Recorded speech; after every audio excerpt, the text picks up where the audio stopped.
Just realized that I hate my life and I have cake in my refrigerator. Just making some coffee.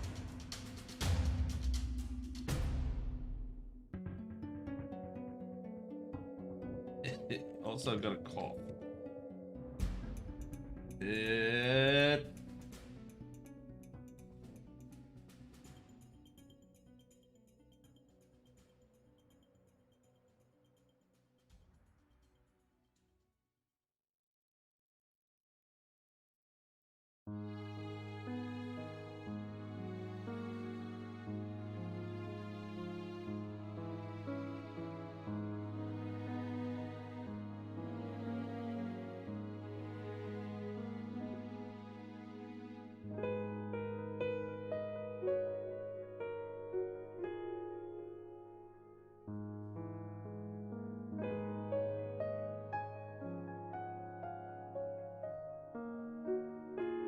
Other wiki. Extra life. No?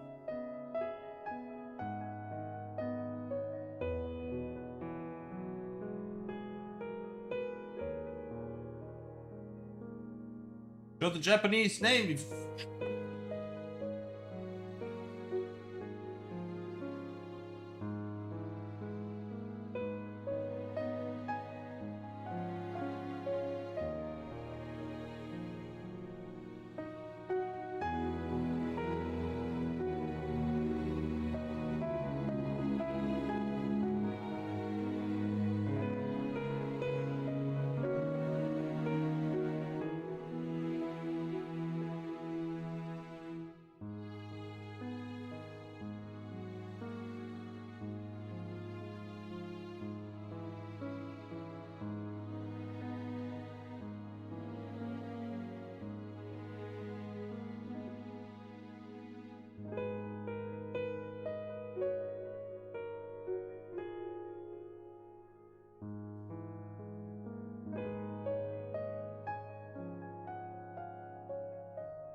Where's the video game?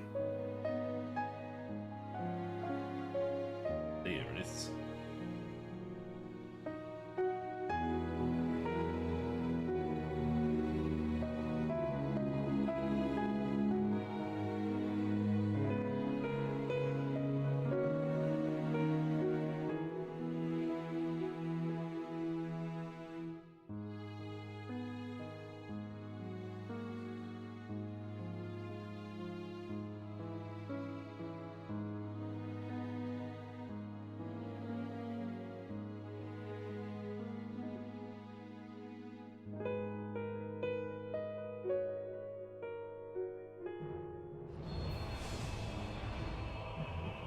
Oh, that was much lower. The volume. There.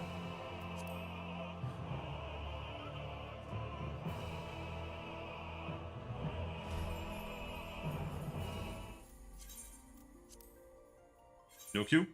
Queue. So we're making coffee anyway. I think we're gonna do a dungeon right away. We need to get the leveling roulette XP, otherwise we're gonna catch up too fast.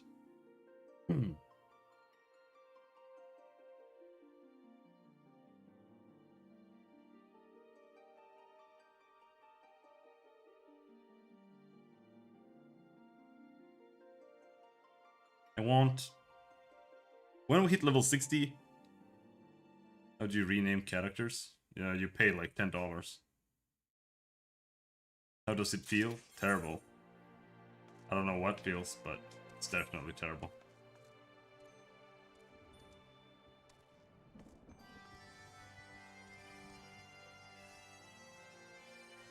Once I hit level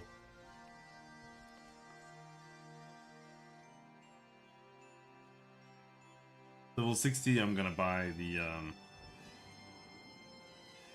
the little silly armor that I usually have on my Paladin. My other character.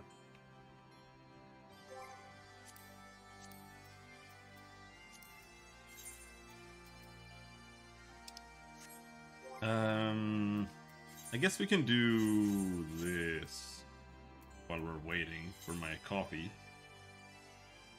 Is there anything I haven't finished here? Where are we? We are in... Nope, that's the wrong expansion. There. Kurthus Western Highland. We are in Kurthus... What? Eastern Highlands? No, Dravinian Forelands is what it's called. Clearwater Ninki Nanka. You can go and kill the Clearwater Ninki Nanka.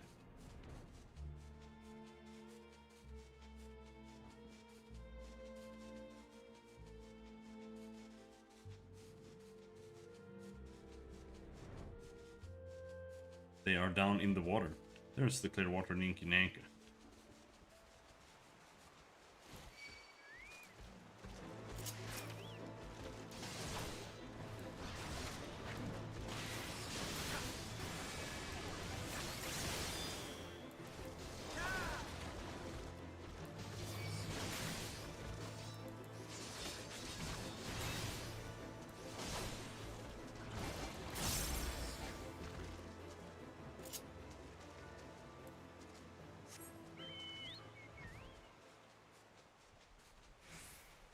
This, the hunt, that's kind of the replacement for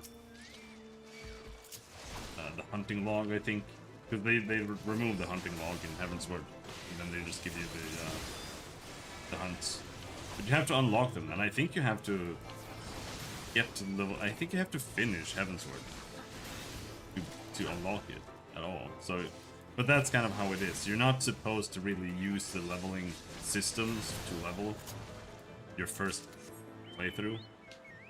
Yeah, the main story is supposed to carry you. It doesn't, but it's supposed to, more or less. In Heavensward, you have to do a couple of dungeons for sure, like more than the ones that you're forced to.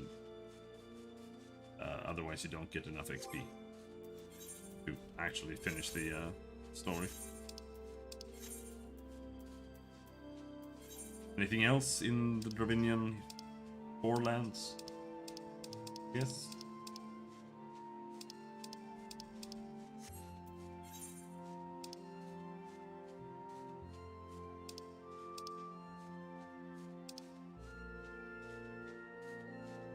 Morn. I can't go there. Yeah, I can't go there. It's in there. But my coffee is done.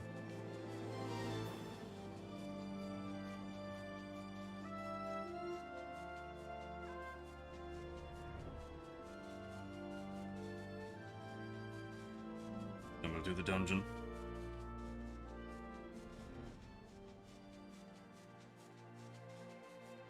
You go back here.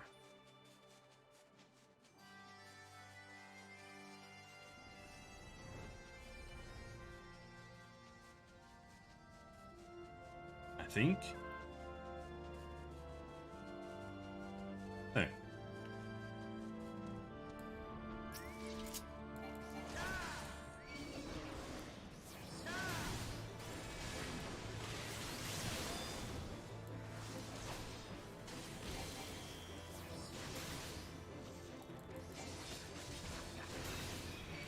I wonder when the challenge log resets.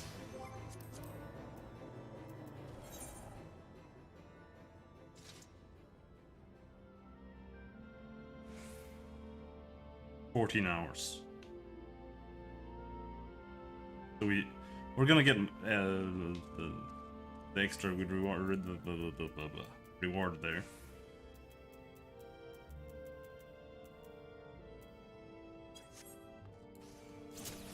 The challenge log is hidden. You have to actually know about it to get it. And if you don't get it, you're losing out on an entire free level every week.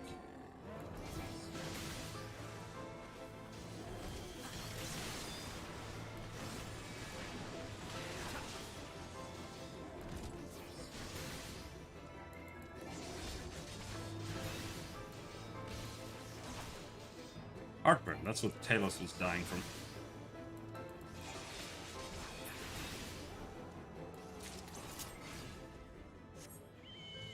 Alright, I'm gonna go get my coffee.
There we go.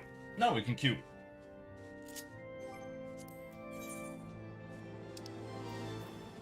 Doubling. Yeah, just nothing.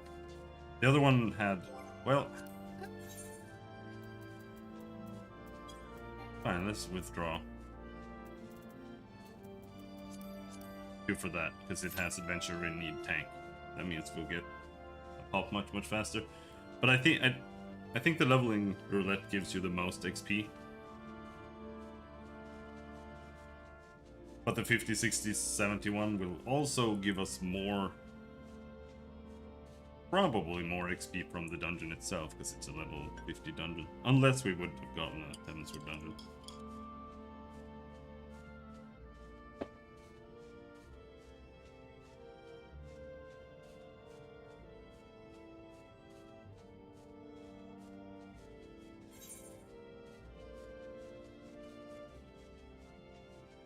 But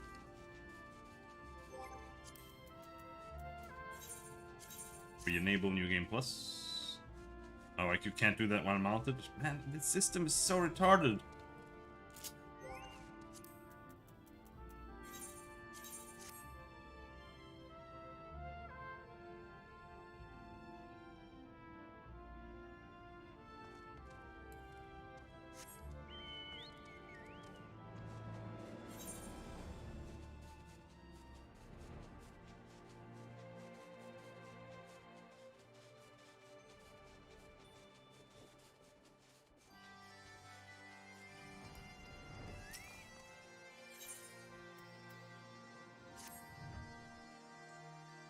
So, the Nath have summoned their god, and thus is the mystery of their newfound belligerence laid to rest. Are you not glad, Lady Iceheart? I thought you would applaud them for summoning a primal to further their own ends. After all, you did. I did not reach out to Saint Shiva to further mine own ends. I desired her strength only to forge anew the peace between man and dragon. But what a fool I am to speak of peace to you, a bloodthirsty savage who murders without thought or compunction. Google compunction. A feeling of guilt or moral scruple that prevents or follows the doing of something bad.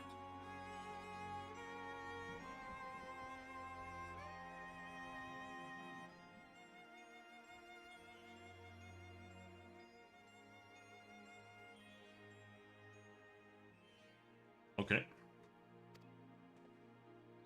Enough! Enough, I say! If the Nath have truly brought forth their deity from the ether, we must face it together or watch our hopes fall apart. All now rests upon this primal's defeat. But ere we think of confronting it, we must first study its origins. What is the nature of this god? What manner of faith sustains its existence? My apologies. You are right, of course. Let us return to Tailfeather and consult with Marsa-chan. He knows more of the Nath and their culture than most.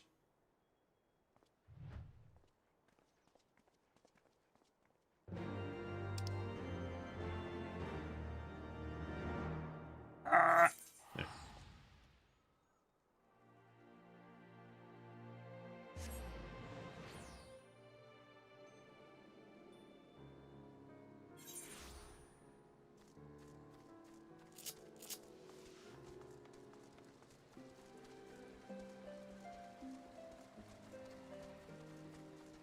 I loaded one of my Dark Souls playthrough videos earlier today, just to post for a meme that nobody liked. And I definitely noticed the volume. Like, even if I cranked it up to maximum, it was still too low compared to the other videos that I had to, like, reduce the volume on.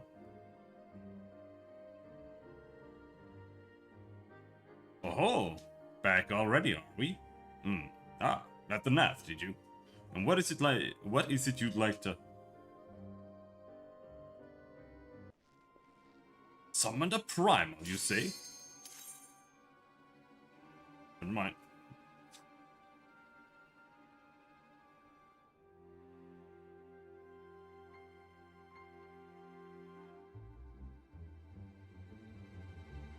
Dungeon time.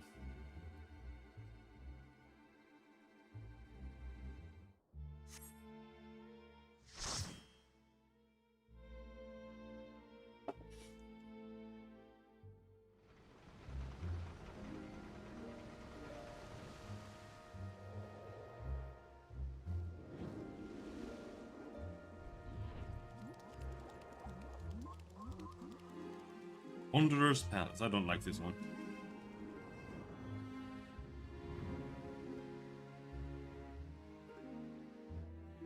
But it's just because of the section with the angry Tomberry that stabs you in the butt. But that part like doesn't really matter anymore either, I think. Jet Li, the Dark Mage. You can attack those guys? The adventurers?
Is this guy fucking single targeting?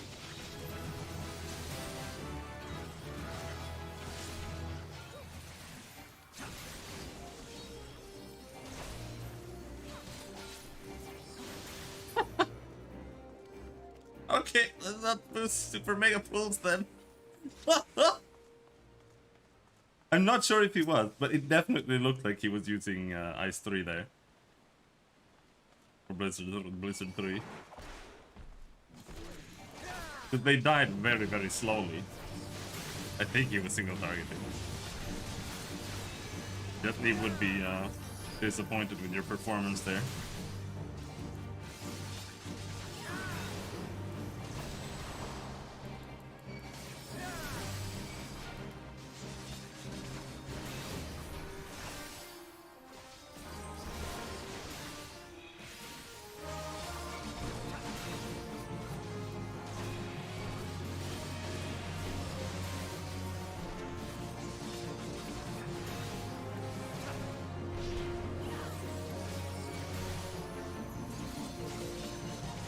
You don't want to use defensive buffs on bosses, like I said.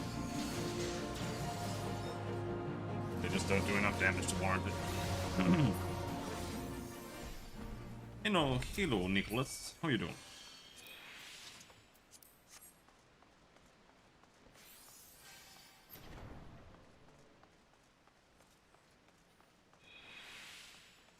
It's this area that I don't like, really.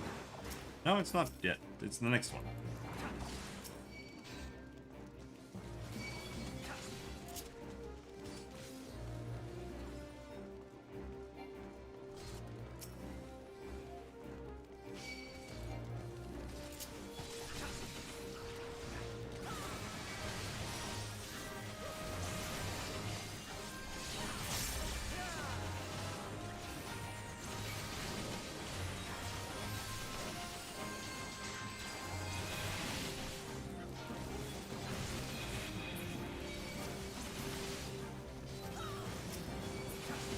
He is using fire too. Maybe it's fine.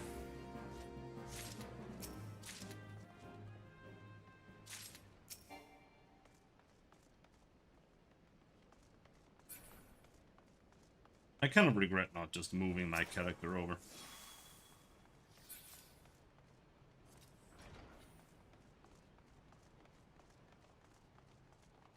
Now I don't have any classes leveled. That means I can play the game more, and my channel can die harder. You will all cry.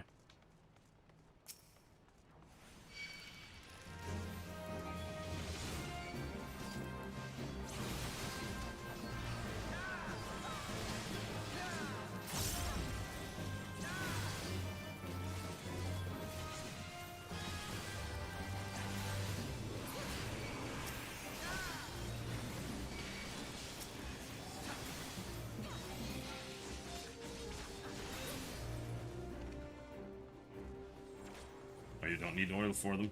Alright. Big guy. I don't really care.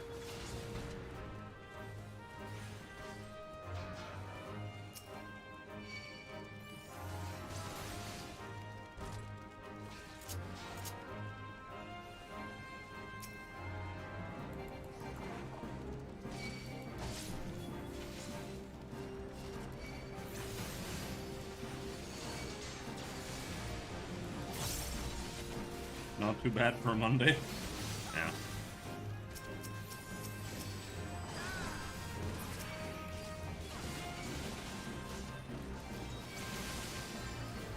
Dude, watch out. There's a big black guy. It's approaching you. Run away from the big black guy.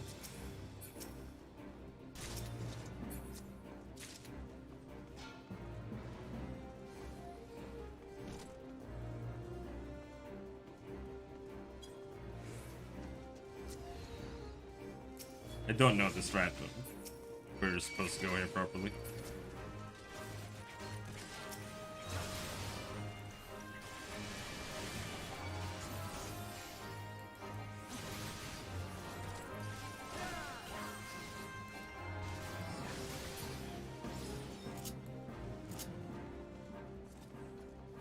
Need to go up here, because now we have lantern oil.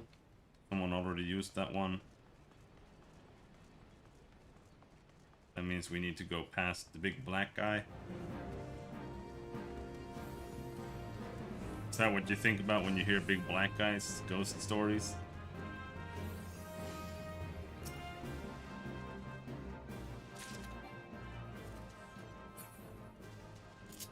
Yes, very cool anime.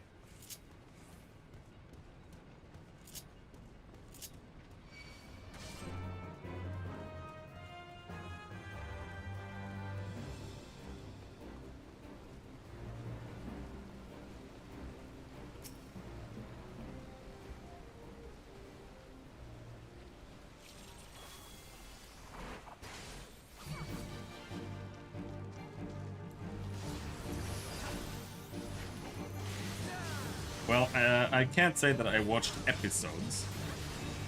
I watched the compilation of YouTube.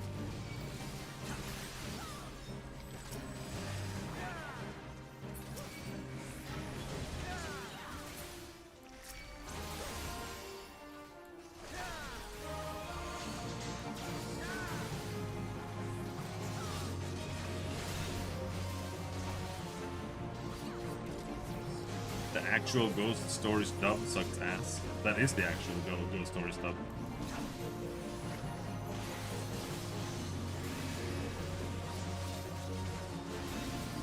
Unless you're talking about the Japanese one.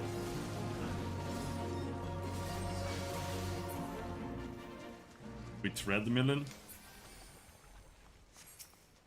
You exercising?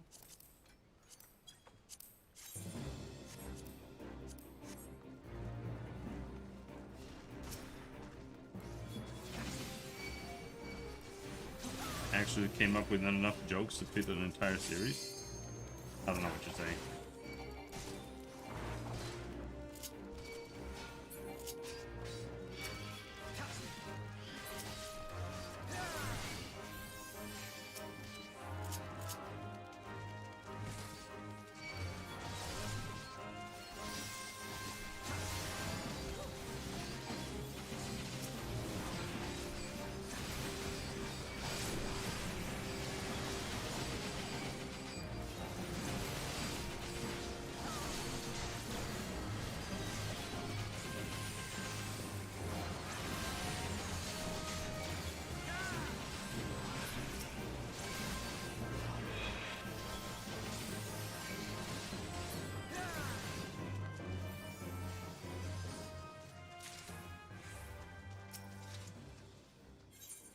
Compilation is probably better than the actual show. Probably.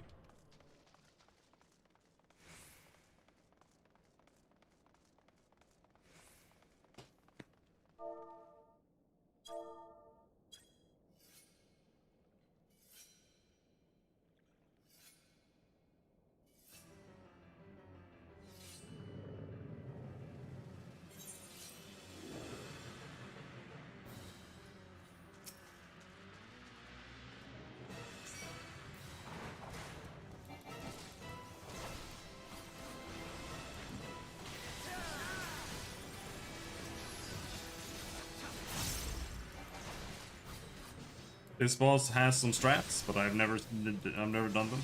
Could you just hack him, single target him?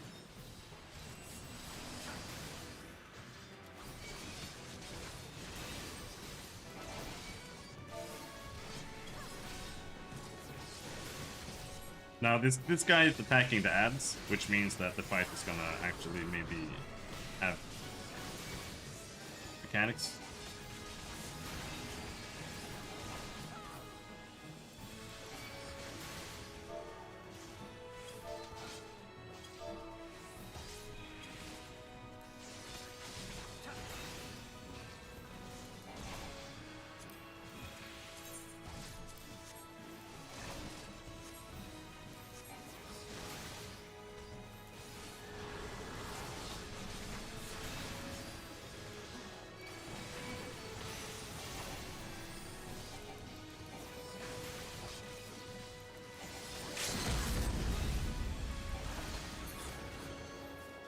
Oh, it worked. It worked. It worked. Big sad Tomberry boy. Healer gets that. He was the only good player.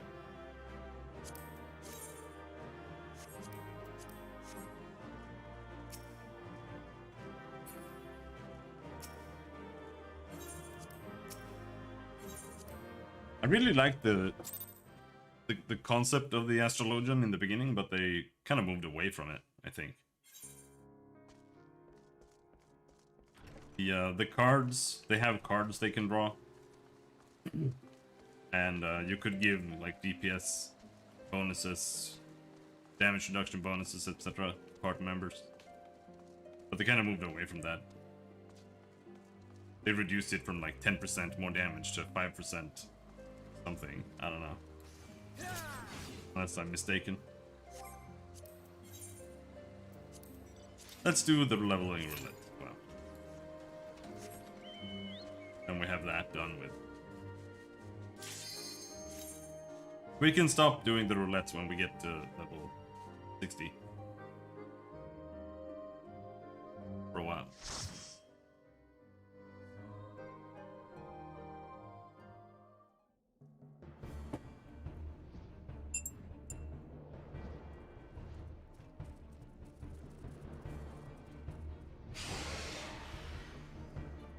Stone Vigil. This is a pretty long dungeon, isn't it, compared to the others? Maybe not. I don't know, it just feels long.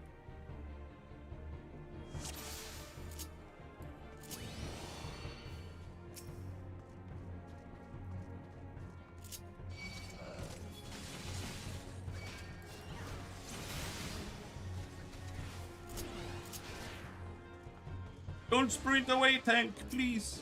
Please do not sprint.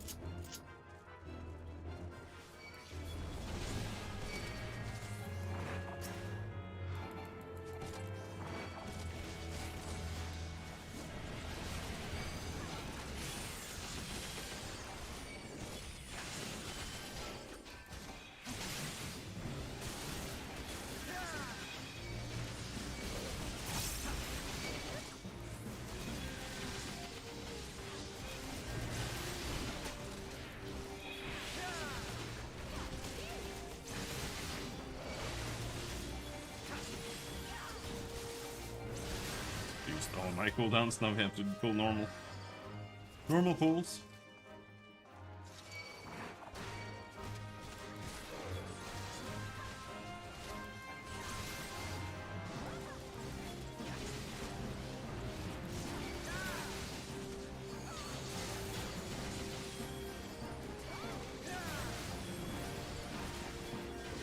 I want to play White Mage. Last time when I leveled, I ended up leveling White Mage and Black Mage after, and that's exactly what I want to level now.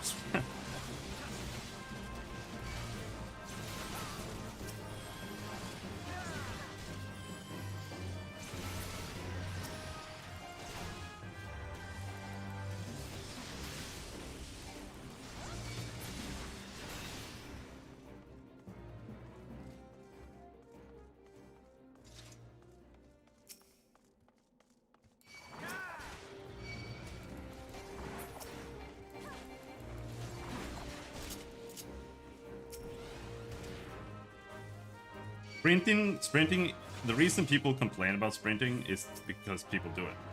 But the thing is that sprinting is actually important.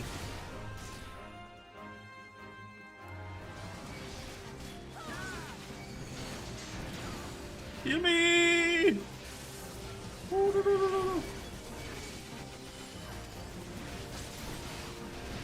Because it means that you can run and pull enemies without taking damage. So as a healer, you should always keep sprint ready in case the tank is sprinting. So you can sprint after him. But on these lower levels, it's also kind of hard to do healing when you're walking, because you don't have that many instant heals. I guess White Mage on this level, he probably only has regen and like fast, what's it called? Quick cast. Swift cast, whatever. Or like Cure 2 or something. Once every 1 minute.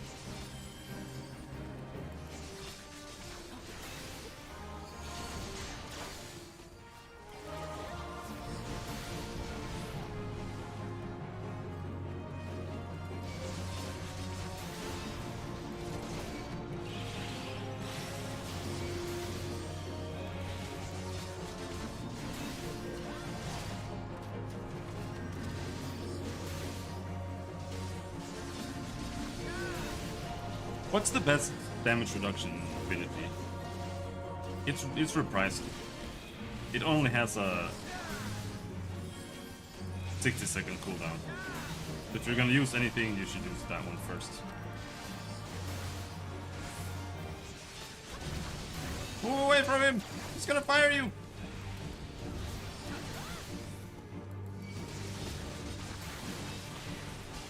He does swinge, and then he does a fire breath AoE towards the tank. And the second time he does swinge twice, and then he does lion's breath, which is the fire.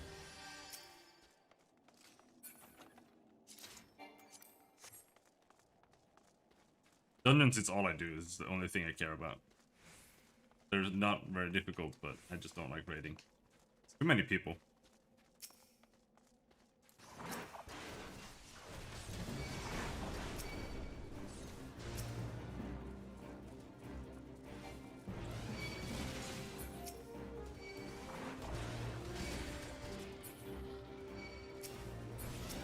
Can we do it?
I'm not sure, but I think there's a group behind the wall there. Kind of when I'm taking it a bit chill. I want to pull these guys.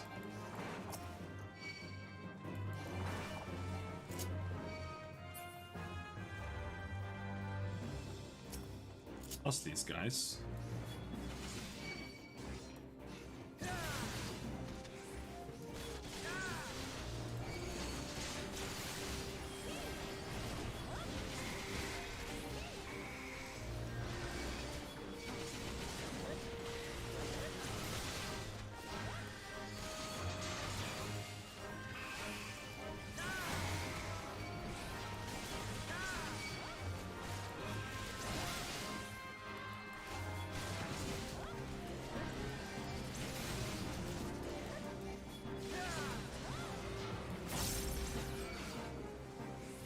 Steeler is doing well.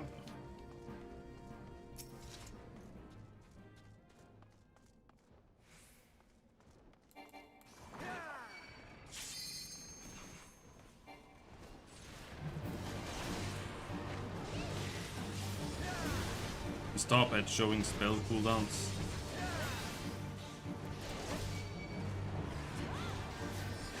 Wait, what? Is there a way to stop at showing spell cooldowns on the party thing in the top left?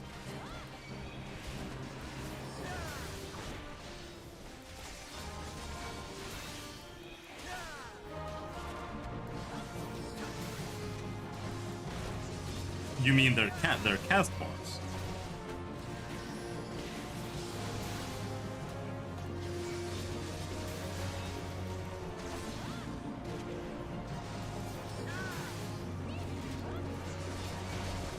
Because I don't know what you mean with cooldowns.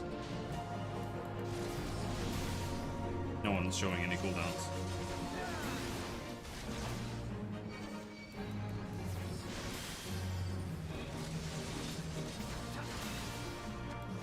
No, I don't think so.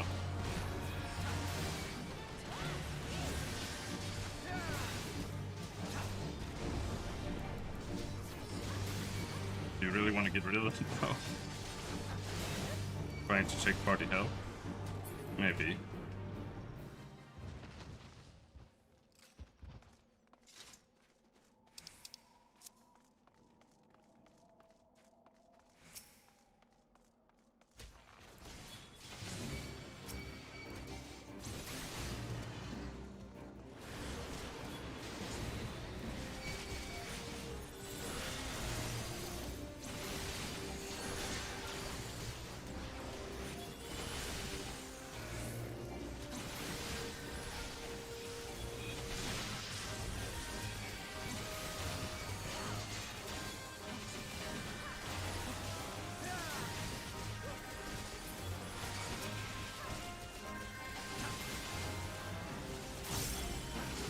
I don't think so, but there are a lot of options. It's hard to keep track of all.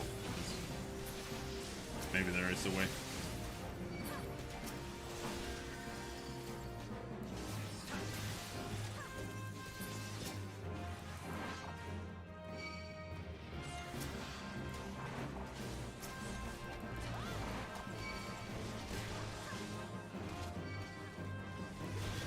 Oh, don't go over there!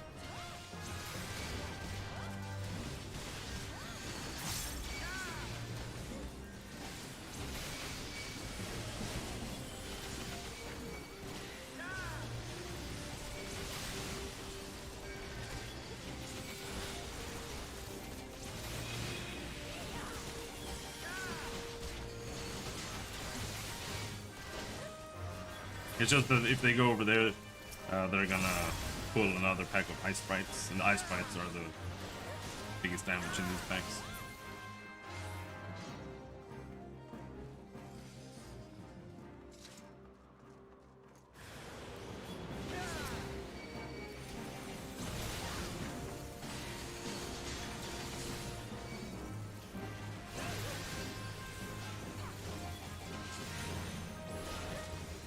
Level are we? 43. Yeah, I guess Holy is... I don't know what level Holy is. Is Holy level 50? Yeah, maybe it is.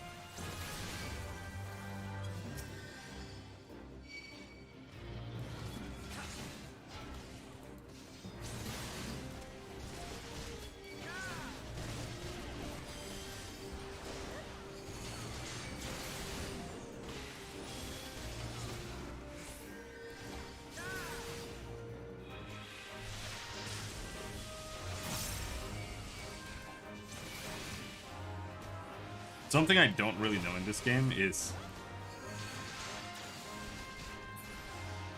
you can block from the back. I think you can. It's not like WoW. In WoW you have to look at the enemy.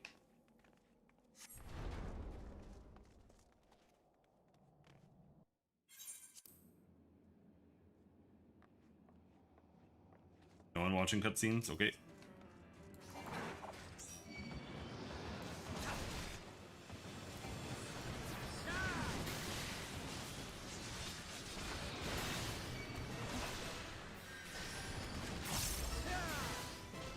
This was actually like one of the bosses that I kind of felt was a little bit hard in the beginning. But that's literally just because before you realize that you have to stand on the lines where he's going to do the breath attack, it's hard to dodge the breath attack. But after you know to stand on the lines, it's like impossible, completely impossible to get hit by it.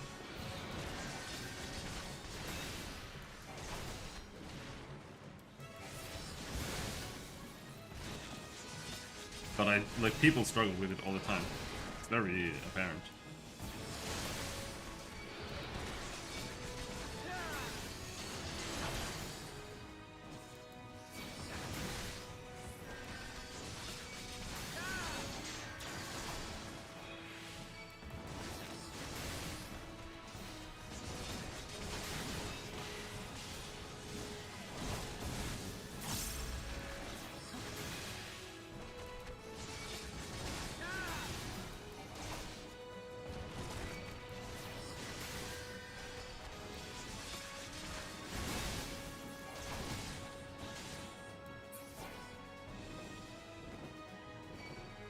However,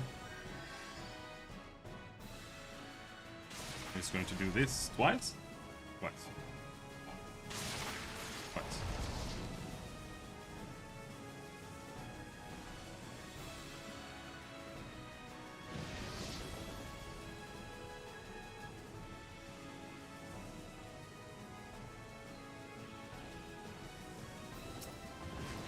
Cool.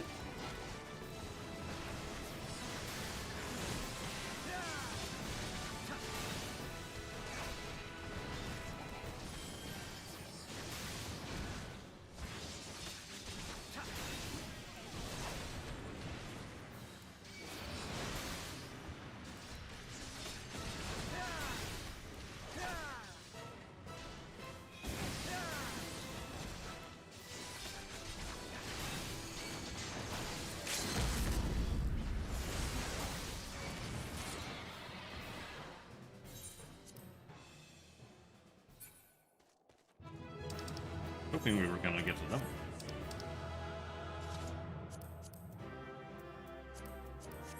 Oh yeah, I need those random Crash Realm Reborn items.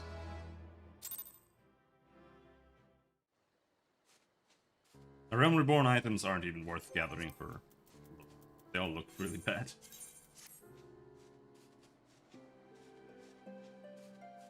Alright.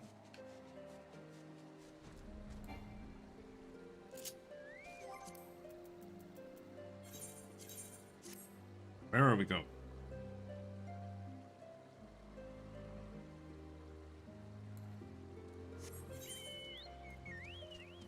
Our champ. I don't know how. I feel like half his name is like not meant to be pronounced. Mars champ. It's like Marchand. I think he's called Marchand. Oh, back already, are we? Hmm? Ah, met the Nath, did ya? And what is it you'd like to...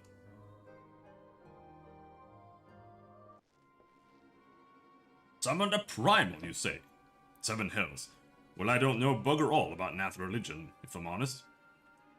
Beyond their trading habits, there never seemed to be much point in asking. But it shouldn't be that hard to find out. From time to time, we barter with a small hive to the north and west of here. Outcasts from the main tribe, from what I understand. I reckon they'd be willing to tell you a bit about themselves, if you give them the right incentives. That sounds promising. And what exactly would a Nath consider to be the right incentives? Oh, nothing your average hunter couldn't scrounge up in a day or two. But seeing as you're in a hurry, you might want to divide the chores amongst yourselves. You want a good-sized jar of land-trap nectar, a basket of Kalum tree fruit, and, always a Nath favorite, a generous portion of young Nanka flesh. I shall gather the fruit. Leaping to the lower branches of these forest giants should present little challenge to me. Then I shall collect the nectar, with Master Alphino's arcane assistance. And that leaves you to bring home the meat. You will need to carve it from the smaller Nankas that live in the rivers. 3 big hunks should be enough, I reckon. Once you've got everything together, you'll need to set it down at what we call the trading post. Here, I'll mark the spot on your map for you. You have been most kind, Master Marchand. Well then, let us attend to our respective tasks and reconvene at the trading post. I need hardly add that the last one there is a rotten Nanka egg. Whoa, jeez. Time for Kibbs to go and kill some babies? Did I hear Skyrim? No, it didn't.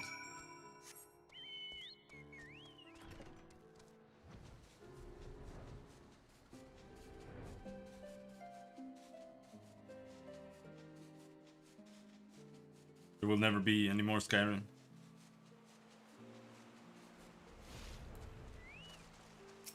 Two baby Nankas. What race is Alphino? He's an Ellison. They're just really young. They're like the only Ellison kids in the entire game.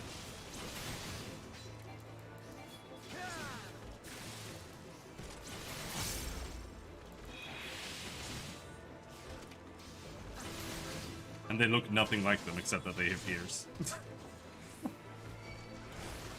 But they are Ellison. Yeah, Martin, what's your favorite Skyrim memory?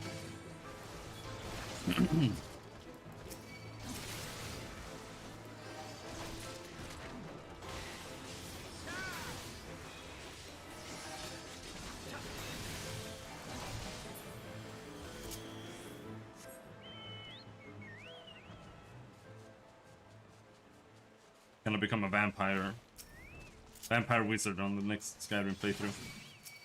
Just like delete all the content in the game.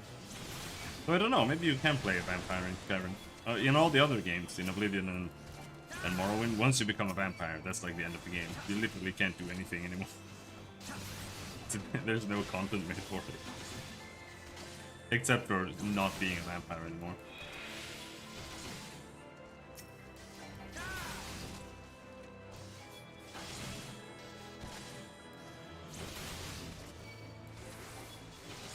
Can become a furry. Furry wizard.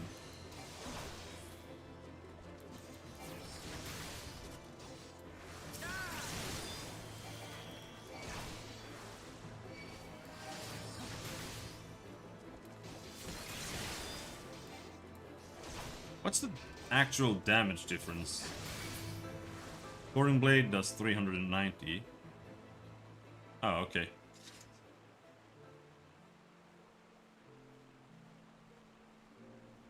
So right now, Goring Blade actually replaces Rage of Alone entirely. Rage of Alone does 350. Goring Blade does 390. And applies a dot.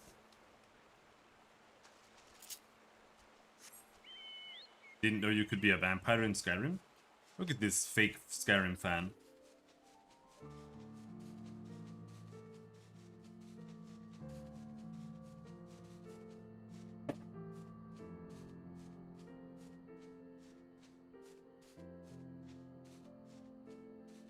Faker. What is potency? It's just a percentage. More or less. Like, assume 100 potency is your auto attack. That's it. 200 is twice as big as your auto attack. It's just a relative damage value based on your damage stats.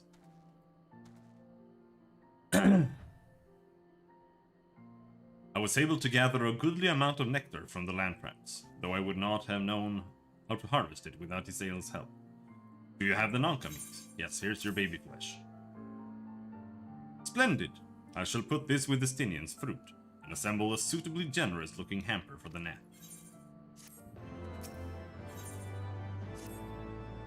Now where is this? How much did I get anyway? Not too much, I hope. Oh, it's way too much. Fuck. And you want me to finish this? I'm gonna finish it in one sitting. Just a gigantic cake.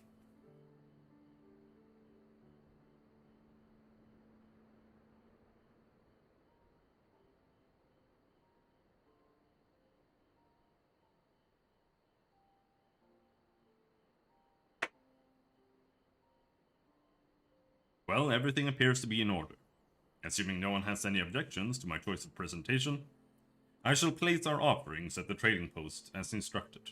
Were I of the Nath, I think I would be suitably impressed.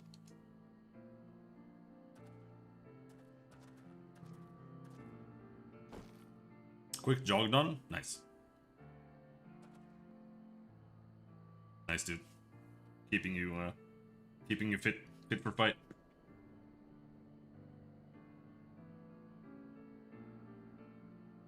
I'm gonna make you stumble and die from reaching for the volume button. Well, how long must we wait? Should we have sounded a signal or some such?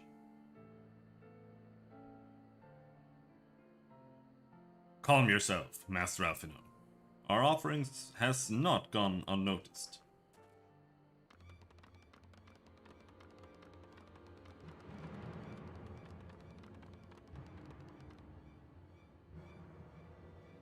Click, click. Long has it been since hunters last came to trade, bearing gifts that fill the air with such delightful scents. Thank God for morning light. Bandtrap nectar, Halon tree fruit, and Nanka flesh. What delectable foods you have brought us. Our meager existence is much enriched by your bounty. Click, click. Come, hunters. Come to our hive if you would trade. Cramped and stifling our homes are, but the rancid incense keeps the dragons at bay. Cramped, stifling, and horribly smelly. But better to live in stench than to be cracked and crunched by dragon jaws, yes? Come, come, it is not far.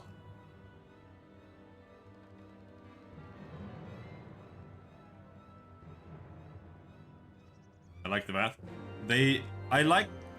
Honestly, I like most of the beast tribes that don't speak in weird, autism ways. Like You haven't seen the Fae yet, but you have seen the sylphs. They're terrible. See these little things? You have to unlock these to see them at all, I think. Look out. Get a little bit of experience.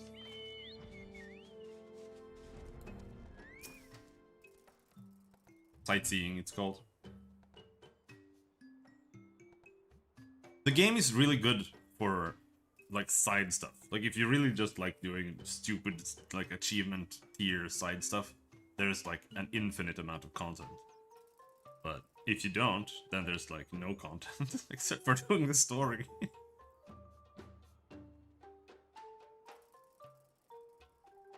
Click click. Your presence has been announced to the storyteller. You must speak to our chosen leader in words, for we are Vath. We are the non-mind. What?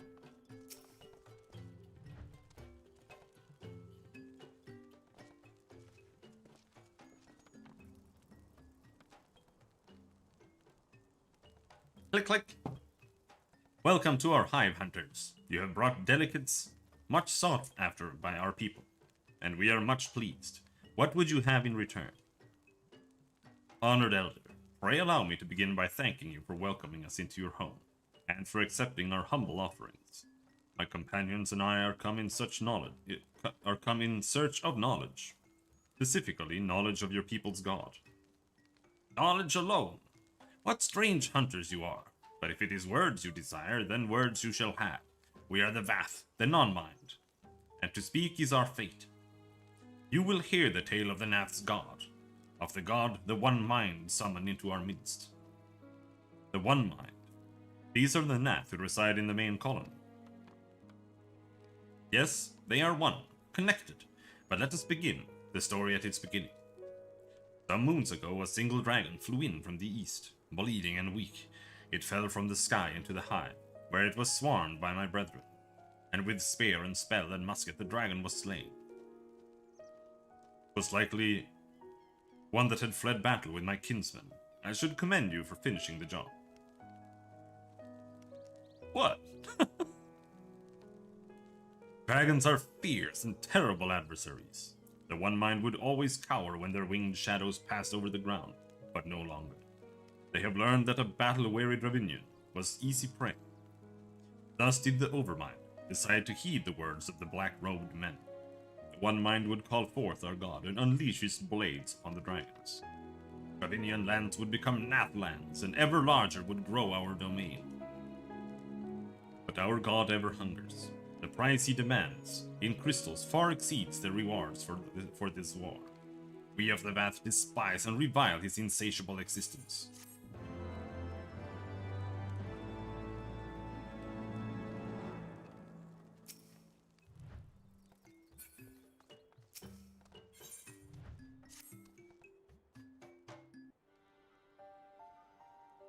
I call upon the power of a primal for the greater good. Who doesn't, dude? Conscious all the while that I do so at grave cost to the land.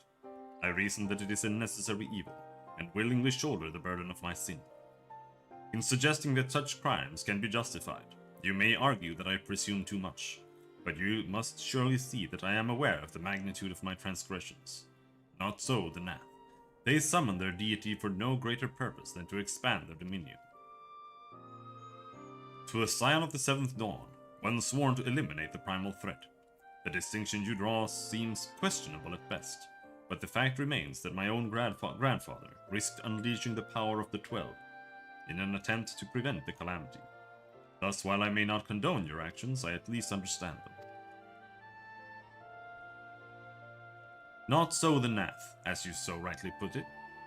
If they truly seek naught but territorial gain, I can only conclude that they are ignorant of the ruinous consequences of their god's insatiable appetite. The longer this primal is suffered to exist, the greater the suffering it will cause. It must be destroyed. How lightly you propose the destruction of this god, Master Alphino, a being of whom we know not. Has it occurred to you that you may be sending the Warrior of Light to his death?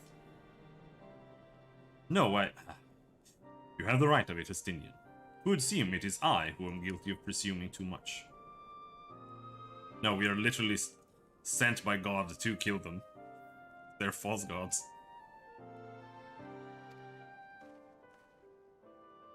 Pray, forgive me, Cashew. ...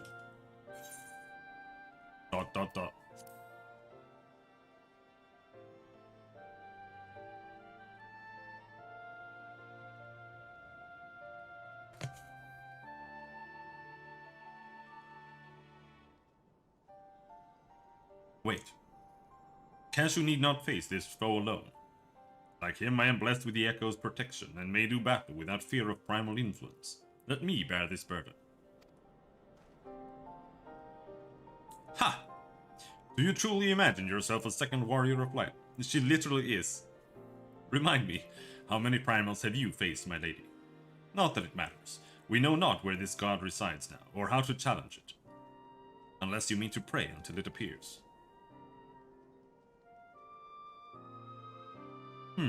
Estinian makes a valid point. Let us speak with the Vath and learn how best to secure an audience with their deity. In this, at least, I may be of assistance.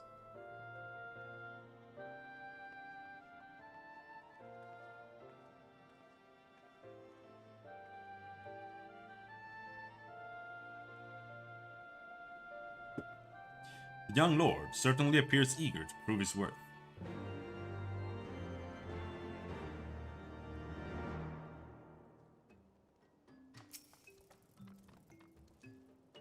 We are Vath. We are the non-mind. We do not hear the one-mind's thoughts. We cannot predict their will. Of course. Click, click. Put this idea from your minds, generous hunters. If you meet with our god, then he will have your souls. Surely you are not so generous as that. Don't worry, we already don't have a soul. Click, click. You wish to meet our god? Offer yourself as a sacrifice, and you will soon be brought before him. We would mourn the loss of such generous hunters, however.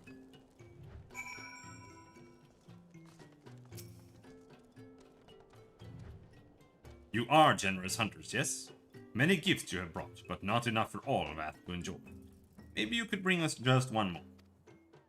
We are very fond of Naka flesh. Yes, the meat of young Naka would make a fine repast. Man, you want more baby flesh? What's wrong with you?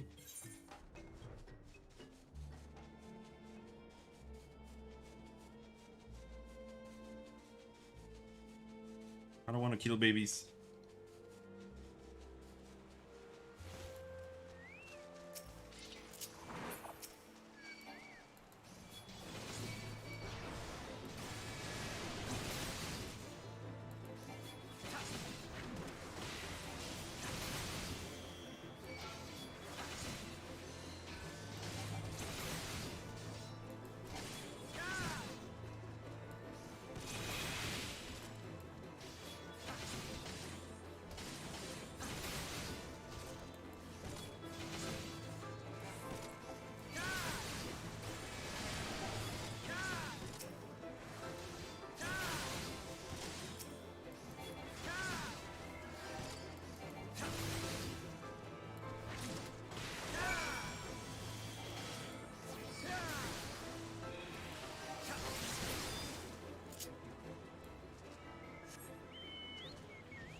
We Vath do enjoy our Nanka flesh.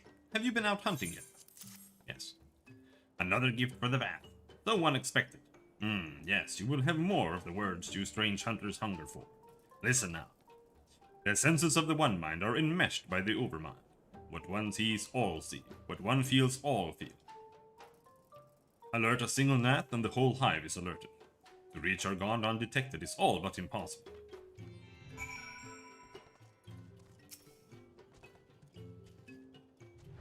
The Vath are wont to allude to certain concepts without explanation, but I believe I am beginning to grasp a few of the fundamentals.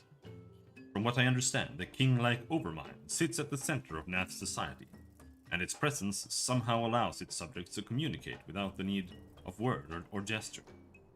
These Nath, the ones who inhabit the larger hive, are known as the One Mind, and it was by their combined will that the planet was summoned. Those who reside in this smaller hive, however, are the Vath, or the Non-Mind, who for reasons that yet escape me seem to have been excluded from the telepathic bond which connects their Nath counterparts. Thus are the Vath ignorant of the One Mind's thoughts and intentions, and of the nature of their own god. In summary, we have wasted our time. Not so. Perilous as it may be, the Vath did furnish us with one certain method of approaching the primal, as sacrifices. Should we allow ourselves to be captured in the environs of the colony, the Nath will bring us before their deity to make an offering of our souls. True, true. Forgive me, but let us be clear about what it is that you propose. You mean to say that you would deliberately provoke the Nath, surrender yourself into what might generously be termed their custody, and then wait until their god arrives to claim your soul?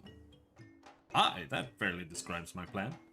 You will join me in this endeavor, will you not, Cashew? Of course. Judging by the great risks you took to prevent the summoning of Saint Shiva, you are not a man to err on the side of caution.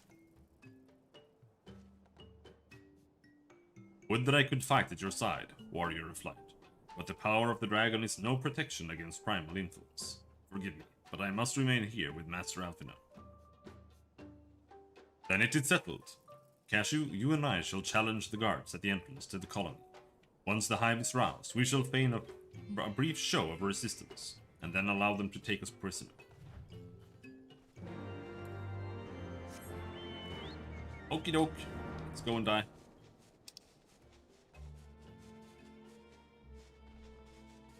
Apparently I haven't finished exploring that. Is that all I need for the entire map? I don't think that this is an actual area. Let's see if we get like super XP here. We might level up.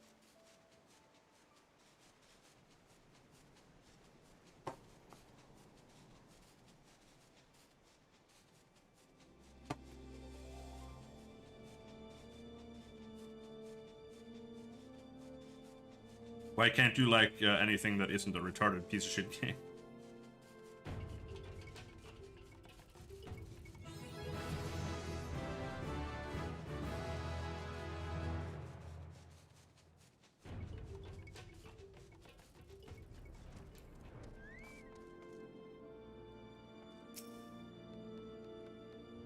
Click! Intruders! Your lives are forfeit!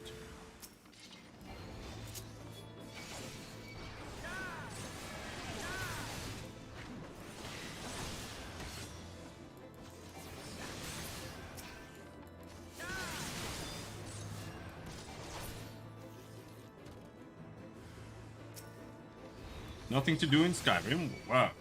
That's insane, dude. I don't believe you. There are several caves you can go into.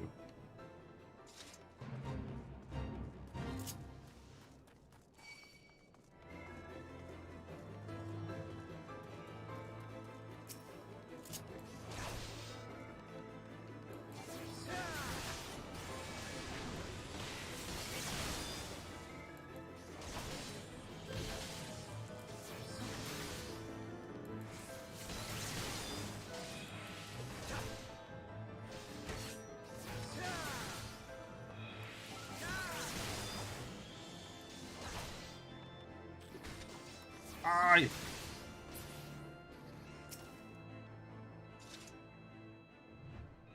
The Overmind must now be aware of our intrusion. Let us press on into the hive and ensure that we have our host's undivided attention. They know. They know. We killed like 5 of them. They know that we're here.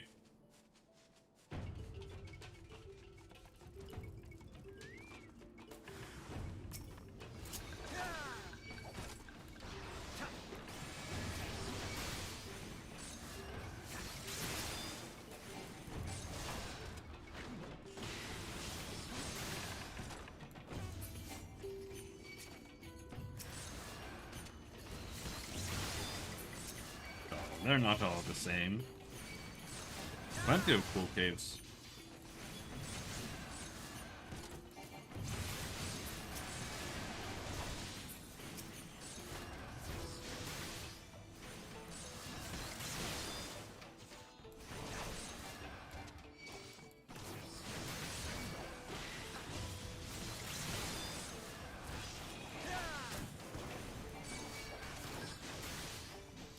Did you just die?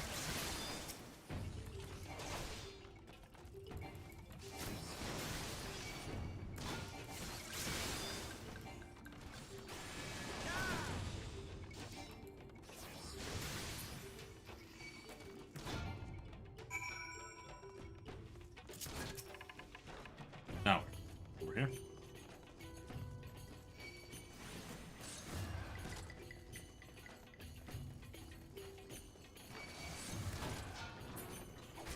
Yeah, well, have you filled the entire inn in Whiterun with cheese? Up to the roof?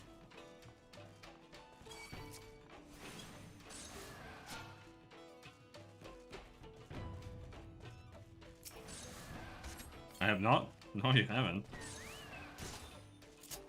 But you don't appreciate this game for what it can do.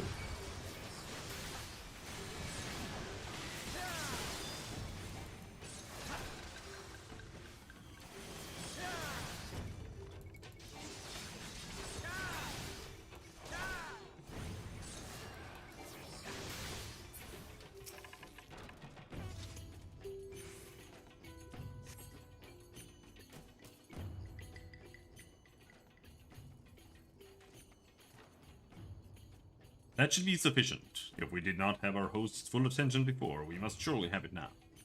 Our audience with the Primal may be granted soon after our capture. Pray advise me once you have steeled your mind for the battle to come. I'm very steely.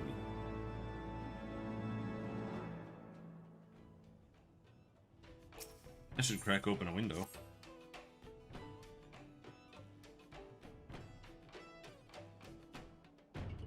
You are prepared then?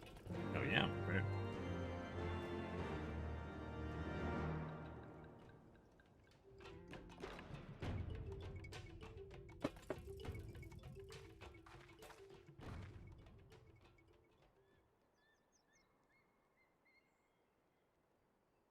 Hold here, Cashew. Then next the Nath come. We offer no resistance.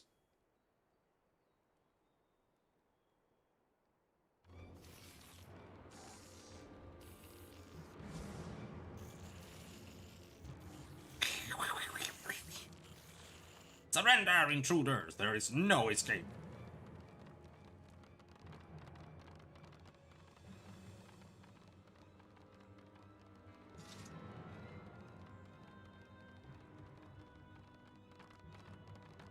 Enough! We surrender. We throw ourselves upon the mercy of your god.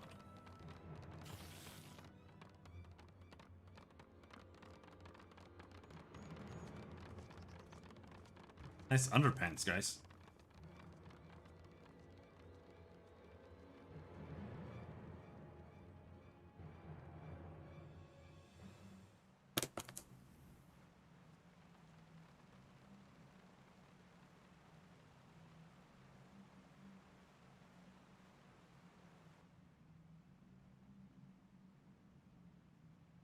They seem eager to proceed. When they take us before their lord, pray leave matters to me. If what I know of summoning rituals hold true, I shall be well placed to act. Mark the sound of the river rushing through the ravine behind us. Passing loud, is it not? Imagine the noise would serve to mask our escape, should we need to withdraw temporarily.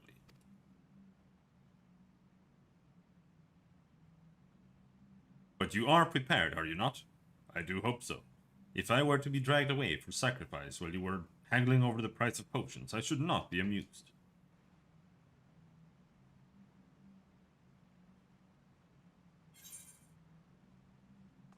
Why visit every cave? I mean, there might be something in there, you know? You might find something. There might be a quest. Maybe. There isn't, but there might be.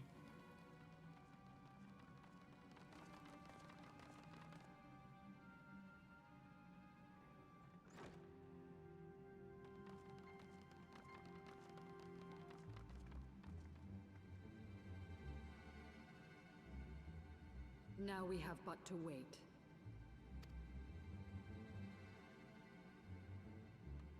There's a quest for every cave? No, there isn't.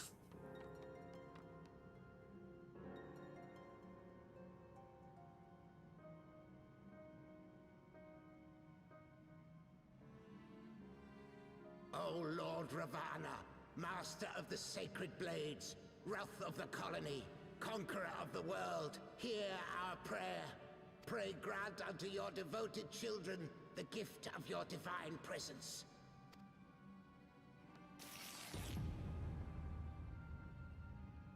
Yeah, you have.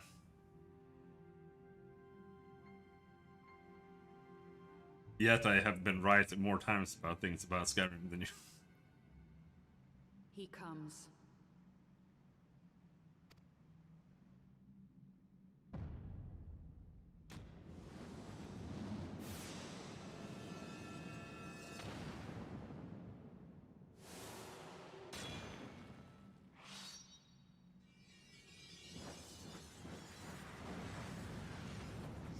What's this tub? I showed it before. It's got a cake in it that my mom made.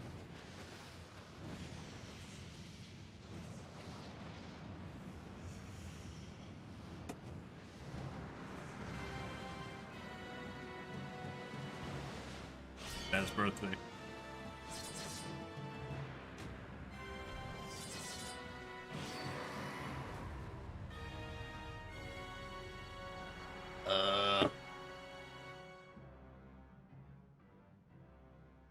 All strength to the colony.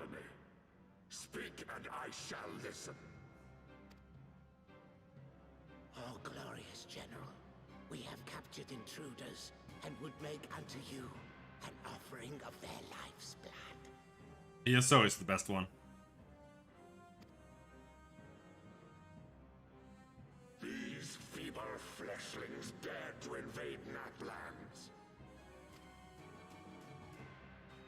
Hear me, Lord Ravana. My companion and I did not come to contest your children's territory.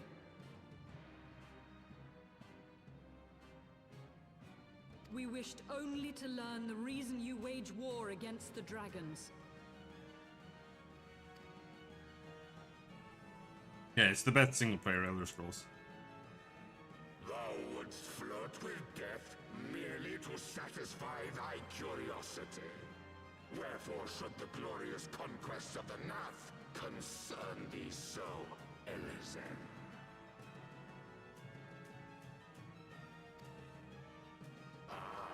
Mayhap thine own kind struggle against the worms fareth poorly, and thou art desirous of a pact.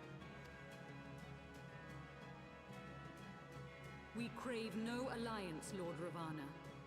Only peace. We would bring an end to our war with the dragons. Yet so long as they remain embroiled in this conflict with your children, our goal shall remain out of reach. Never before have the Nath risen up in such numbers, and never yet with you at their head. Why do you lead them to war? Thy question hath no meaning. To live is but to fight. It's only big because it's a bunch of copy-pasted area. There's nothing in it.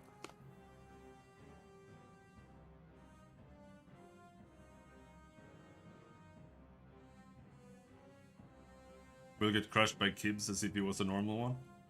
If we were actually Kibs, we would be like running away right now. Long have my children waited, gathering their strength in the shadow of thy ceaseless conflict. The Nath would see the Dravanians slain, and their territory secured. And by such fervent prayers am I now given form and purpose.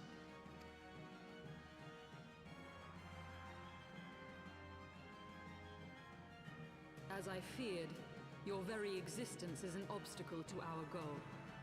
Since you are so fond of fighting, we challenge you, Lord of the Nath. And should we emerge the victors, I would have you swear to withdraw your soldiers from Dravanian soil.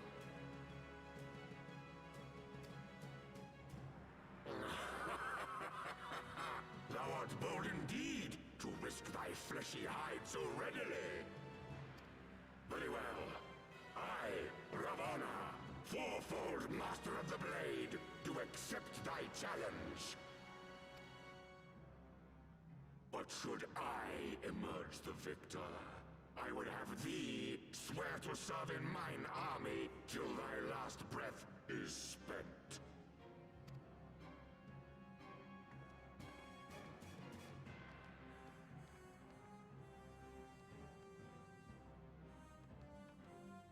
I do. And I believe the first bout is mine. Yeah. We don't even have to fight this fight. She was gonna own the shit out of him.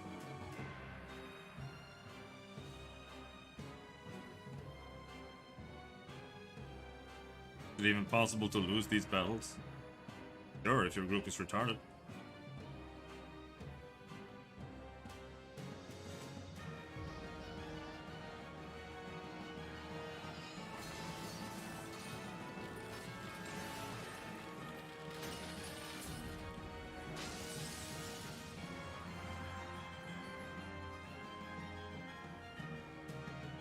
It's roughly about as impossible to lose as it is in Skyrim.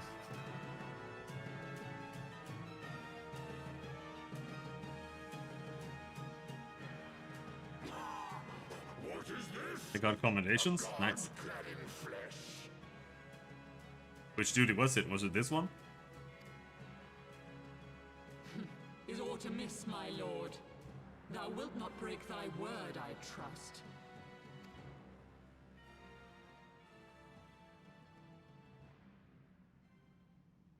Mine oath is unbending as steel, little goddess. Thy ruse will but add to mine enjoyment.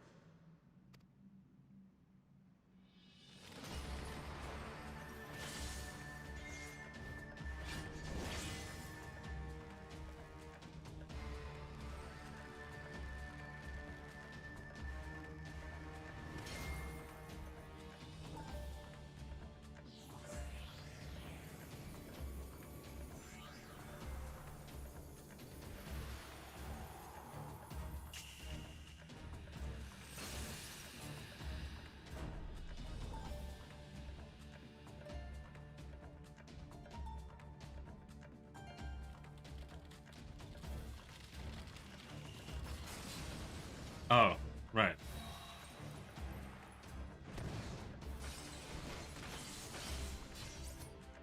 Come to the deep croft hard.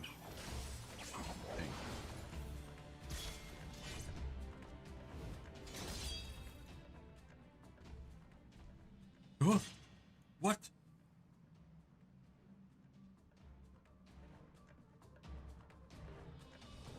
She got stabbed.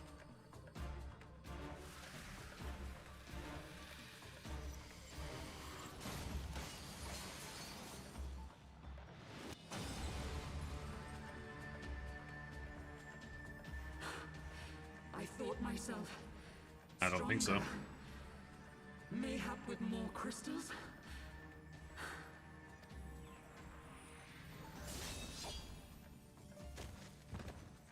You thought yourself stronger, but Ravana is super cool and based. You can't. Be thou god or maid, thou art nothing to me. And what of thee, mortal? Art thou warrior or craven? I'm a warrior. Just let me go and get my gang.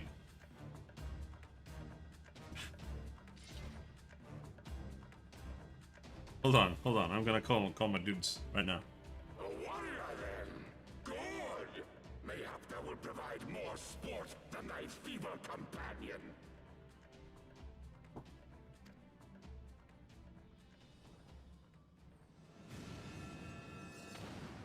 And he just teleports away. Like, oh, let's fight. All right, teleport away.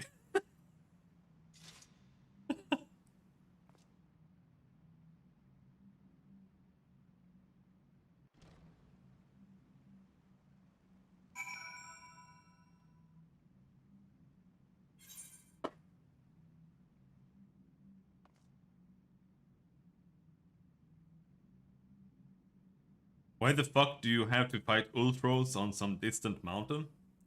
What?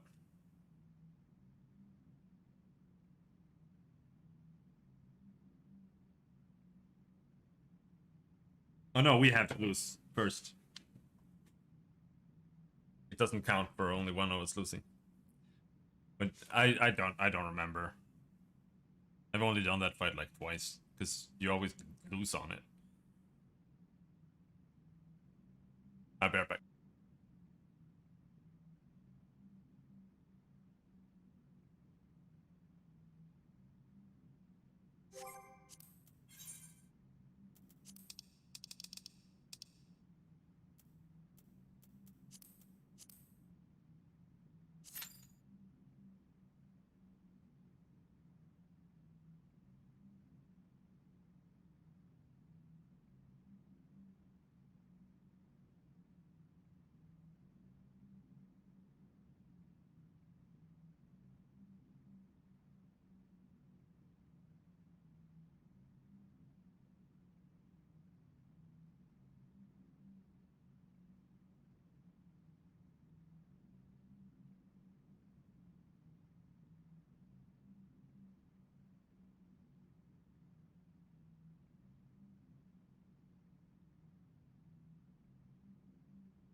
Yeah, no, I don't really know about that one.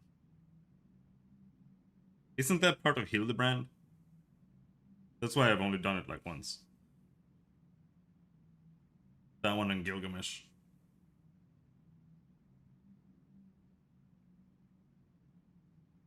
Yeah.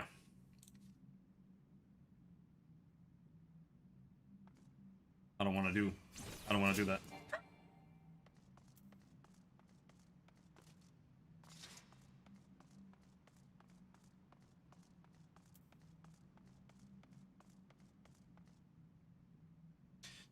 You might be able to grind it when you're like level 80 and just hop in as level 80 and just kill them over and over.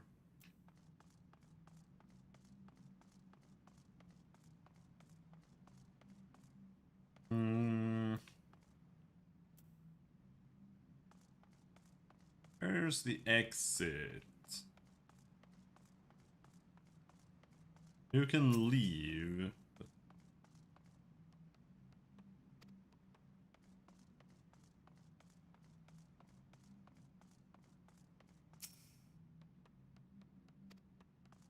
I just need to teleport. I think I need to teleport. Where do we teleport?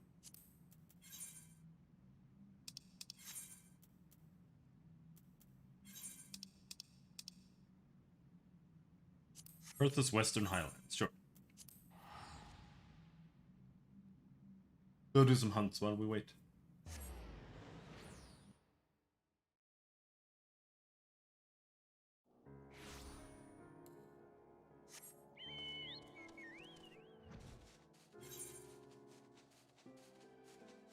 Oh, big Yetis. Where are the Yetis? I think the Yetis might be down here.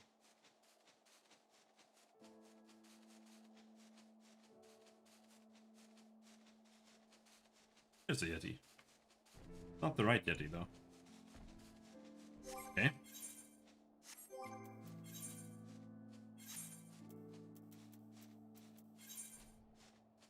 Red rim. Red rim. Twin pool. Red rim. It is here.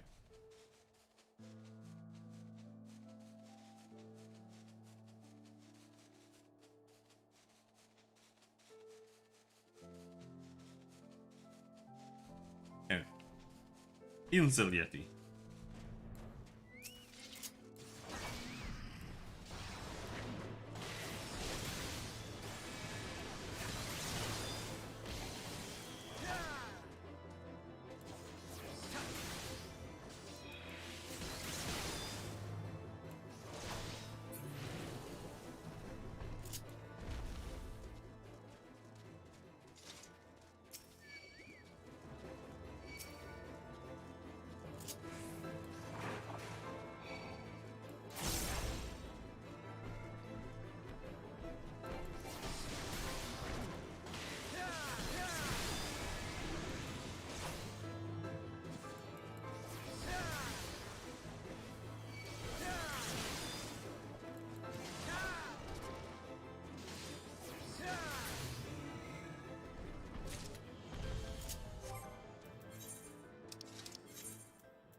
Sea of clouds. Nothing here. Nothing here. Nothing here. Sea of clouds then.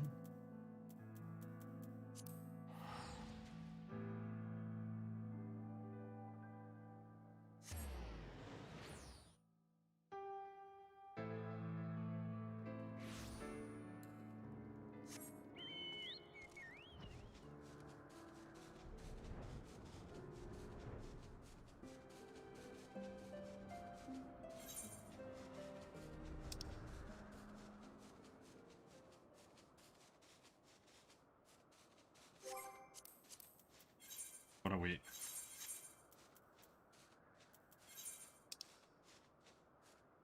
Bundu och Bendu. Where's Bundu och Bendu? That down there. Bundu och Bendu, yes, it's over there.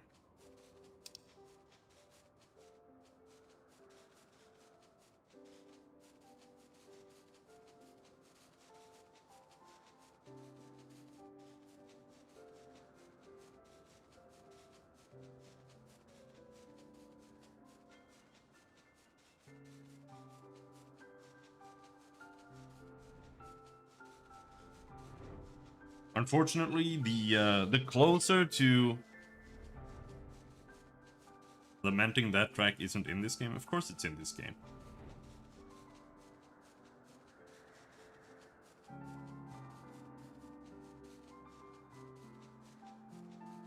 Yeah. Pretty much all the songs are in this game. That's what they do. They adopt old Final Fantasy things. They use their own stuff as pop culture references. So like they reuse names, they reuse places, they reuse songs all the time.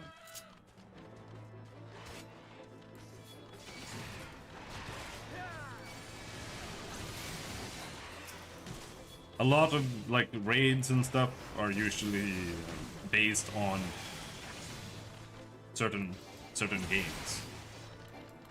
Like the Crystal Tower raid, that one is based on Final Fantasy VI, more or less. To some extent. But the Realm Reborn things aren't quite as noticeably based on certain things, but like the last boss is the characters, or some characters from Final Fantasy VI. It's Edgar and Sabin mixed together. It's literally a Kefka fight.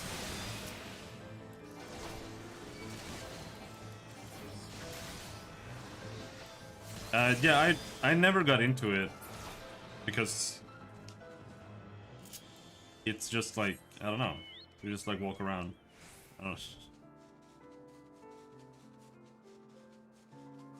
know.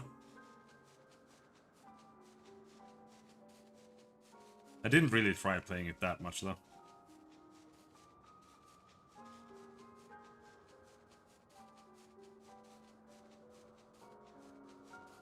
Go do the train fight. The train isn't a fight in this game. We have been on the Phantom train, I think, already.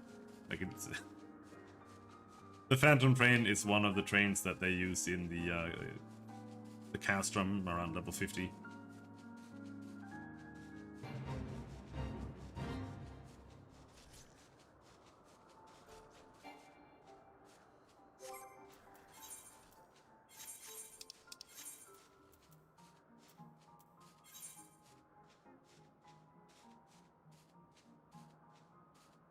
I would like it better if it was done in the 2D sprites from FF14. Well, I mean, same. I mean, I'm a pixel artist. I want everything to be pixel art, but the Sigmascape raid. All right. To do the Sigmascape, we have to get to Stormblood, though. That's the expansion after this one. And I wasn't planning on doing those raids until maybe later.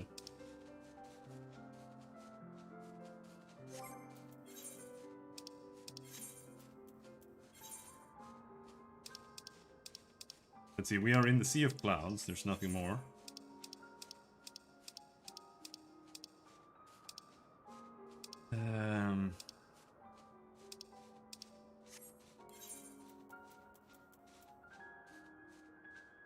There's nothing more we can hunt at all. Because we haven't gone to the Churning Mists yet. Or the Dravinian Hinterlands. Like they were doing that same old game humor, but it became annoying with the mugging 3D models. No, I don't know. It's just normal anime humor to me. Like, I don't see any difference really, and I just don't really like that for the most part.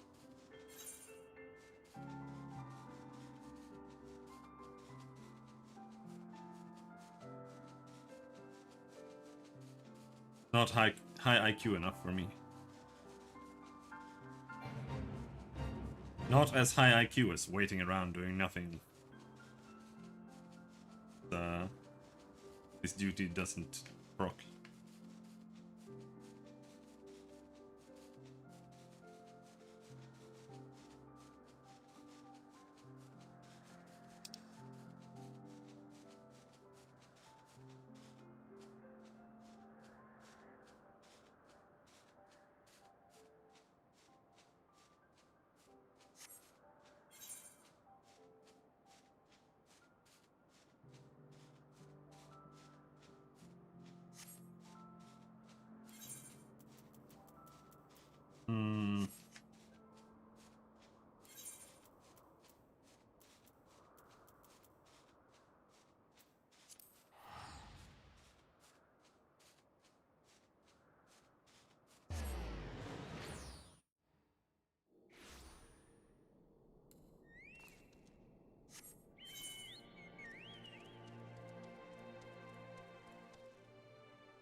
Watch the dog on 1.0. Yeah.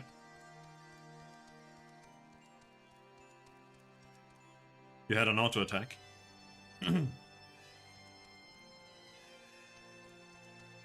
How bad it ran? Yeah.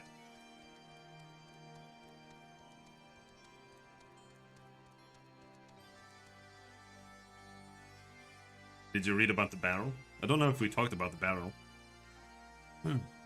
Well, they had a barrel that was so high poly count that it was like Yeah, there was one barrel that modders like modded out, and it made the game run like 10 times faster. No, it's a barrel.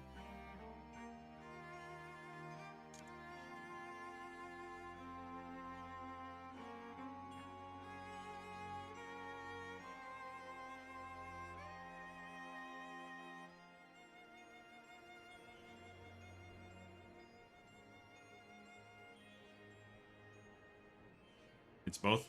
Okay, might have been more. Oh yeah, fair enough. Yeah.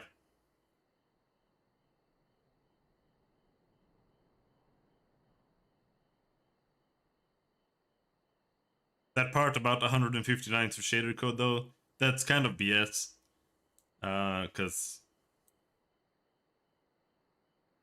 like everything just probably uses the same shader more or less.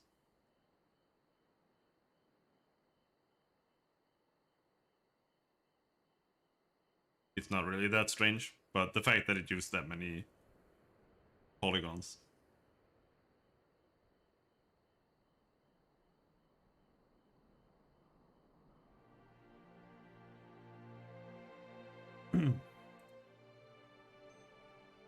A shader is just intercepting the rendering step. That way you can alter what's being rendered without rendering the or without altering the actual object.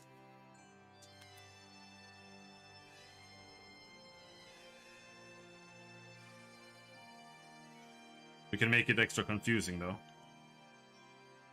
Like you've got your vertices. These are vertices on your 3D model.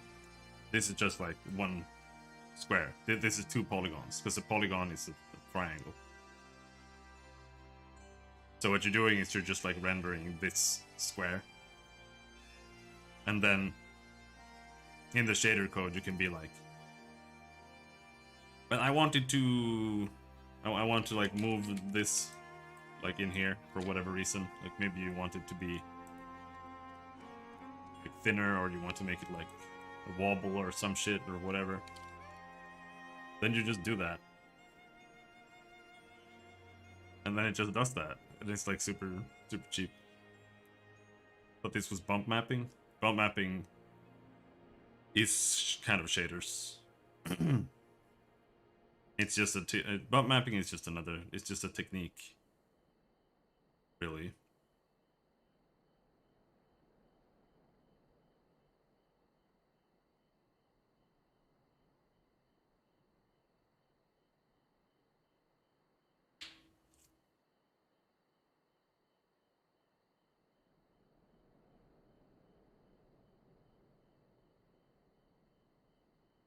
Bump mapping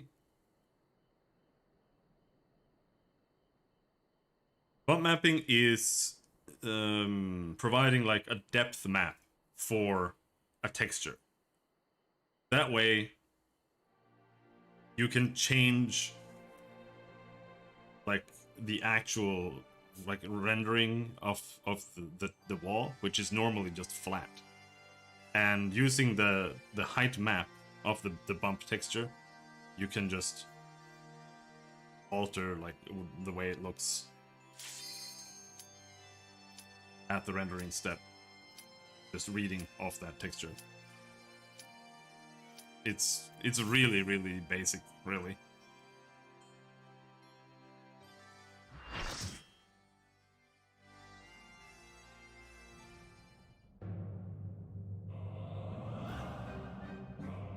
I really like this fight. Or rather, I like this song. Ravana is pretty cool too.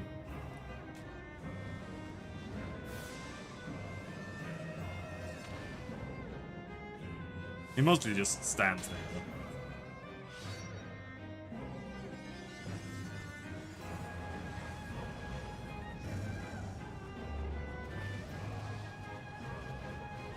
Is he a primal? Yes, he's a primal.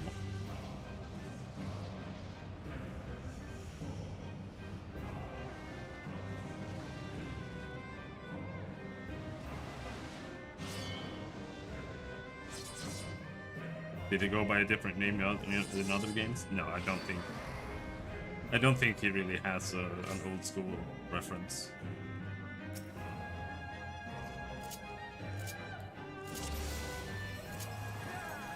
To the song of ringing steel. This is my fight.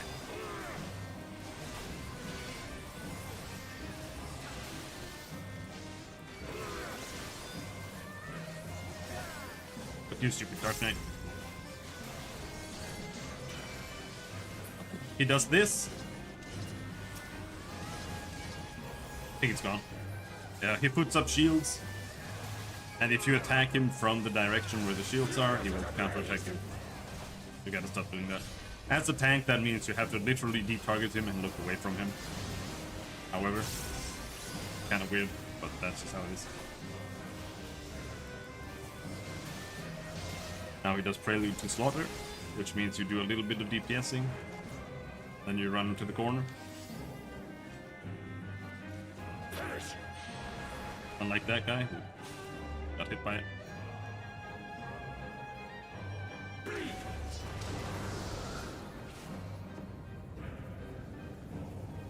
Feel my blades.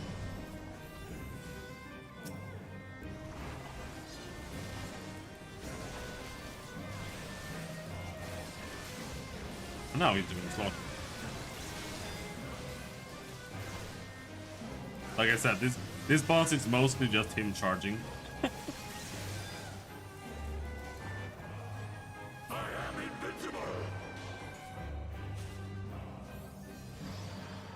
When he does these things, you have to be ready to move back to the center. Wilt thou yield?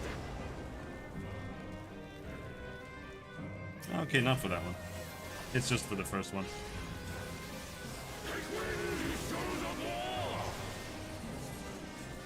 And here's the most important part. You have to kill the ants here. Did you just leave the ants?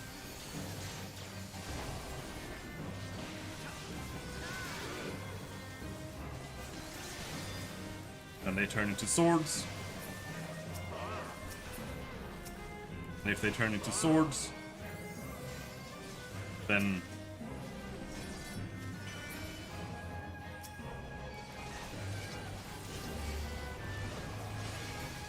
his ultimate skill does more damage. He will wipe the party. I think he can have like 3 swords, I think, means wipe.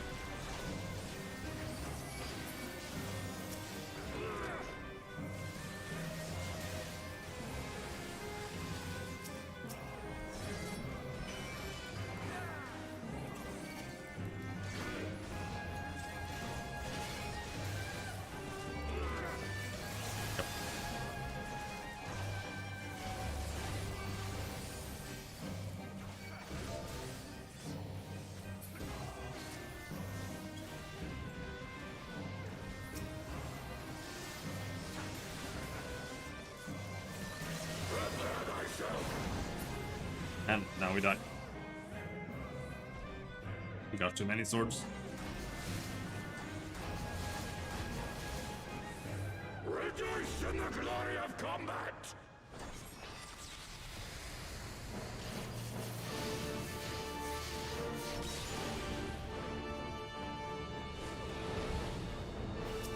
Unyielding of the earth! Ah, we might make it.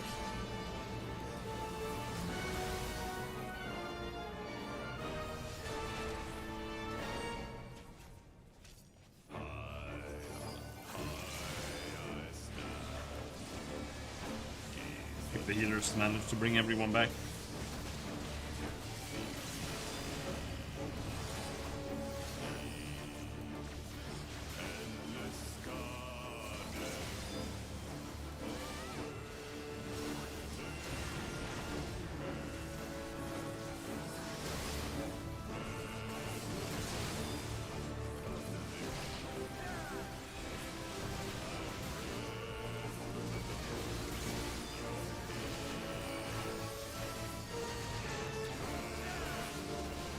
Surpannkaka?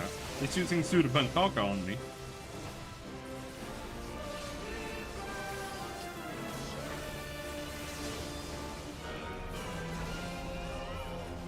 Swift slaughter.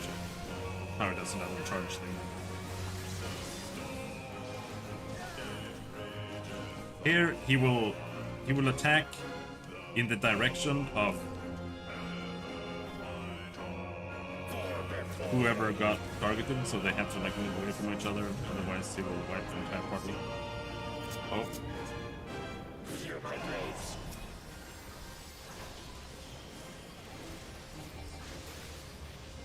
Perish.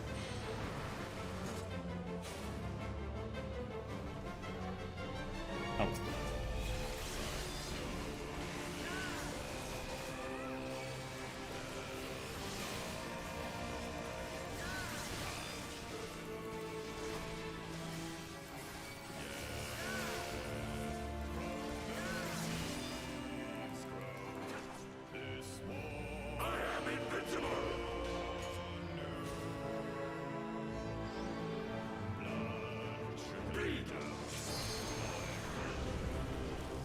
Won't stand that.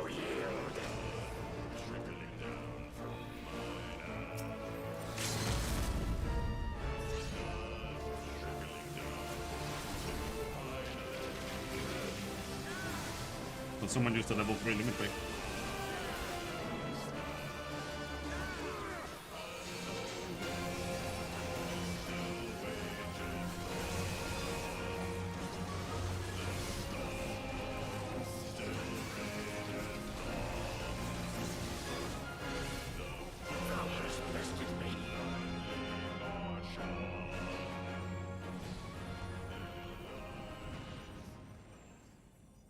Thus does the sacred rite of combat proclaim the victor.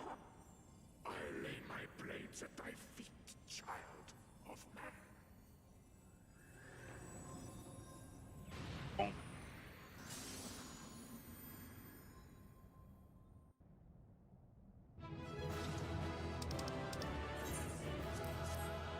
Someone gets an accommodation. Well, we did it.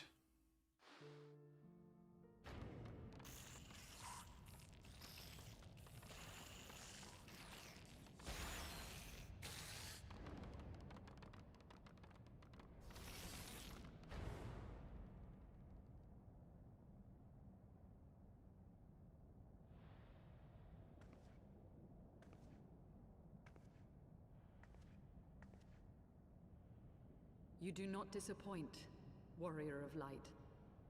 Would that I had your skill in battle. I do begin to see why so many place their faith in you.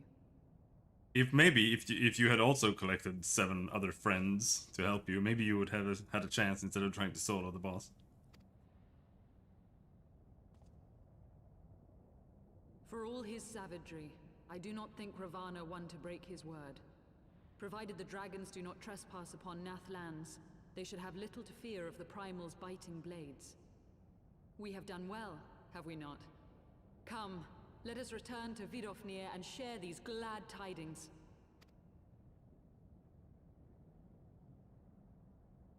I'm trying to. Once more you achieve the impossible, bringer of light. But with every mortal heart that succumbs to fear and fury, another voice is joined to the chorus, beseeching divine succor. Asian waifu. At their bidding, warring gods will shake the firmament, and your world will be consumed in the swelling storm of chaos. No, you don't want an Asian waifu?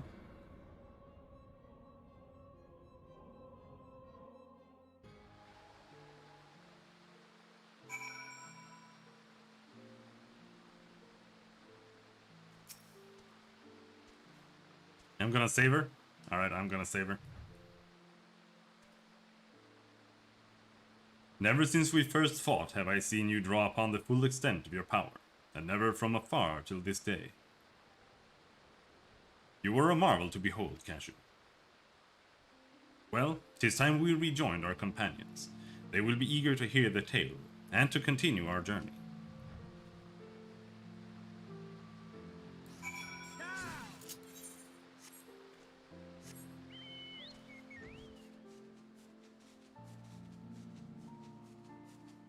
Yep, you have to be able to marry all the girls in the game.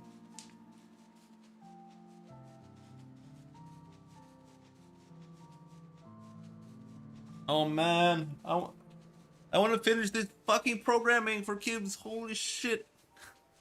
I wanna do some more programming stuff for my game.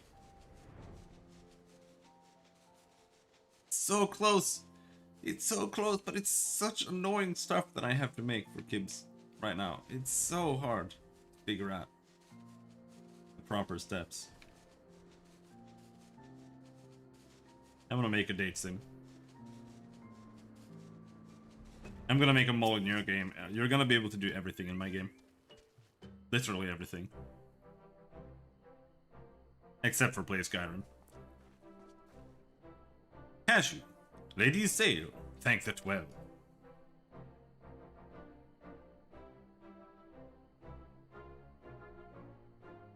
Are you done then, or is there more to do you don't need to do it now? Well, after I'm done programming this step, I'm going to go back to doing art. And then I'm going to do more small stuff programming-wise, I hope. That way I can just do it like on the side. But this step is just too big. We have to get it done because it's too interconnected with everything else. Like it's literally the entire like rendering system. Like we can't even make a level editor or anything until this is done. Like not really.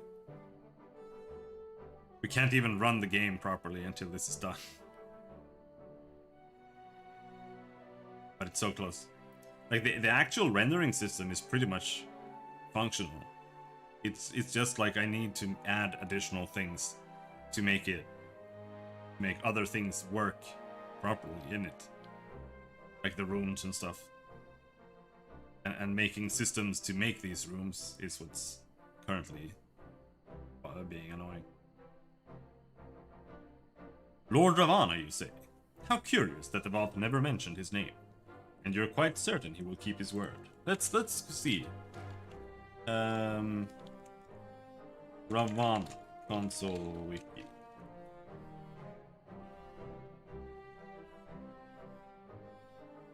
Ravana.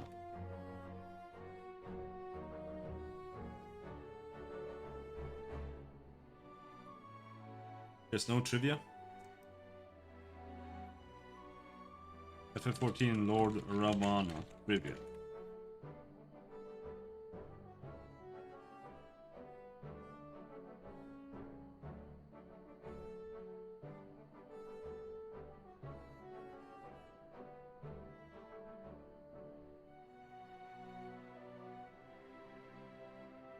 Other appearances, Record Keeper, Triple Triad, but that's referencing this. Nope, he's a unique character, only made for this game.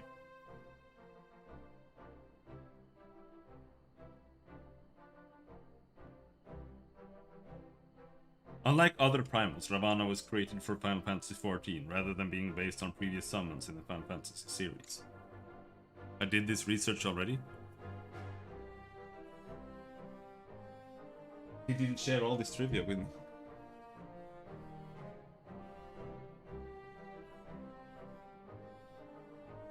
You sent me this fucking quote? When? Here?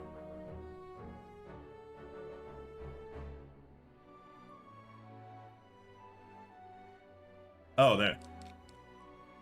Yeah, that was in the middle of the battle. I missed that. Lord Ravana, you say?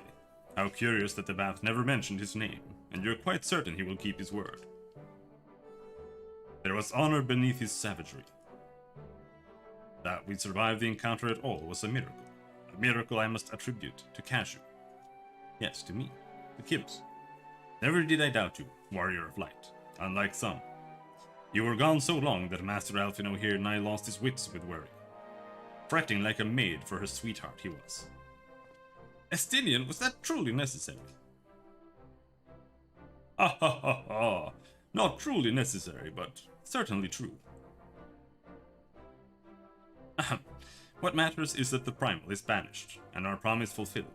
We should return to Vidofnir without delay. Lest you forget, this was but a means to secure an audience with the worm, Hraesvalgr. Nidhogg's minions will not be halted by idle chatter. Come now, we must make every moment count. Right, we were in a rush, I forgot about that. You are unkind, Estinian. For all his experience and intellect, Alphino is still but a boy. He's over there sulking in the background.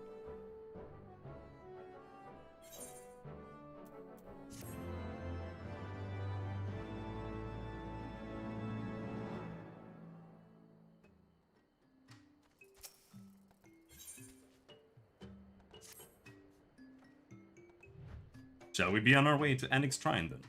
I would not have the dragons think that we have forgotten our bargain. Okay.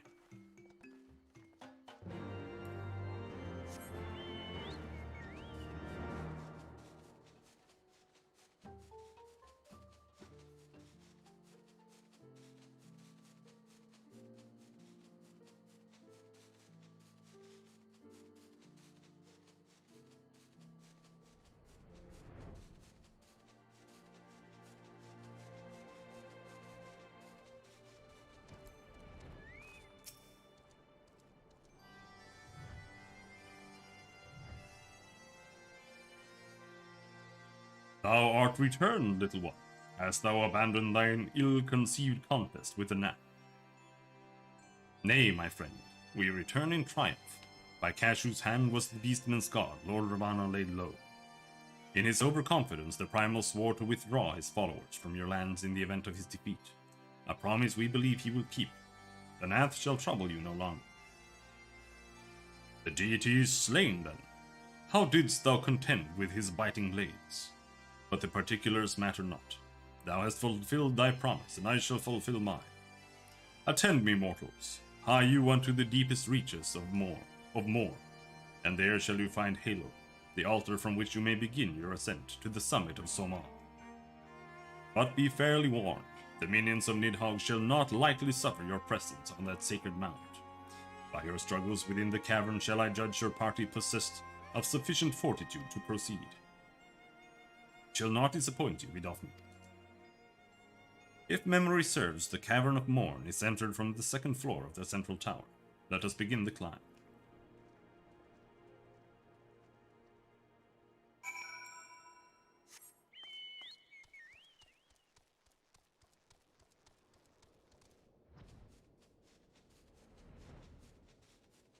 Le second floor.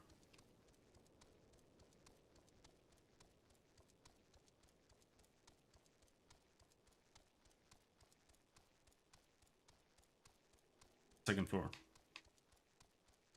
Now we're on the second. Is the first floor the second floor? Yeah.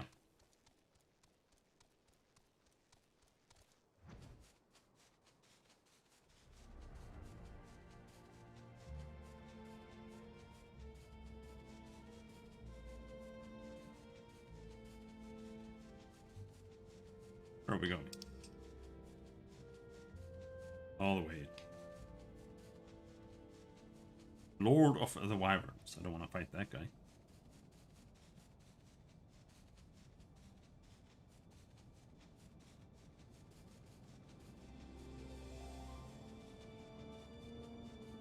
It doesn't.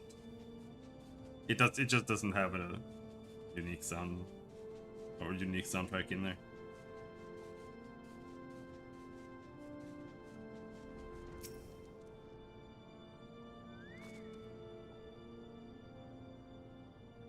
Mean. It's a big dragon.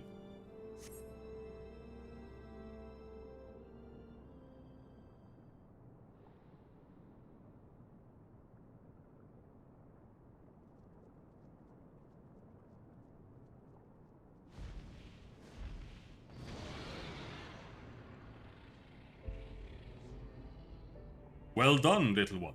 As promised, I shall open the way to Somal's summit, for thee and thy companions.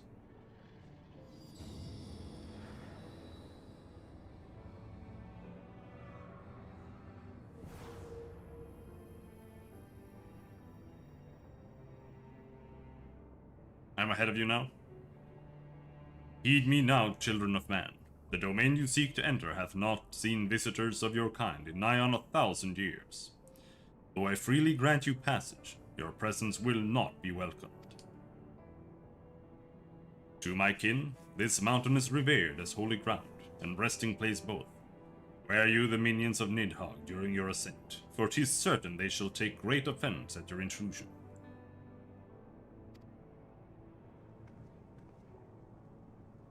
We are grateful for your warnings, gentle Vidofnir. Yeah, well, the first playthroughs always take longer because you like run around and do all kinds of nonsense. I'm literally just doing the main story, like hammering it. Plus I can fly, and I've done it 4 times, but this is the 4th time. We are grateful for your warnings, gentle Vidofnir. My final words are for thee, Dragoon. Have care to keep the stolen power thou wieldest in check, lest it breed further despair.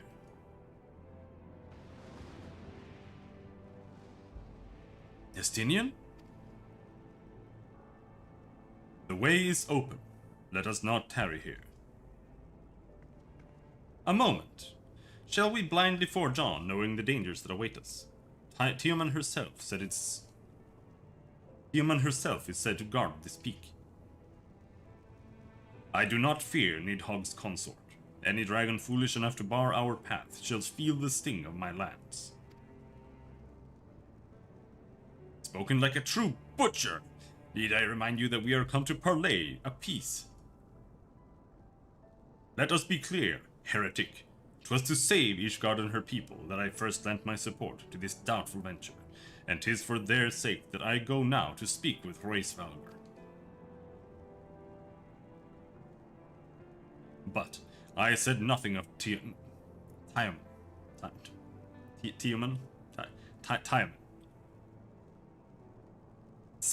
The thing is, some names are so like hard-coded into my brain to pronounce in Swedish that it's really hard to like do it in English. And this is one of them, and I don't know why.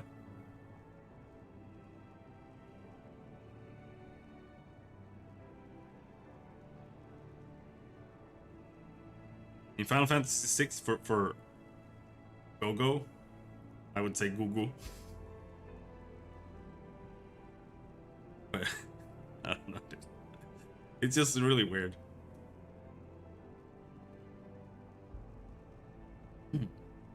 But I said nothing of Tiamat. Should the opportunity present itself to rid my people of one of their deadliest enemies, I shall take it. That is my duty as Azure Dragoon. You are beyond redemption. We will accomplish nothing by bickering. If we are to meet with Hraesvalgr, our path leads up the mountain. We shall defend ourselves if attacked, but avoid conflict wherever possible. What other choice do we have?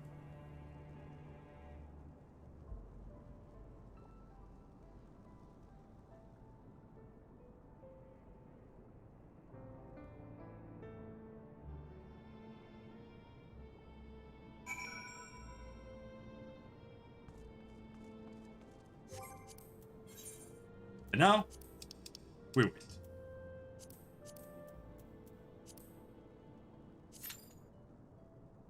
wait. We wait for Somal.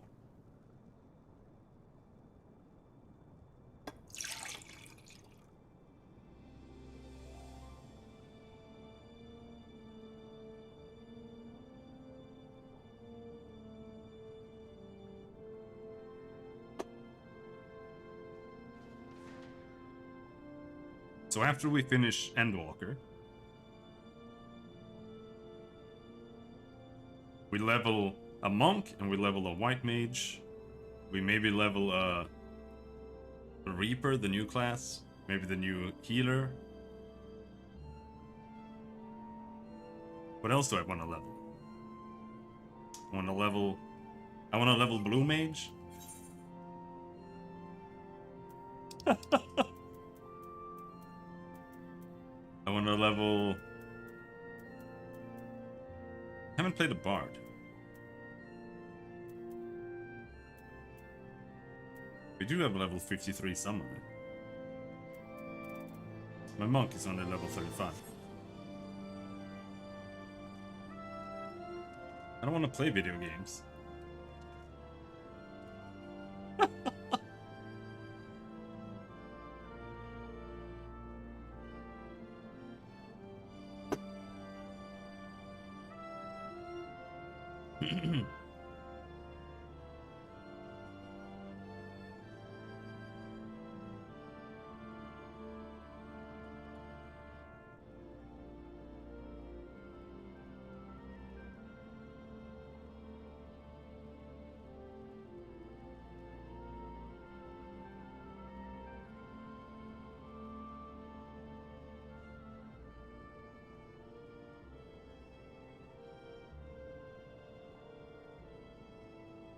Very intense.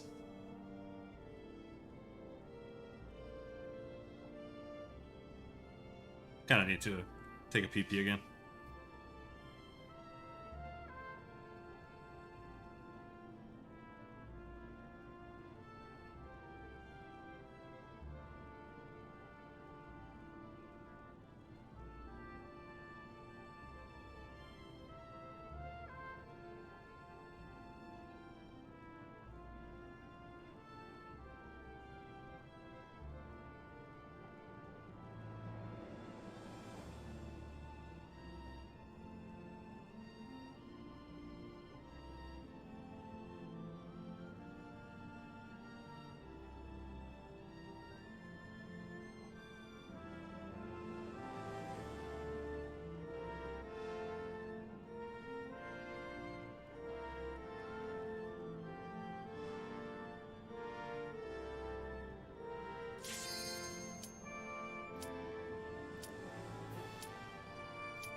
Not even close, dude.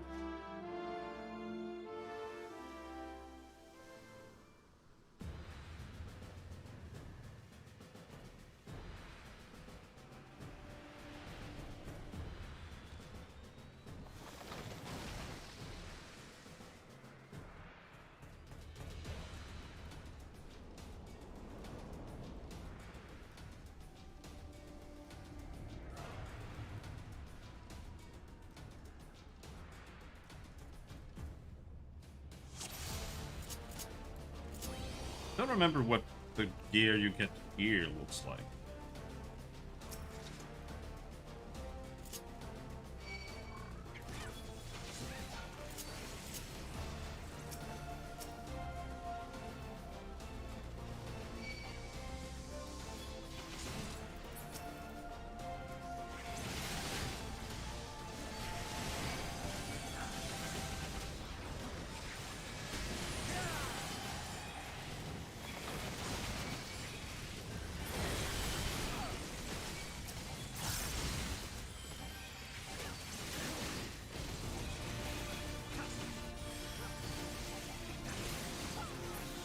You pull the mobs and you put them on top of this big flower.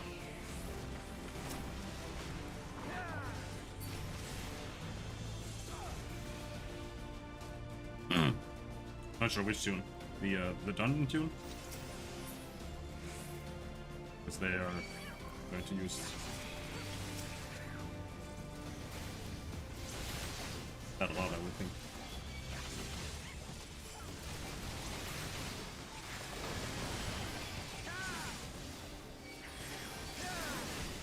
I think this dungeon has a unique song. I don't know.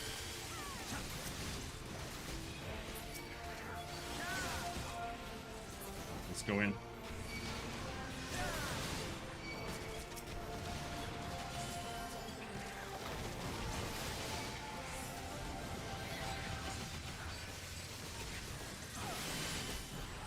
Yeah, they always do that.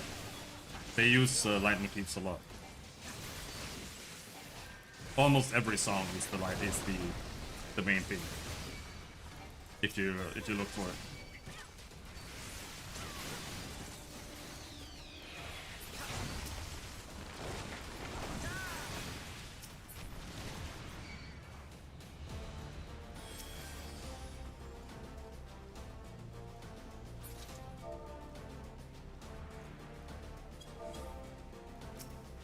Here you ignore the ads.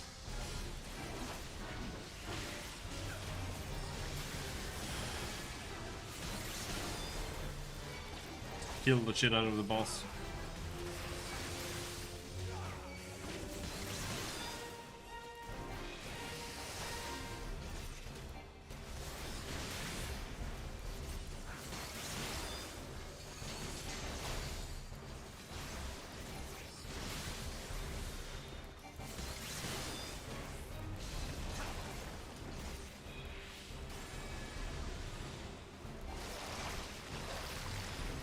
They're like bees that go towards him and then they cause him to do a little bit of AoE damage or some shit.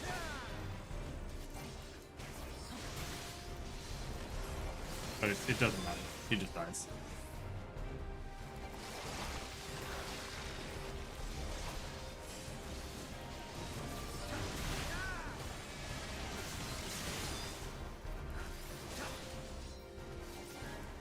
I think he gets more damage.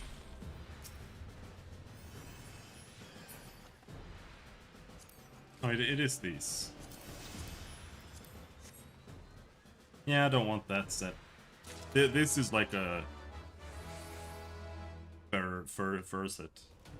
Not quite fitting.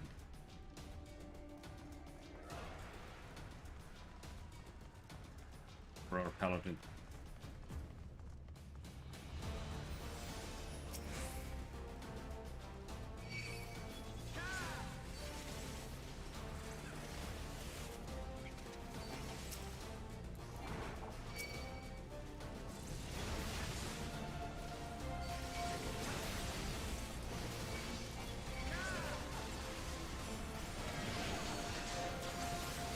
Oh, someone shot the fireball at my face.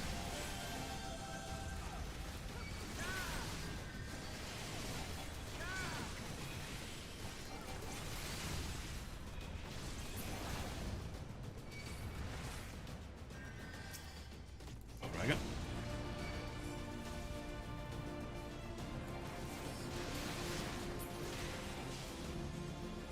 Dragon that is less tanky than the random mobs we fought before.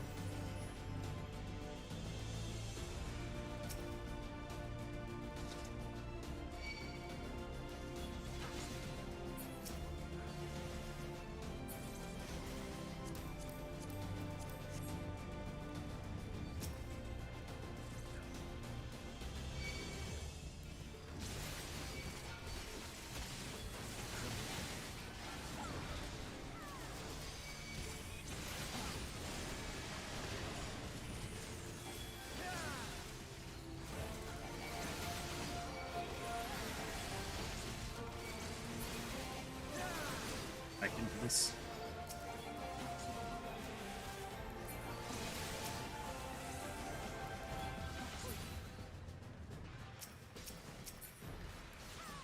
Ninjas get very sad when you move them out of their ground AoE thing. Understandably. Also be very sad.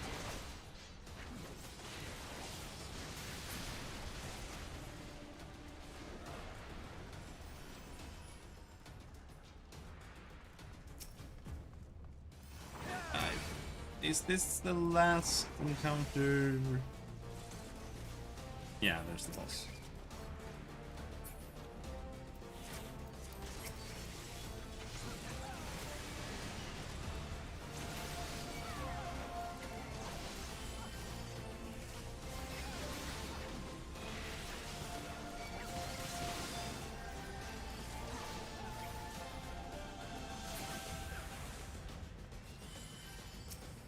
This boss,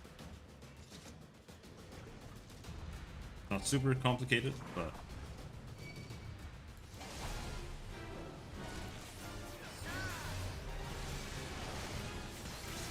he hits you a little bit.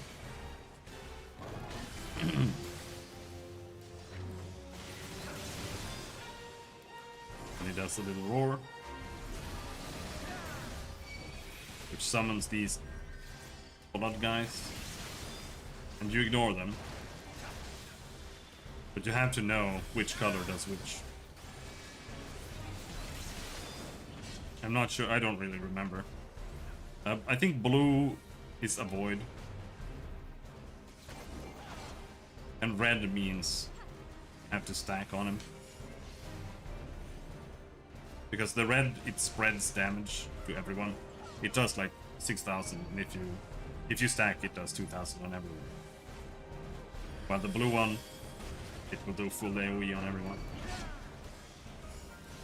But the indicator isn't really that indicative of that.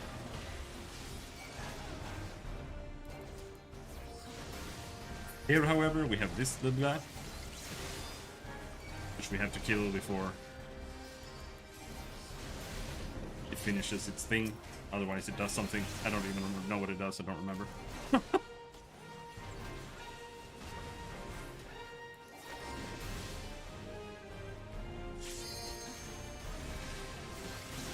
This boss is honestly kind of a tutorial boss. They're introducing this whole red and blue theme where you stack on each other and you avoid people.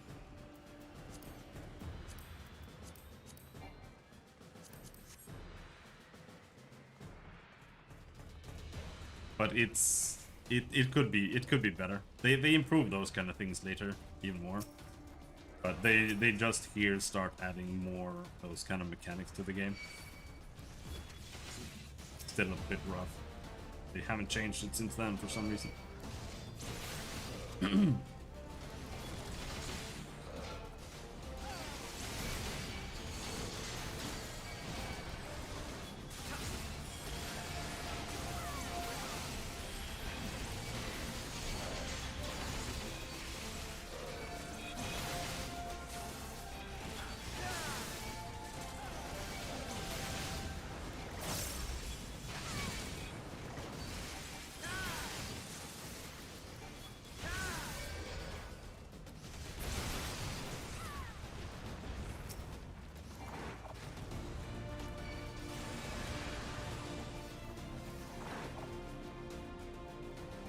You take ninjas out of their natural environment. They often become depressed, and sometimes their ninja flow will develop.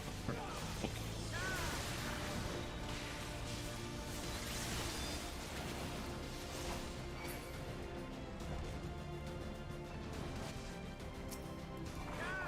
Erdogan. Every single time I see this guy, it's called the Ergo Dragon. I just see Erdogan.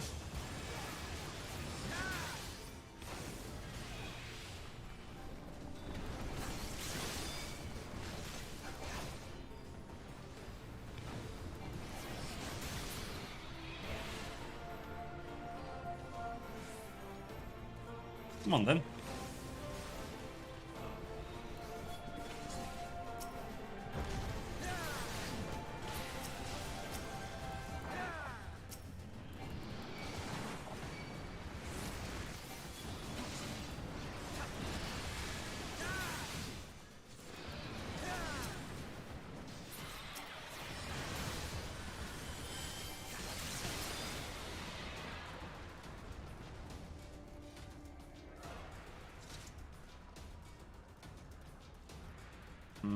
We do have one noob here.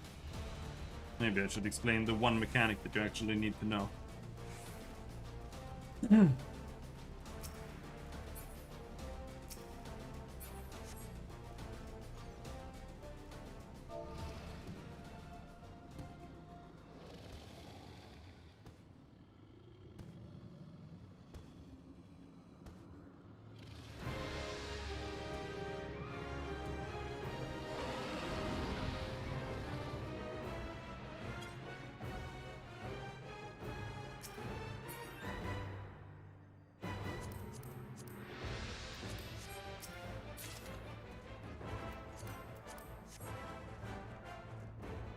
This is Nidhogg's wife, by the way.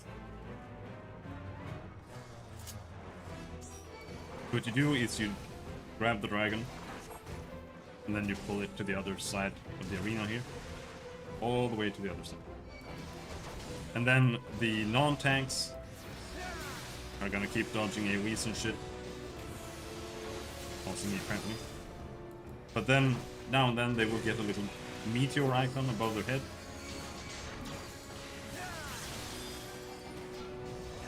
Comet, is that when she does it? Yeah. And now they have to run away. But he's too stupid, he's running to me. Like a fucking retard. Because they drop an AoE.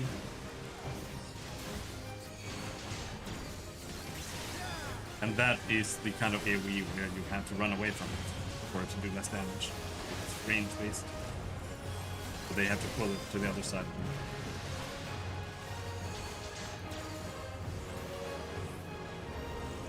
Arrogant insects, be crushed beneath the weight of my fury. Now she becomes invulnerable except for her wings, and then you have to kill her wings.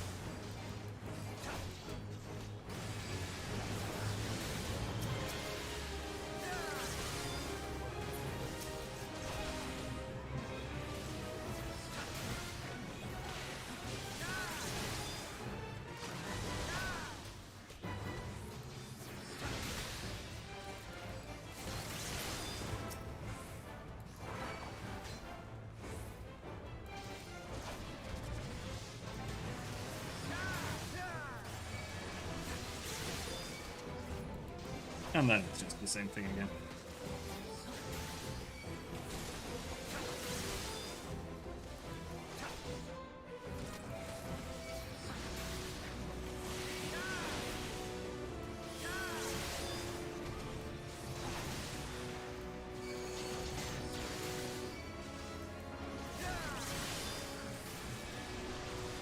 Comet.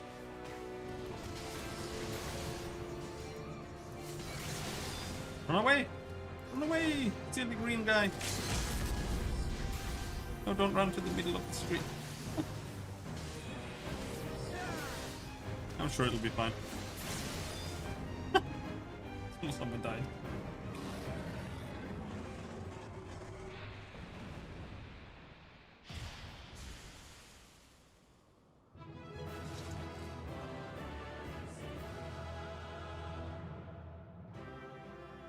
Pair of renegades. I want a renegade.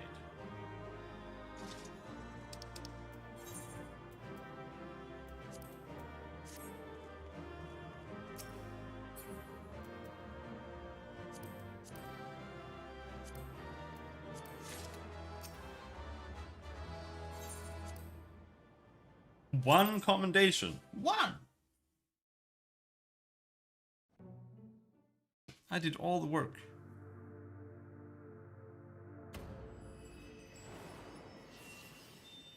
Aha. We are regaining another useless crystal. Very cool. Very cool.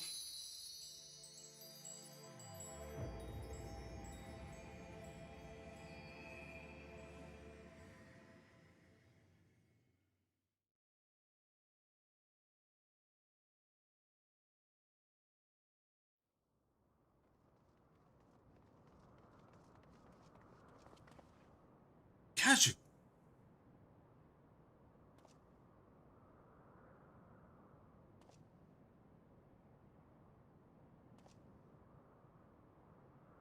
It would seem Tiamat was the last. I sense no other dragons nearby. Tiamat? What is happening?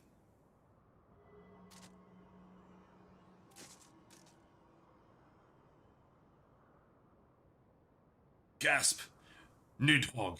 He roars! He knows we are here then. Yeah. His fury. It bleeds through the eye.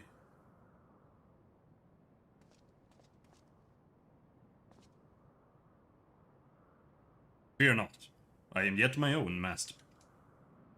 But that damned worm's wrath burns hotter than flame. Come, the heart of the dragon's homeland yet lies before us. Are you ready? Are you ready, Light? This is for you. Thus do we add another link to the chain of vengeance. Oh, Saint Shiva, when will it end?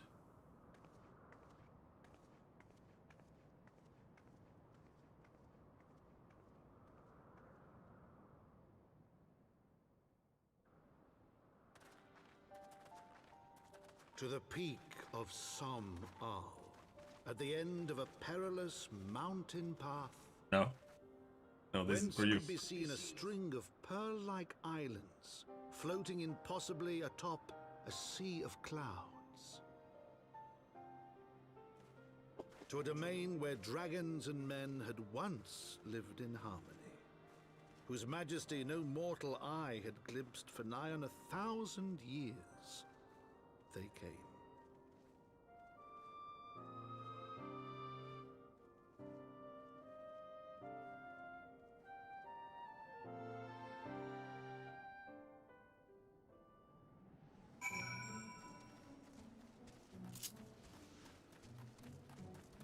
Here it comes.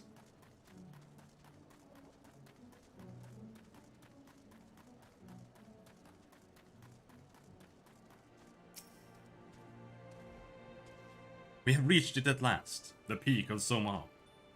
It is said to be the highest mountain in all of Eorzea. You know, I thought it cold and courteous, but the air here carries the chill of a dozen winters.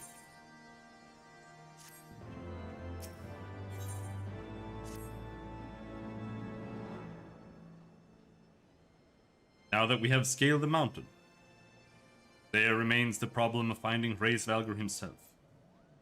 Here it comes.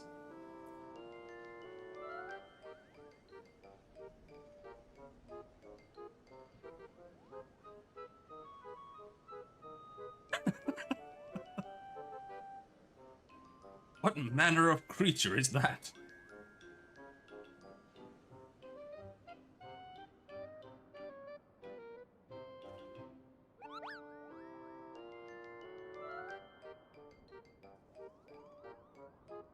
Run away. Cashew, do my eyes deceive me, or was that a mole? Yeah, I think that was a mole. It was my understanding that they only dwelled within the Twelveswood. I certainly never expected to see one in the churning mists. If the Moogle does live here, however, he may know where Hraesvelgr makes his lair. Quickly now, before we lose the creature completely.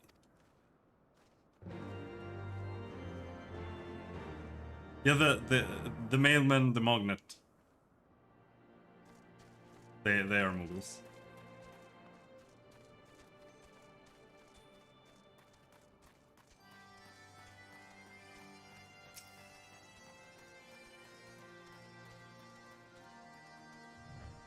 Ah, he's gone. Cash, we must widen our search.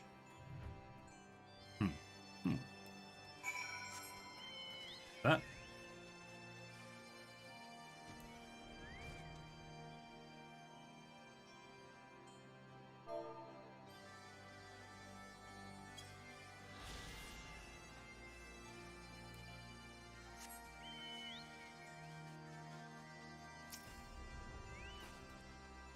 The nearby air appears warm. You sense that concealing magics are at work.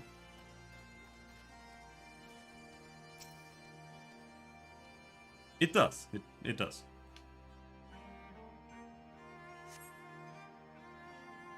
I've heard tales of these Moogles, but 'tis the first time I've ever laid eyes on them. They are rather adorable, aren't they? What? Why do you stare at me so? Can I not find a creature adorable? My heart is not truly made of ice. Alright. What about you, Estinian? What do you think about the Moogles?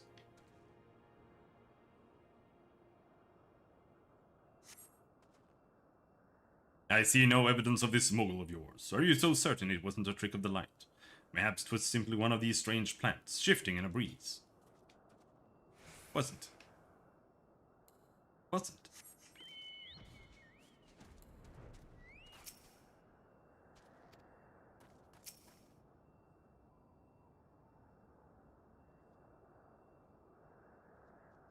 What are you doing in there? There's no sign of a Moogle in the area.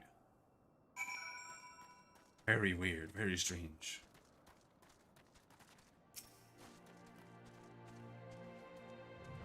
I'm sure I glimpsed the Moogle fleeing in this direction. Could he be concealing himself with magic?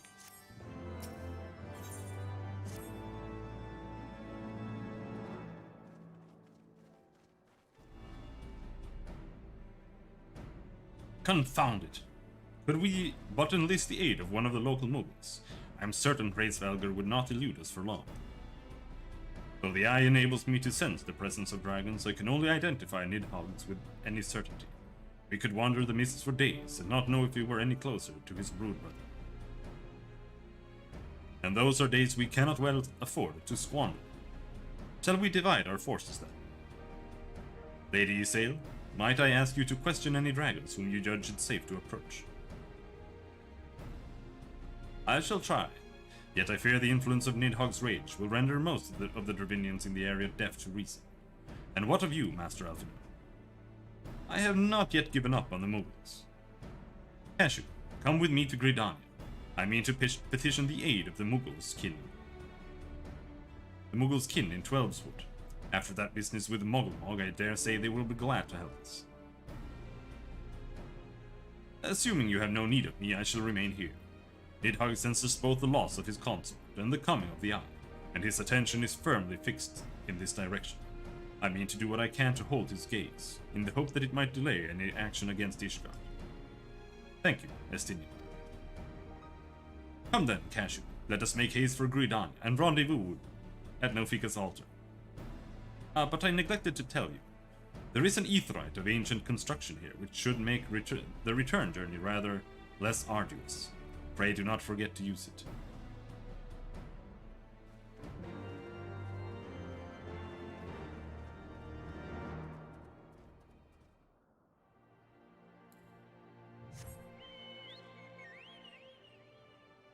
Speak with Alfin.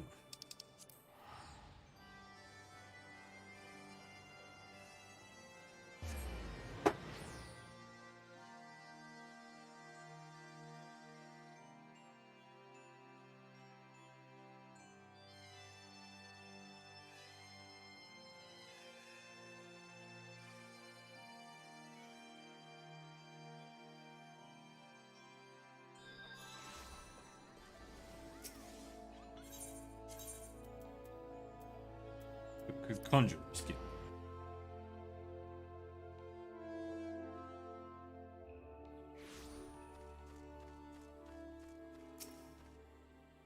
Wait, what? No. I sent word to the Elder Sneedseer upon arriving in Gridania, and I am pleased to report that she has agreed to grant us an audience. If anyone can help us to contact the Twelveswood Moogles, it is she. We are expected at the Lotus Stand. I trust you are familiar with the Conjurer station at its entrance. Oh my god, yes. Do you have any idea how many times I've talked to the silent Conjurer who is not very silent? The Elder Sneedseer awaits you. Pray, follow me.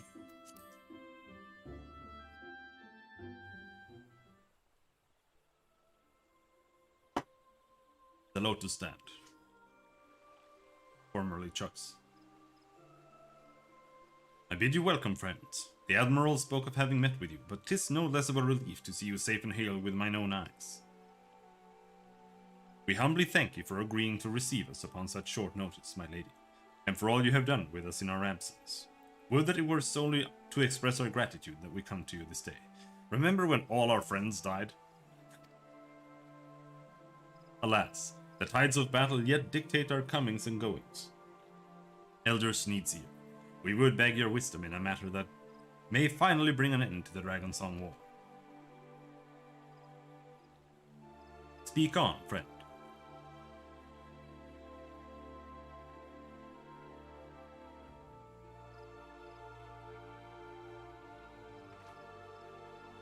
I see. So, you seek a means to contact these Moogles of the Churning Mist. Kupo, I say, Kupo.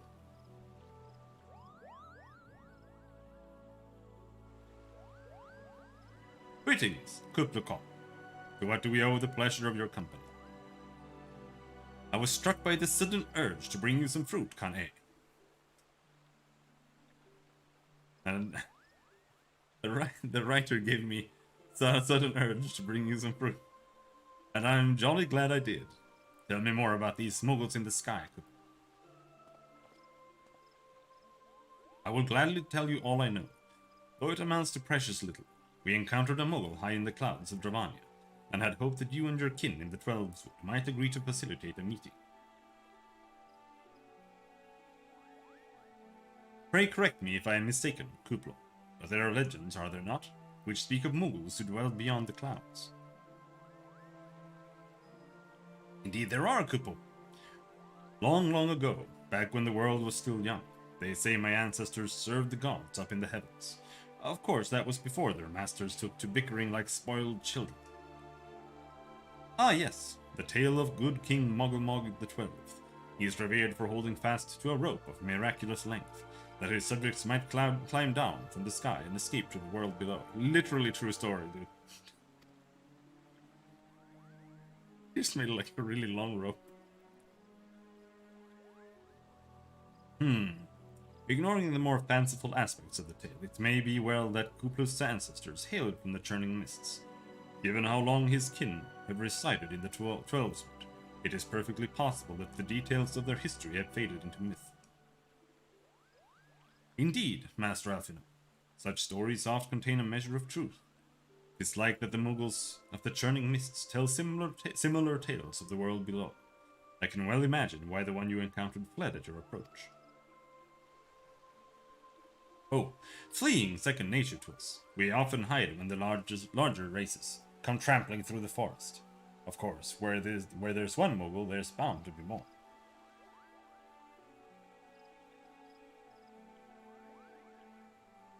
Which is why I've decided to take a trip to the clouds, Kuplo. They surely won't be afraid to talk to me. I was hoping you might say that, Master Kuplo. You will accompany us then? Just you try and stop me, Kuplo. I'll admit, the thought of venturing outside the Twelveswood is a bit unsettling, but I can hardly refuse a chance to meet my distant cousins.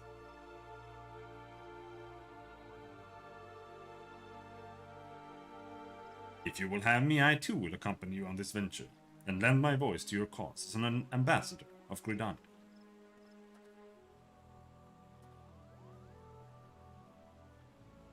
My lady, are you quite certain? How oft has our nation turned to the science of the seventh dawn in our hour of need? How oft have we asked the warrior of light to risk his life to save our own? Full many times, I say to you, and never have they refused us.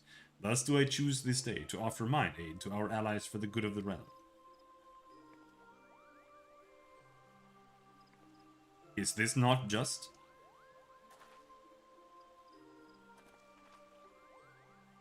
A most unexpected and most welcome offer, Elder Sneedseer. We would be honored by your presence.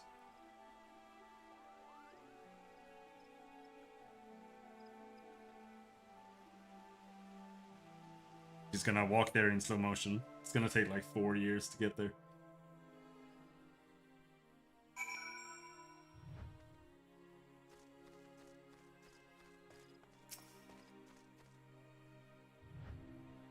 Pray, return to the summit and inform our companions of these developments. I will serve as the Elder Sneedseer's guide on the journey back to Somal. It being a path I have already trodden, I do not anticipate any great difficulties. Besides, we shall have the Elder Sneedseer's personal guard to escort us. They can't teleport there because they haven't attuned to it.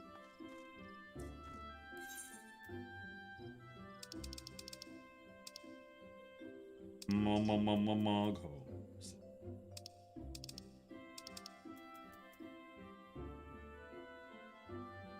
Where is it? What do you... No? Here. Turning this small home.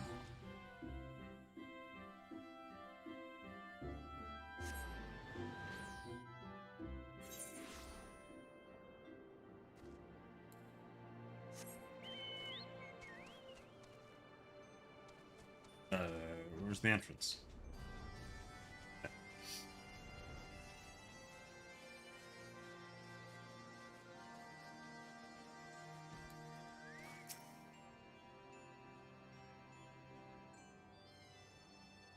Well met, warrior of light. Nidhogg has not stirred, but he watches us, unblinking.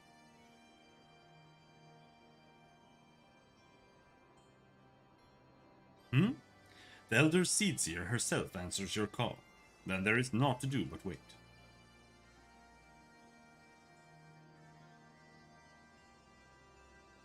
They are here, Cashew.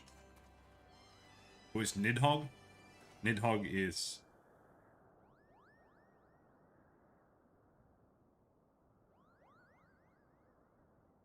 Does anyone ever ask this guy? What are you...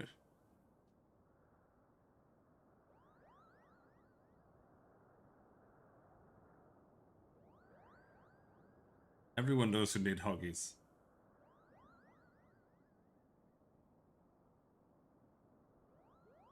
I don't. What we know so far is that Nidhogg is one of the Midgar's children. Brace Valgar is his brother. And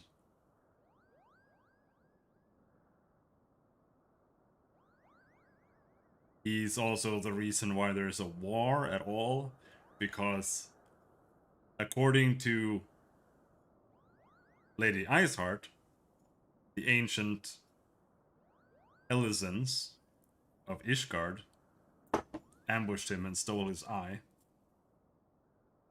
And that's the eye that Estinian is carrying around everywhere.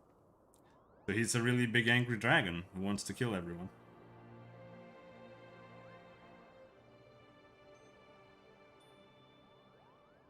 Greetings, my friends. I am happy to report that our journey was mercifully uneventful, devoid as the road was of Ravinians. It would seem the dragons have abandoned Somal for the churning mists. See the big bad dragon from the Calamity trailer?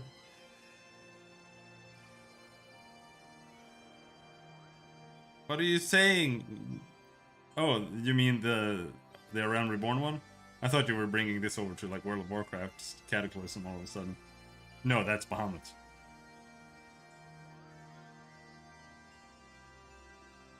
Bahamut is a primal.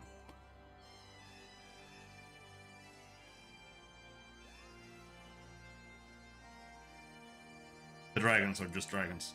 Nidhogg is just a dragon. They're just a race. You haven't really been introduced to Nidhogg except from, like, stories about him. Elder Sneedsy, may I present to you Sir Estinian, Ishgard's Azure Dragoon. It's an honor to meet you, Sir Estinian. I have heard many tales of your order's extraordinary skill and courage. Yes, it is.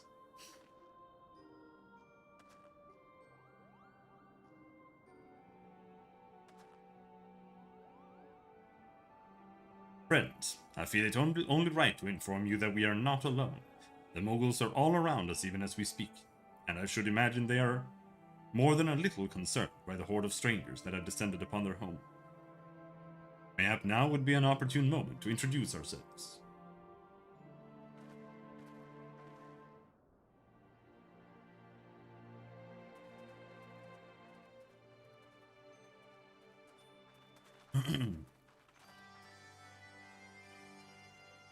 This should serve. Kupopo. They're hiding, of course, but there are so many of them, Kupo.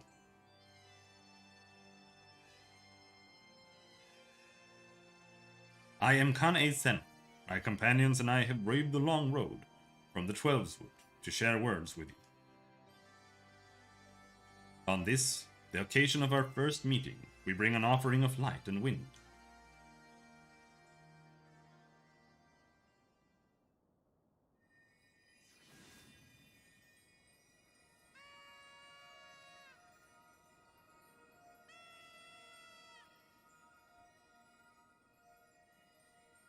Oh, such a gentle and pleasing glow, Kupo.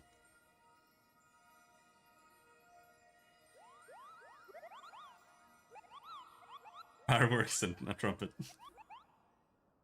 That's what we needed.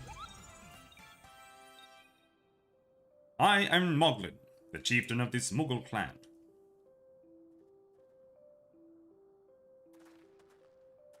Chieftain Moglin, it is an honor to meet you. Greetings, I am Kuplo Kop, ambassador of the 12 Wood Muggles. A Muggle from the world below? Your hide is of a different hue, but that palm is unmistakable. I might need a moment here, Kuplo. My companions were no less surprised to learn of your existence here, amongst the clouds. I hope they did not startle you overmuch in their eagerness to make your acquaintance. Full well can I imagine your wariness. I am told that men have not walked here in nigh on 1,000 winters. Mayhap you will forgive them their forwardness when I unfold to you the grave matter which first brought them into your midst. My companions crave an audience with the great worm Hraesvalgr, that they might negotiate an end to the war twixt man and dragon. An end to war, you say? I trust you, Kane Senna. The light of peace shines brightly within your soul. But I'm afraid the same cannot be said of your friends. To be plain, we did not hide ourselves because they were the first of your kind to be seen here in 1,000 years. Well, not only because of that. We hid because we smelled dragon blood. These skies are home to many, many dragons. While some crave peace, such as Hraesvalgr, many others crave the opposite, such as Nidhogg. Suffice it to say, we are worried that the presence of your blood-spattered warrior friends will attract the attention of the nastier kind and invite destruction into our happy home. Why am I threatening him? Now, just a moment, chieftain. Can't you hear me? I've doled out the odd thrashing or two. But it's always been for a really good reason. Yeah, like XP or money. He's a champion of the 12 Wood Muggles. I will not hear his good name slandered. Now, Ambassador, let's not ruffle each other's fur. I shall, of course, take your testimony into consideration. If I may, chieftain, there is little room for trust twixt strangers. Might we not take this opportunity to learn more of each other?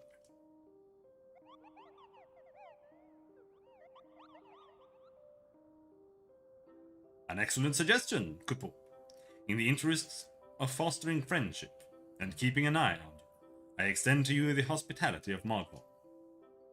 Prove yourselves worthy of our assistance, and it will be yours. I shall be watching, Kupo.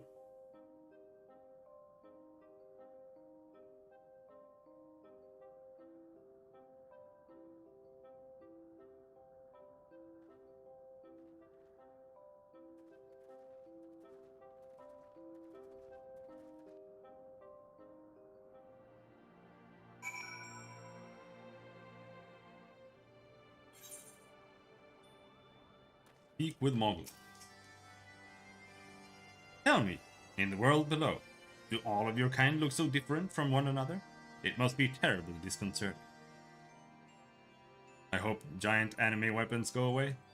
Yeah, to be honest. I always prefer more minimalistic stuff.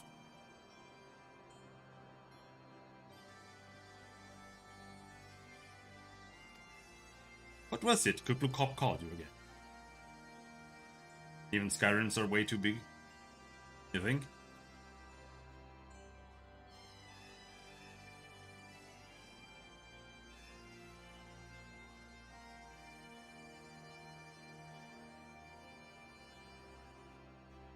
I don't remember. Aren't they pretty normal?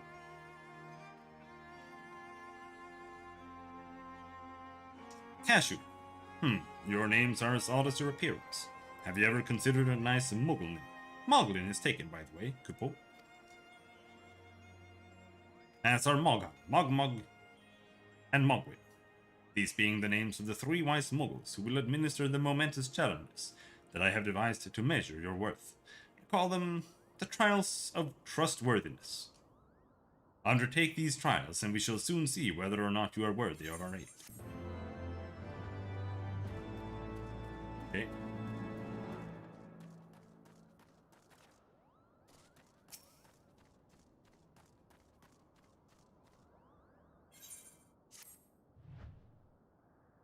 Mogwin's the name, and art is my game. When it comes to painting, there are none in the Mog home who can match my talent with a brush. Kaboom. I know why you have come. Chieftain Moglin has demanded that I test your trustworthiness. But as I trust no one to create art that will satisfy me, I instead charge you with retrieving a masterpiece I seem to have misplaced. It was an ambitious and innovative work, guaranteed to fetch at least 4 couponats on the open market. You must find it. Question the masks. Surely a pebble painted with such vibrant color and unmistakable panache cannot have escaped the notice of every mogul in Mogul.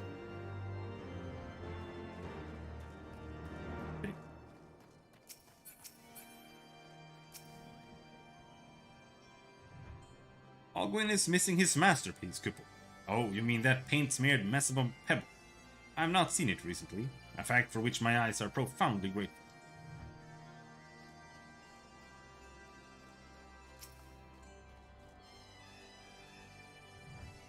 Maestro Mogwin has misplaced his masterpiece, Kupo. Oh, happy day. If I am the swifter in finding it, I will soon have the genuine Mogwin for a price of a little perspiration. Honestly, who has 4 couponats just lying about to spend on such luxuries? Man, these Mogs are mean, dude. I don't know much about his stone, but I do know Mogwin's been creeping out the back way to Somal's summit from time to time. People, maybe he left it there.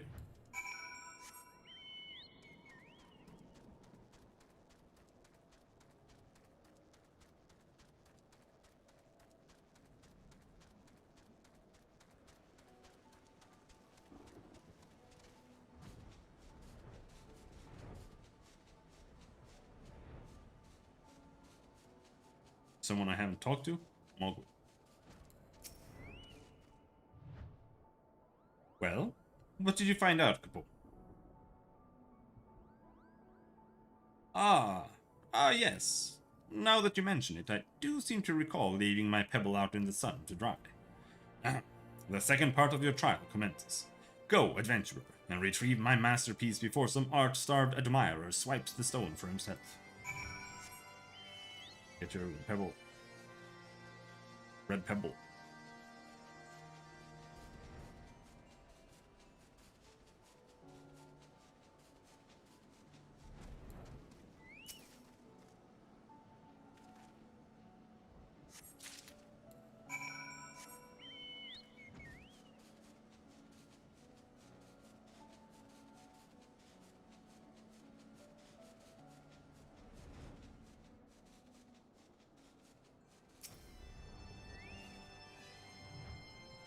Do you have it, Kupo? Is my masterpiece safe? Yes, this is my work. Is it not exquisite? I call it Contemplations of Zenith. Thank you, sir. At last I can exchange my art for those delectable couponats. Chieftain Moglin will hear of this valorous deed. Right there.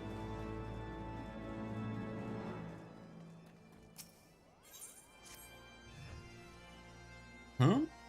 Yes, you have the pleasure of speaking with Mogmog. I know, I am the fluffiest, most enchanting creature you have ever laid eyes upon, Kupo. It isn't easy being this adorable. I can barely take a stroll outside without those relentless Dravanians throwing themselves at me.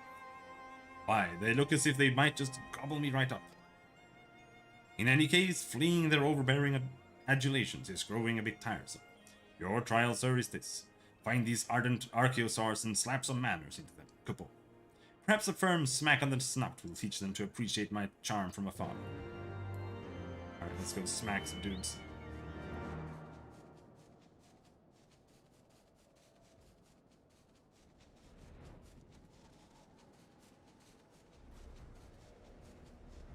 Who is smacking? Those guys. Dinosaurs.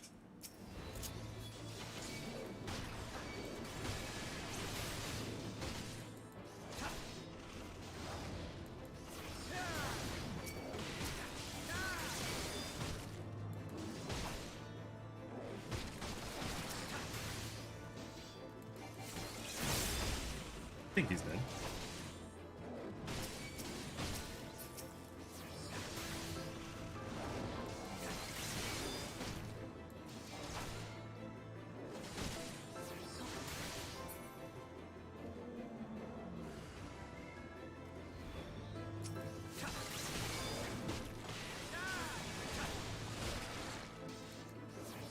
You can cast 2 instants between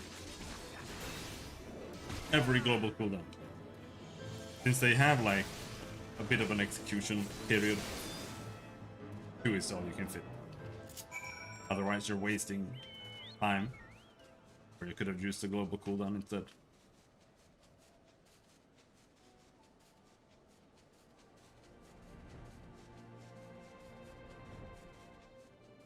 That's assuming you have a good enough king.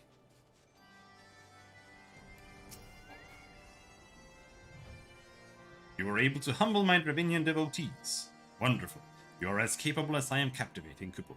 Still, my precious perfection does not excuse those louts from pursuing me so mercilessly.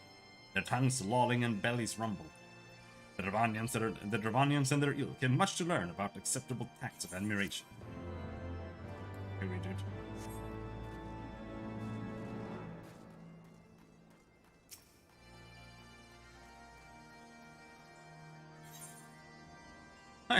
Why are they so much bigger? Hello. Yes, I am Moghan, the foremost alchemist in Moghan, if you must know. If your tongue is gloopy or your wings droopy, I have a potion to fix that. Or I would if I didn't keep running out of ingredients. Luckily, you're here to do my trial. Yes, go forth, mighty adventurer, and mightily pluck 3 sprigs of cloud's breath for me. You'll find it blooming near the entrance to Isle Tom. It's not the safest of places, so don't let yourself be too distracted by the pretty flowers. Okay.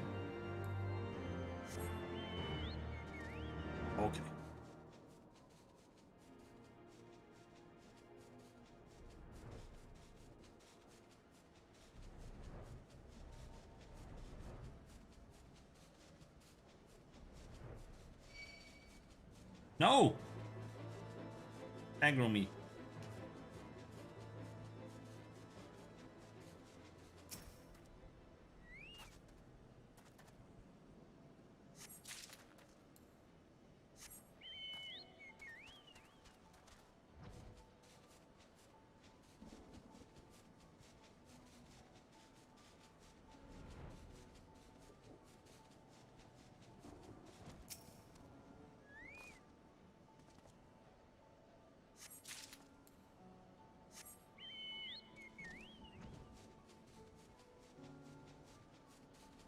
Now, where's the last one?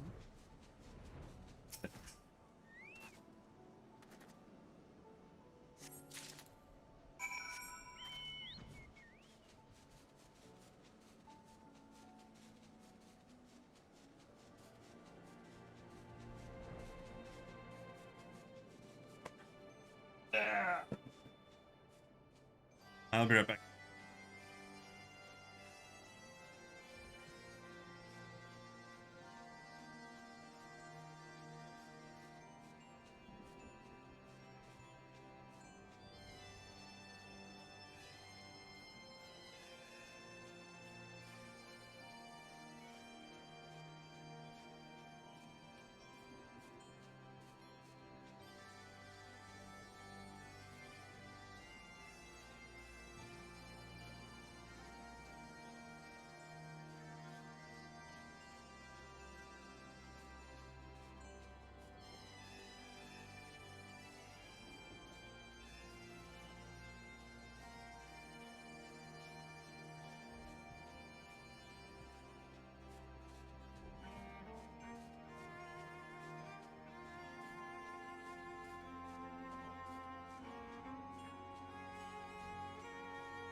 Okie dokie. Where's my gamepad?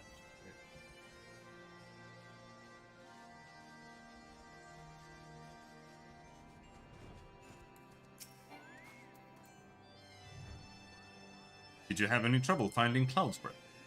I do need it quite urgently, you know. Oh yes, these are perfect, Kipple. Now I have the main ingredient for my palm tonic. Speaking of which, how are you feeling, sir? Should you ever feel your palm losing its bounds, then I'm your mogul. You have completed the trials of trustworthiness. Return to Chieftain Moglin and await his judgment.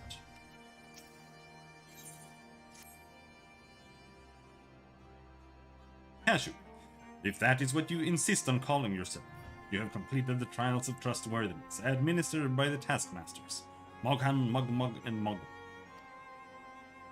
During these grueling tests of character, closely observe your conduct, as well as that of your companions. I am decided, Kupo. Gather your friends before me now, so that I need not repeat myself needlessly. I have to talk to all of them. What sorcery is this, that my heart should stir at mere fluffiness? Cashew, I was... No matter. What is it? Chieftain Moglin has made his decision. Well, let's not keep him waiting then. Zoom. We've become such friends, Kupo. My Mogul cousins love to sing and dance as much as I do. Chieftain Moglin has finally come to a decision, has he? Well, I suppose I'd better flutter over and see him then.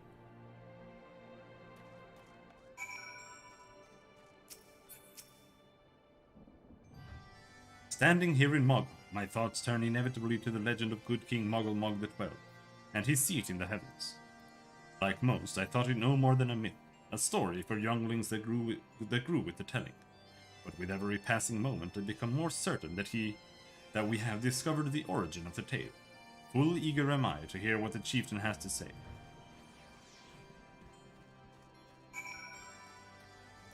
Estindian's just over here brooding. How go your trials, warrior of light? I myself have been sent on a number of expeditions to chastise the local dragon population. Did not their chieftain wish to avoid inflaming the Dravanians? Such contradictions aside, our hosts seemed entranced by the height of my leap. They compared me to Mog, a lance-wielding Mughal warrior of El, who also favored such attacks. It was meant as a compliment, I expect, but I doubt these furry lumps could outleap a caracal lamb, much less a dragoon. Conclude your business here swiftly, Cashew. I like not this place. I want to kill dragons. Are these trials over then? My tasks have been a little more than household chores. If our hosts elect not to grant their aid after working us like pack chocobos, I shall demand compensation in couponuts out of principle. But I hope it will not come to that. Let us hear the chieftain's verdict, shall we?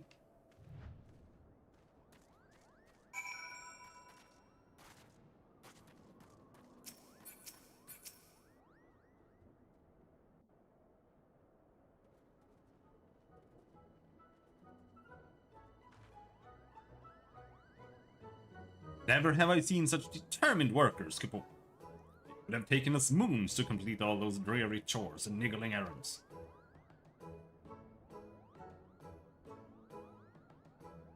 And have our labors proven the purity of our intentions, Chieftain? Without a doubt. In fact, there was never really all that much doubt to begin with. You were, after all, already friends with a fellow Mughal. But you see, before any meeting with Hraesvalgr could take place, certain preparations needed to be made. And what better way to help you pass the time than by having you perform all the tiresome tasks that no one ever wants to do, Kipo? Grrr.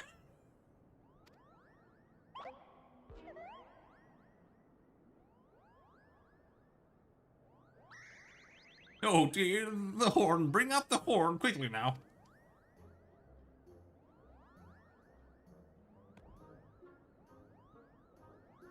We blow on this wondrous instrument whenever we wish to speak with the Great Worm, Kupo.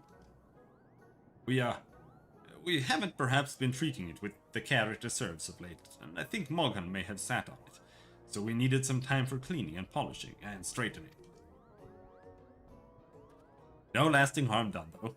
Now you need simply head to Zenith, the worm's dwelling to the west, and give the horn a good toot. We are in your debt, Chieftain. Thanks to your noble gift, we shall finally have a chance to plead our case to Hraesval. Very possibly, yes. But I wouldn't get my hopes up too high, Kupo. The old worm isn't terribly fond of, Your concern is appreciated, but I'm quite certain that Hraesvalgur will welcome our overtures.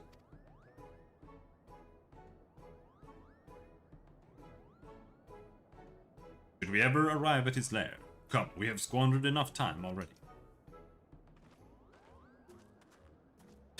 Ah! He's right, you know. Chieftain Moghan, we thank you for your gracious hospitality. Though we must soon take our leave, I pray that we may continue to nurture the shoots of this new-sprung friendship twixt earth and sky. Of course, Kipo. Visit us whenever you wish. Consider Mogholm your home amongst the clouds.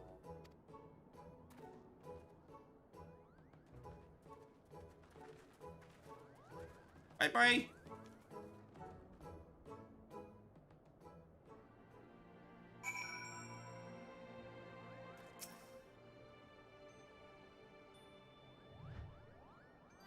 Thanks for the help, Kipo.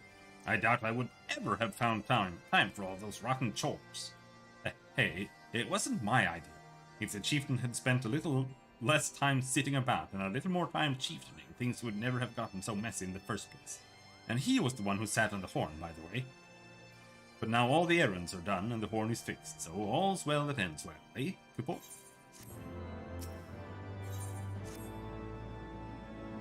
Well, I expect you're eager to be on your way. Did I mention your friend was looking for you, Kupo? If not, Alfino is looking for you. I'll be waiting just outside, stretching my wings. Let me know when you're ready to depart.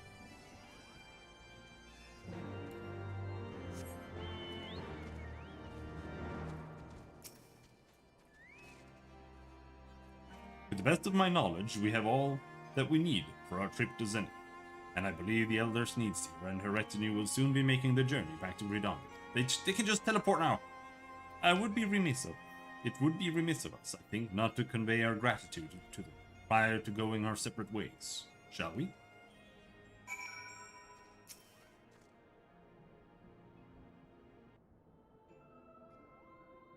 Alfino, Cashew, I do humbly thank you for what has been a most enlightening experience. Were it not for your pioneering spirit, the existence of these moles might never have been revealed to us. 'Tis we who should be thankful, Elder Sneedseer. Were it not for your timely diplomacy, they would never have chosen to reveal themselves at all. And 'twas your presence, Kuplokop, that ultimately won us their trust. It must have taken great courage to leave the sanctuary of the Twelveswood, and we are exceedingly glad that you did. It was my pleasure, Kupul. I have made so many new friends and have so many fantastic tales to tell my kinsmen back at home. And it is to our home that we must now return. May you ever walk in the light of the crystal, my friends.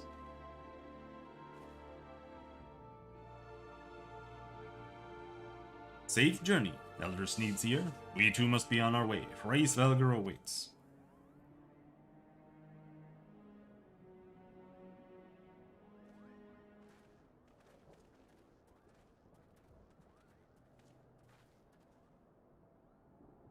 Warrior of Light, pray attend closely to your companion. Celestinian, beneath that stoical facade, a storm of anguish seethes unseen.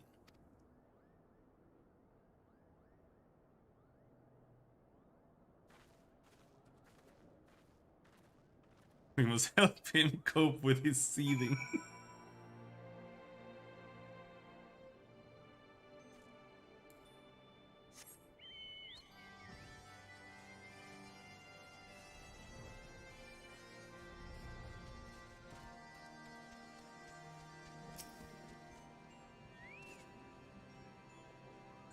Have you said your goodbyes and dabbed away your tears, Cashew? Kupo. Then we are indeed ready to go.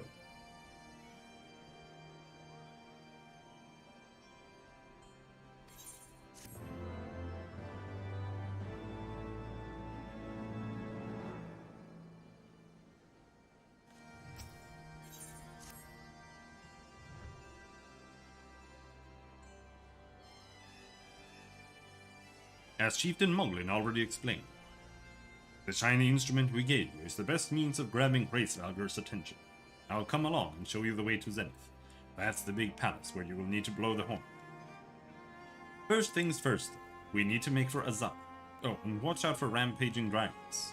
Oh, maybe that should have been the first thing, Kupo. Maybe. Let's go kill some rampaging dragons. I think they cut something there.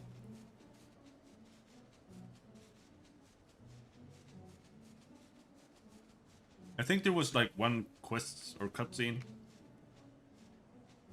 where they ask you like which Moogle was I, like which Moogle you helped first, or like if you remembered someone's name or something. It was completely pointless, but it was there. The entire time I was just sitting there like memorizing their Moogle names. Like, which Moogle did we talk to first? Blah, blah, blah. It was completely useless stuff.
Things were a bit fighty for a while there, but I think we've arrived in one piece, Kupo.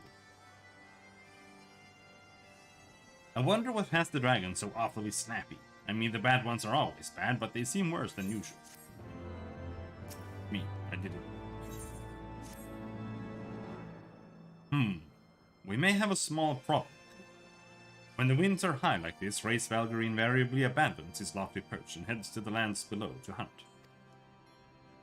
If you tried blowing the horn now, I doubt you'd hear it. I suggest we stop the clearing at the clearing up ahead and rest until the wind dies down. This is a mug place. I'm gonna see...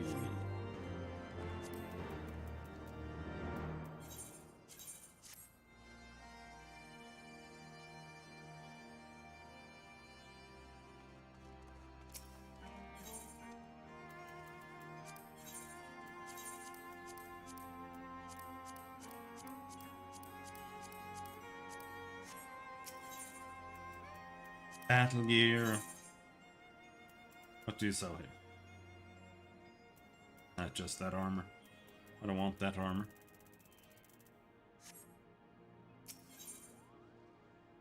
Oh well.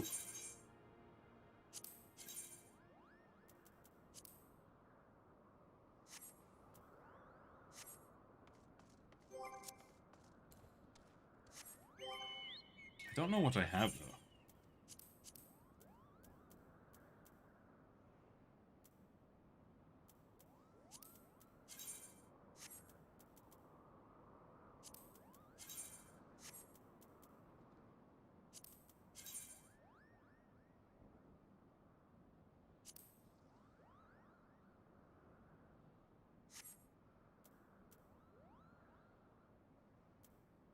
Nothing.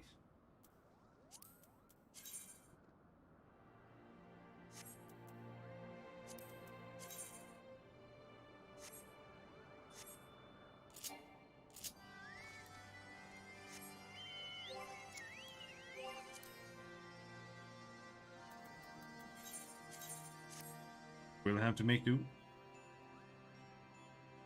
with the emo armor.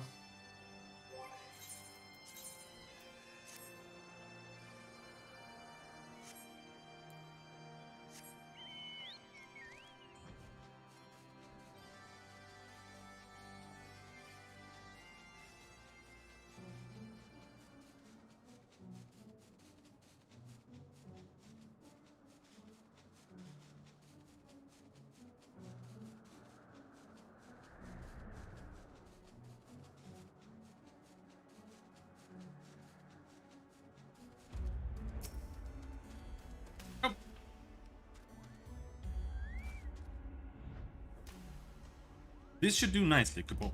The winds will likely have died down by tomorrow, but until then we might as well make ourselves comfortable. If we must interrupt our journey so close to its end, I suppose this place is as good as any. And mayhap a brief respite from the hardships of the road will help to clear our minds in readiness for the coming parley. Very well then. I believe a campfire is in order. Leave the gathering of fuel to me. I acquired a keen nose for firewood during my time in the frozen wastes of Kurthus. Oh, where are you? Oh, he's behind the thing. He's behind something again. Clear our minds? 'Tis Master Alphino whose mind needs clearing. The thought of meeting a great worm in the flesh has befuddled the boy. Did you see him stroll away as if these ruins were not crawling with deadly beasts? Follow him, Cashew, and see that the wildlife does not make a meal of our young friend. We will have the camp ready by the time you return. Of course, of course.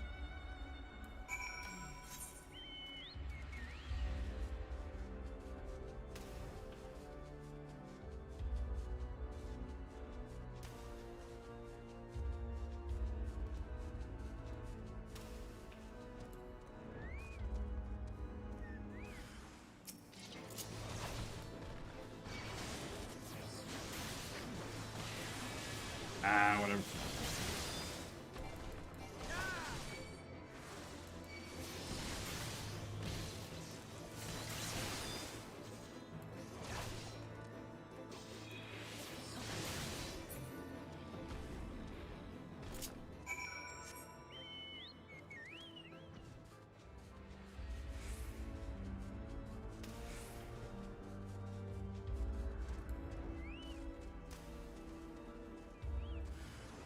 Killer.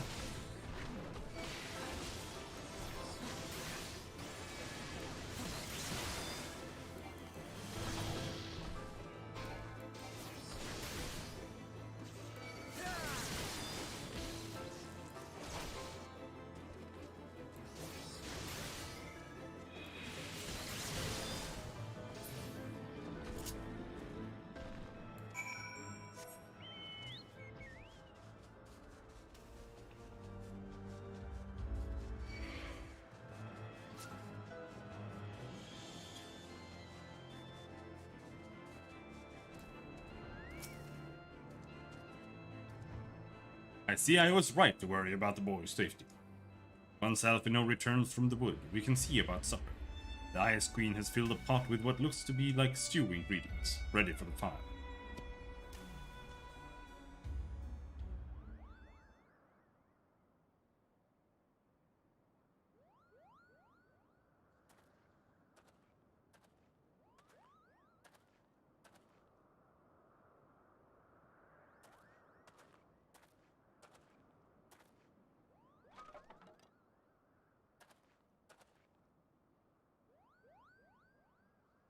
Good work.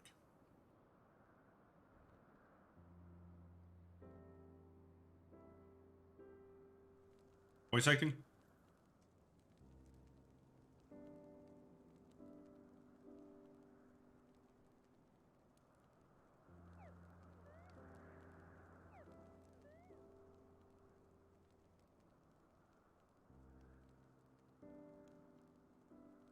Damn it. Ah, few things compared to the simple pleasure of sitting beside a crackling campfire of one's own making. Ah, so speaks the great explorer. Until recently you wouldn't have recognized firewood if it came with kindling and a flint. 'Tis well you instructed me so patiently then. But yes, left to mine own devices, I would have been compelled to signal to Izael with a pile of damp leaves.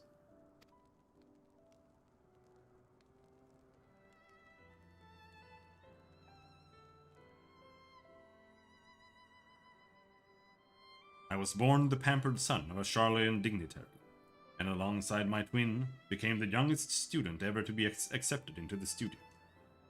How proud I was to match wits with scholars and philosophers, how ignorant of mine own shortcomings, that hubris invited manipulation and betrayal, and led to the downfall of the Scions. We all of us are guilty of similar ignorance.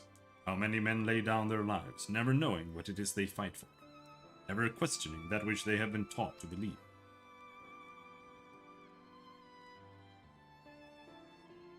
It was only upon meeting Hraesvalgr that I learned the truth hidden within our history. Were it not for that chance encounter, I would never have vowed to tear down the Holy See, and expunge the falsehoods with which it fans the flames of conflict. I would have lived and died in ignorance, that the truth has driven me to do terrible things I cannot deny. But I would rather sin in the pursuit of peace than imagine myself virtuous for perpetrating a needless war.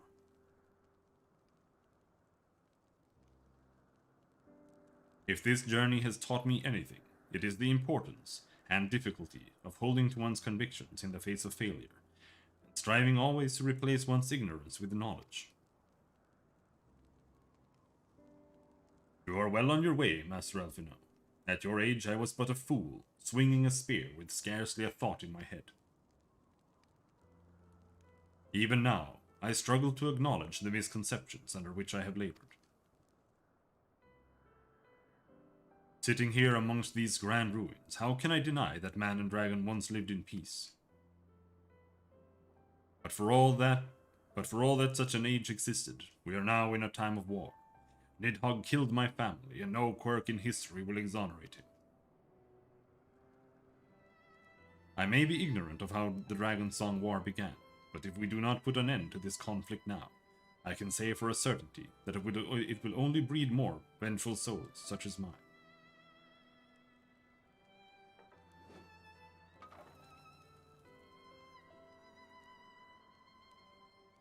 In my hands reside the power to vanquish a great worm. If Ishgard's survival rests on me wielding that power, I will slay Nidhogg myself, orders or no. Estinian, you gave your word! My word is contingent upon the success of our parley. Show me the strength of your convictions, Lady Iceheart. Convince Hraesvalgr of the righteousness of your cause.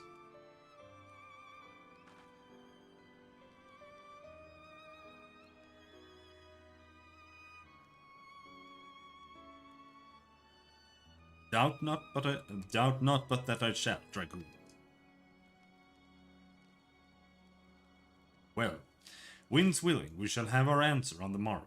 Let us sleep now, and face our fate with the rising of the sun. And then Hraesvalgr just drive by and just kills everyone while we're sleeping.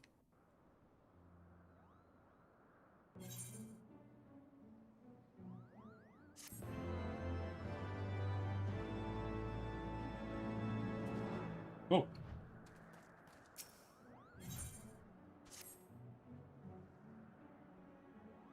The campfire was so cozy. I must have fallen asleep, Kaboom.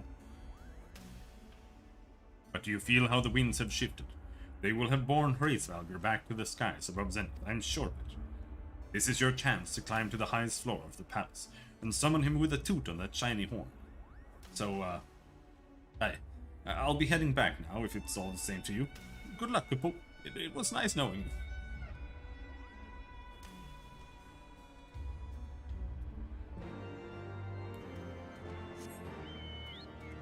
Alright. Nice knowing you too.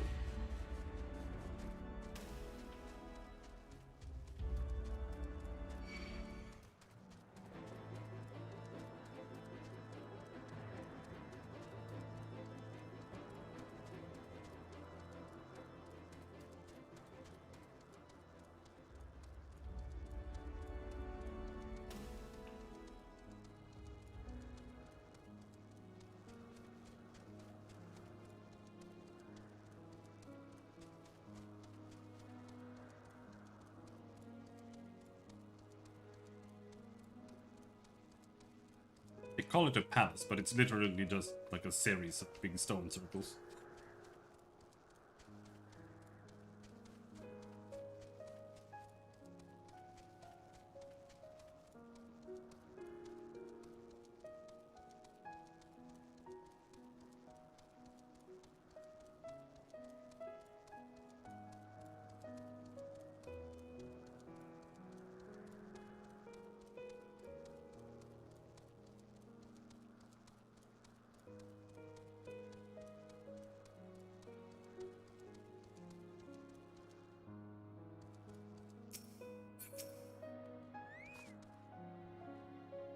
Don't cry. I might cry.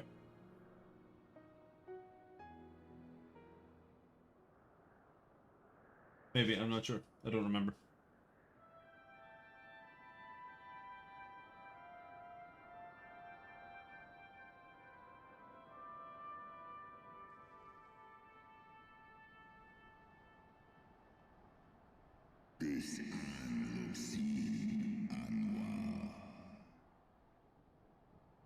Mortals, why do you disturb my solitude?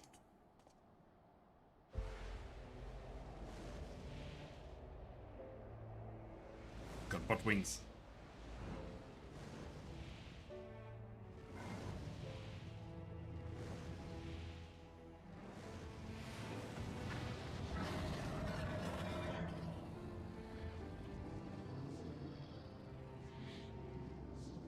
Grace Velga. Thou speakest the name of a creature that but awaited the release of oblivion. Be read.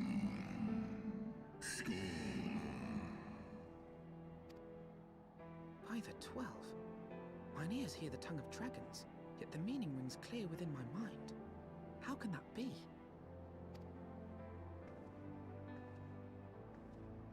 Racevelga, do you not remember me?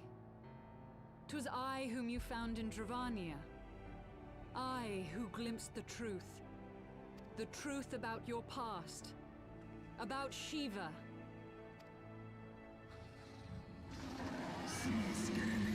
Do not speak her name, mortal. But speak it I must.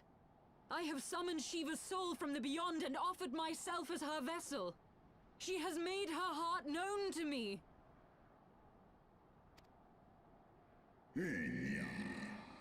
Foolish girl, thinkest thou my beloved spirit hath descended from the heavens?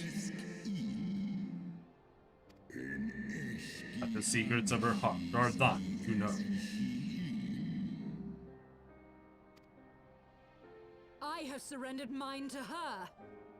Do you not see, my love? I am Shiva reborn! Gullible fool. The light but illuminated the past for thee. It did not grant thee omniscience.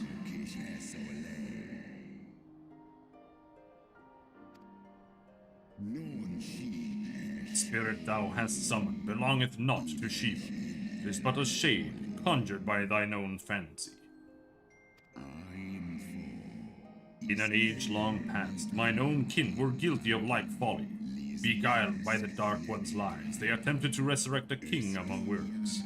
Yet the divinity they called forth merely borrowed the resemblance of my fallen brood brother. Bahamut.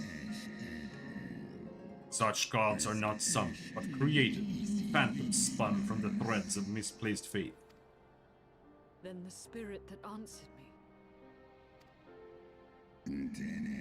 Was but thy dream of Shiva. Thy soul hath been corrupted by a deity of thine own making, child.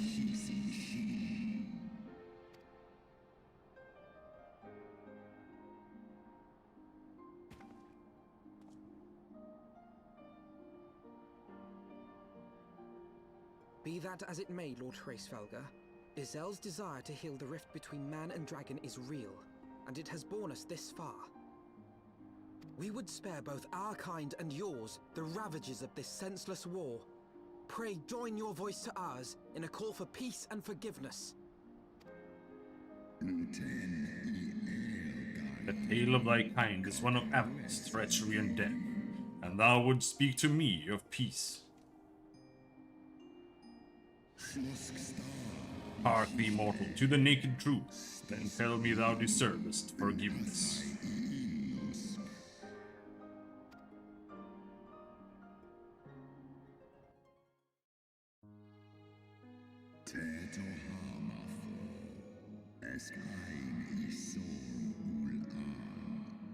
Well, 100 years ago, thy beloved Shiva's sacrifice served to bring an end to the war twixt man and dragon, paving the way for an age of peace and cooperation. 2 centuries of harmony were followed, during which time the Ellison learned much about us, not least that the eyes of a great worm are the wellspring of his strength. It was out of the selfish desire to possess this strength that King Thordran then conspired to undo all that our peoples had achieved together.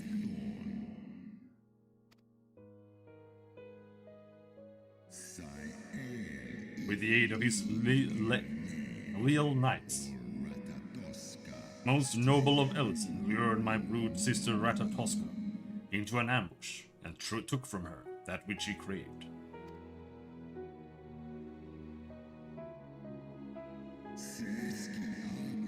Fain would I strike the image from my mind, but still the scene doth linger, of my brood sister's tattered corpse defiled by her Ellison allies.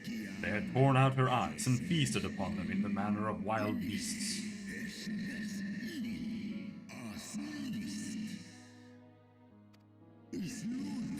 Yet that was not all, for from their bloody banquet the fiends had gained strength beyond that of mortal men.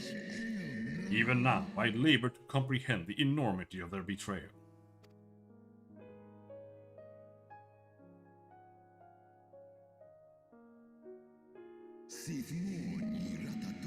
Nidhogg was the first to learn of the atrocity, and he took to the skies, hungry for vengeance.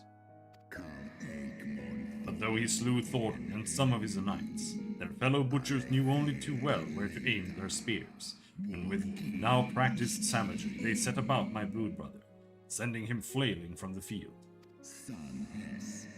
Such is the truth of the Holy See. Such is the truth the Holy See would keep hidden. Such was the beginning of the Dragon Song War. It's a song my kind shall ne'er forget, even should 10,000 years pass, and Ishgard crumble into dust.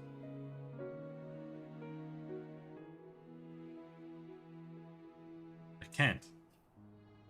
He's doing that for me.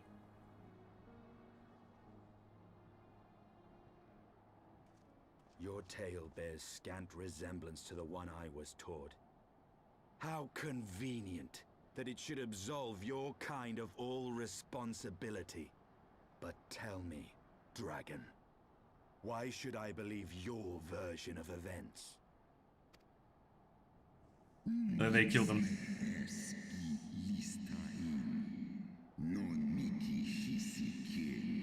Depends on the setting, I guess, but dragoons are like barely a thing outside of 4, 9, and like this game. It's a class in 5, but it's not really much there. But thou choosest to believe it's immaterial. The betrayal that yet haunts mine every waking moment is no less than the truth to my kind. And Nidhogg meaneth for Thorin's people to suffer for this sin till the end of days.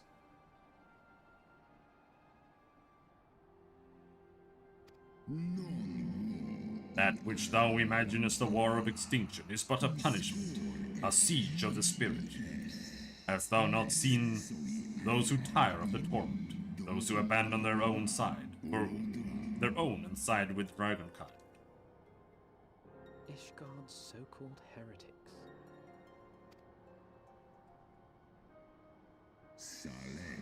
Know that all the traitor's progeny bear a trace of Ratatoskir's essence, but a single sip of our blood is enough to awaken it.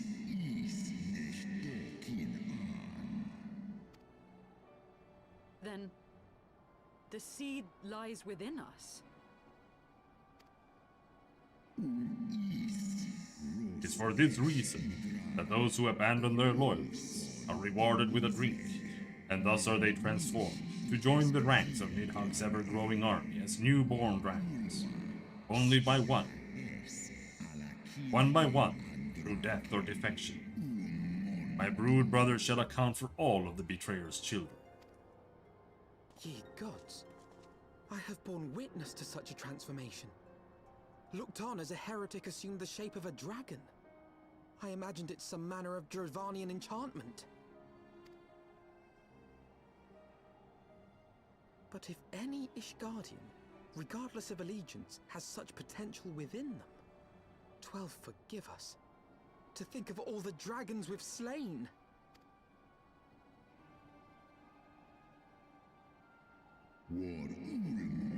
There will always be some, of course, who choose to fight until the bitter end, like thee, Dragoon. But struggle as thou might, thy youthful vigor will be spent ere thou reachest 210, and Nidhogg shall remain to torment thine offspring. Oft have I wondered why Nidhogg did not simply raze Ishgard to the ground. Now I have my answer. He has no intention of winning the Dragonsong War, for it is no war at all, but vengeance, an eternal requiem sung for his murdered sister. Thou hast the right to be Dragon Slayer. Comprehendest thou now the futility of thy quest? I have not come this far only to admit defeat.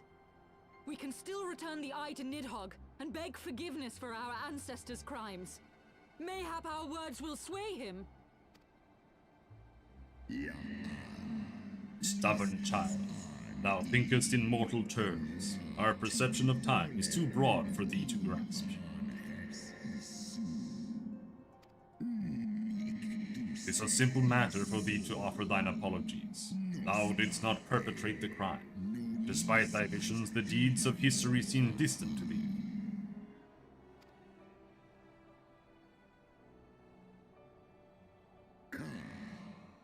For a word such as Nidhogg, however, that history is yet part of his present, as fresh as the blood that did gush from Ratatoskir's wounds. How could he not be driven mad? Who is Sven Doge? He's some guy on Twitter.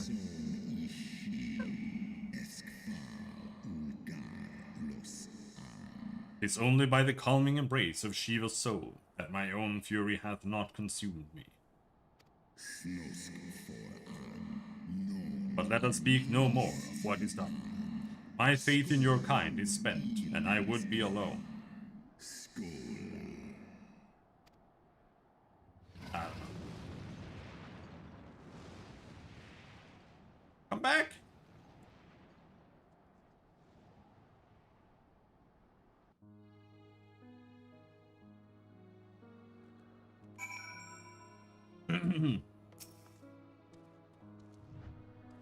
Race Valgar was every bit as awe-inspiring as I imagined. His voice fairly dripped with power.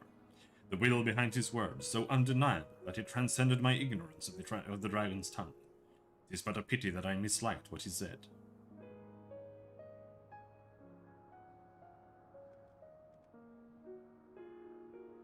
No, I usually avoid Swedes. They're usually really, really not nice people. in my experience.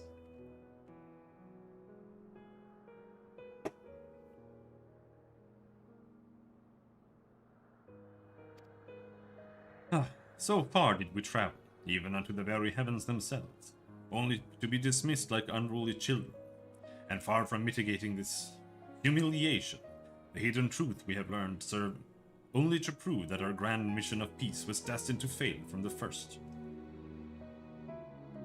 Nothing will deter Nidhogg from his course. Who did? Part 1 done. Part 2 out of 4.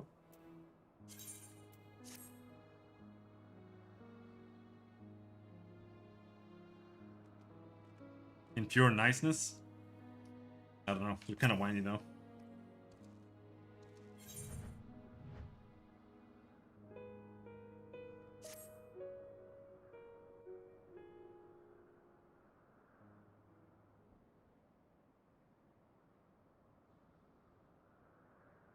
Well, what do you propose we do now?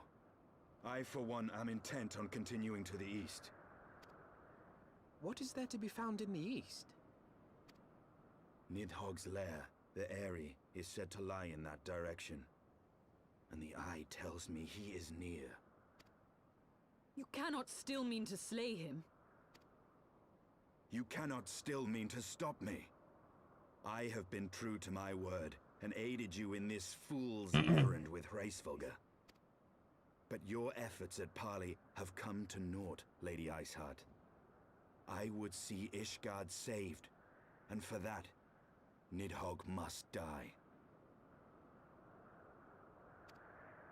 With the tale of our ancestors' vile betrayal yet ringing in your ears, you speak of continuing this war?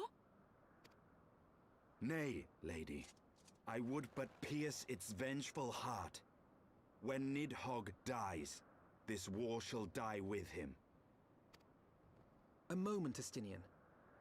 You yourself spoke of the Great Worm's strength, that you believed him powerful enough to raise your city to the ground. How then are we few to challenge him? Even behind the stout walls of Ishgard, with an army of knights manning the defenses, our victory would be hard won. Yet you propose to contend with the beast in his own lair. In close combat, this will afford us an advantage. And if the tales are true, the Warrior of Light has bested many an invincible foe. But such speculation is meaningless if we cannot even find the worm. Our first task must be to seek out Nidhogg's lair. We can start a farm in Worm Online. The story of this nation grows bloodier by the moment. Must death always be answered with more of the same? Such is the way of things, I fear. I shall consider it a miracle if mine armor is not stained crimson ere this conflict is ended.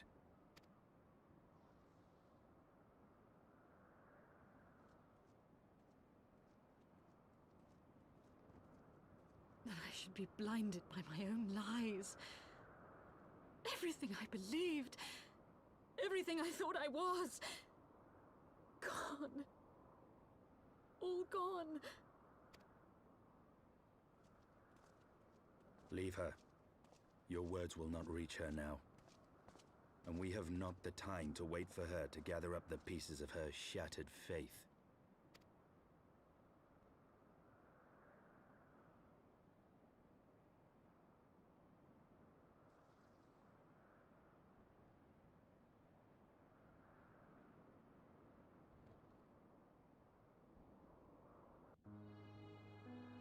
Okay, let's go kill dragons.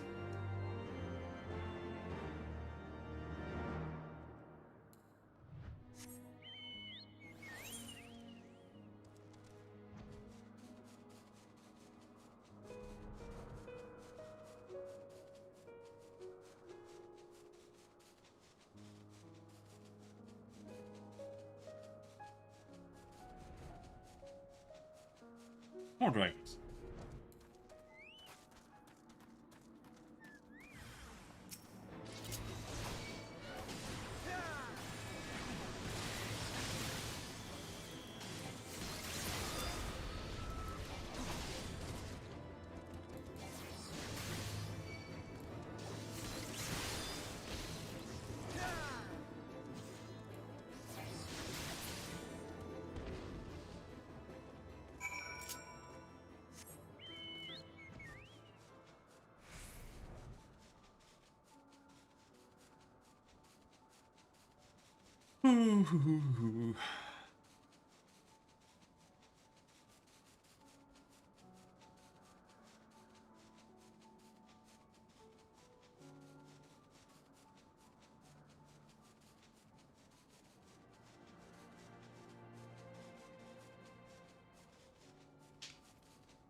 Even I need to kill here. Maybe we'll find them randomly. Maybe not.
There we go.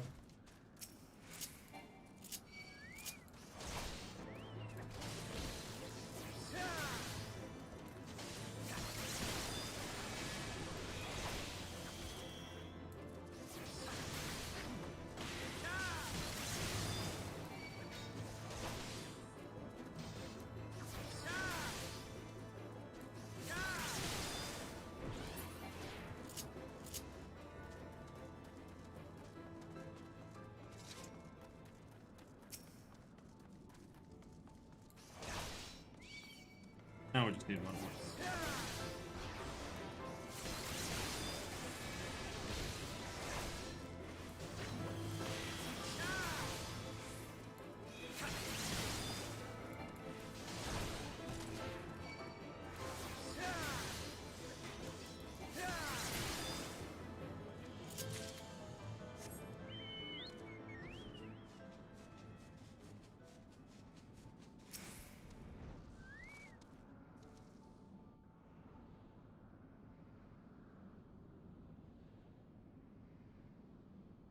Is that it?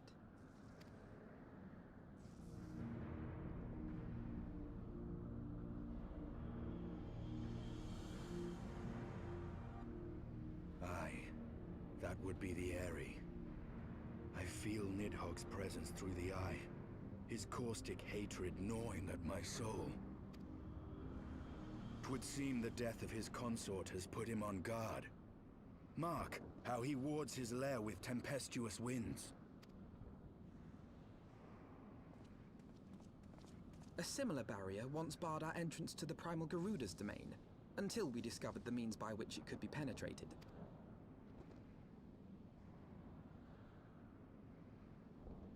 Mayhap it is time we called upon Master Garland. 'Twill be just like the good old days, no? Good old A Realm Reborn days.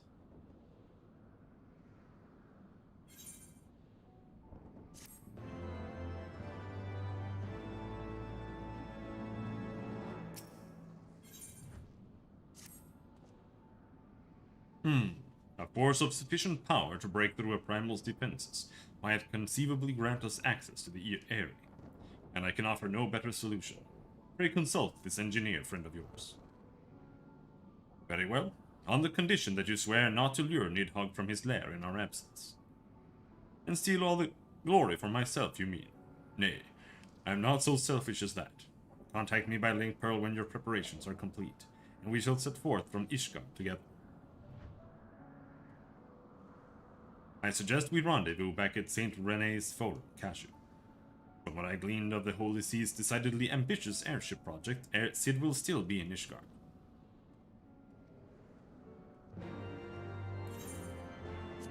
Okay. Okey-doke.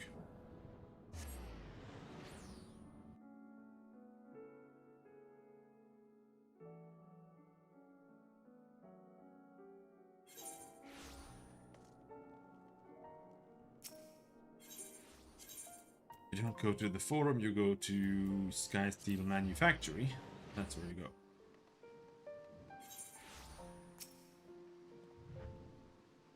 When last you saw Master Garland, he was advising the Ishgardians on their ailing airship, correct?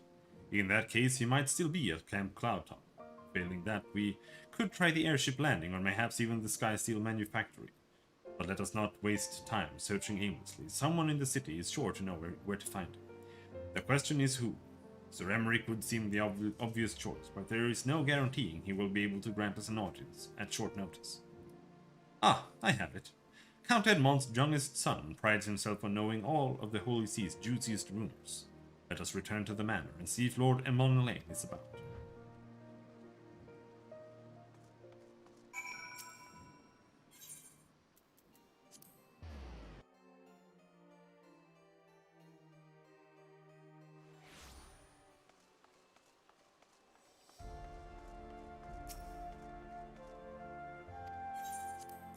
Oh, let me in.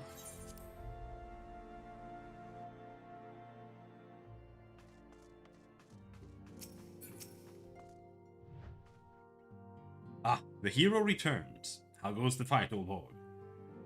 Well, I trust? In search of a Sid Garland, you say? Then say no more. The taverns are full of talk, and the name of said silver-haired genius has cropped up more often than most.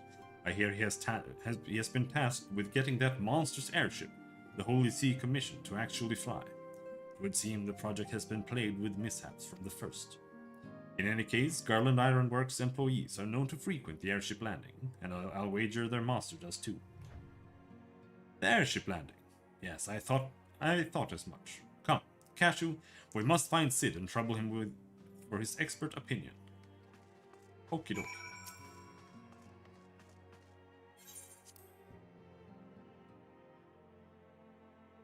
Tomb of the Groiper. Okay.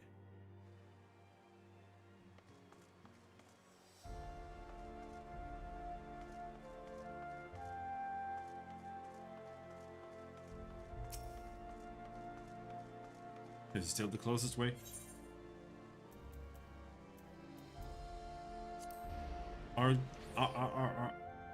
Arca. Oh.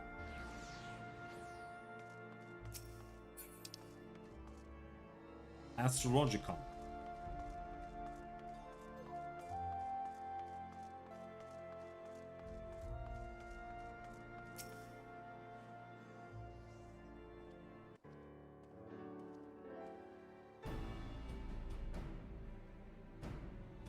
Cashew!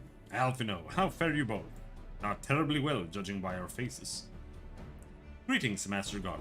I'm sure it will come as little surprise when I tell you that we have need of a favor.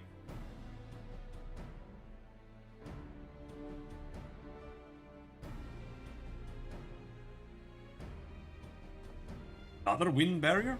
And you say it was conjured by Nidhogg?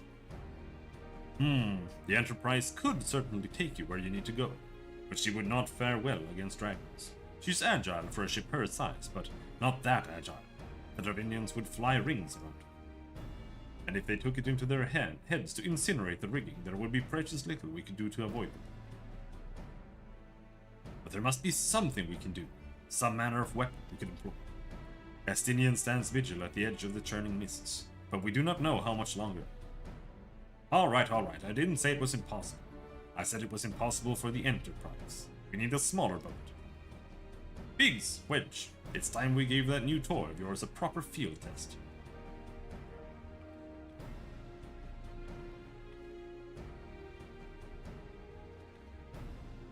It's probably best if I let the lads show you.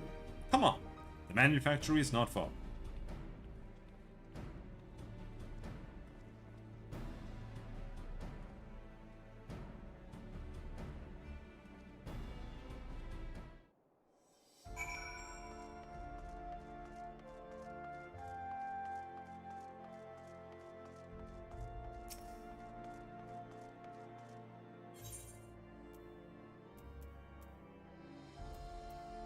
Steel manufacturing.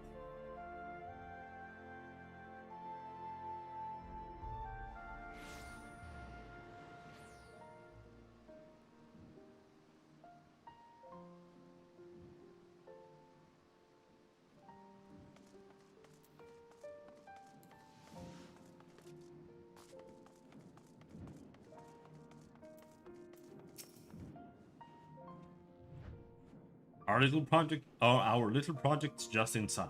Oh, you're going to like this one.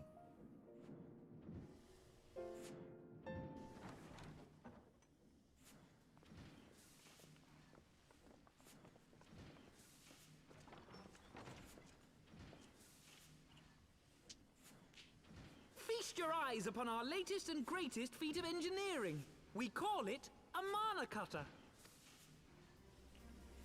What?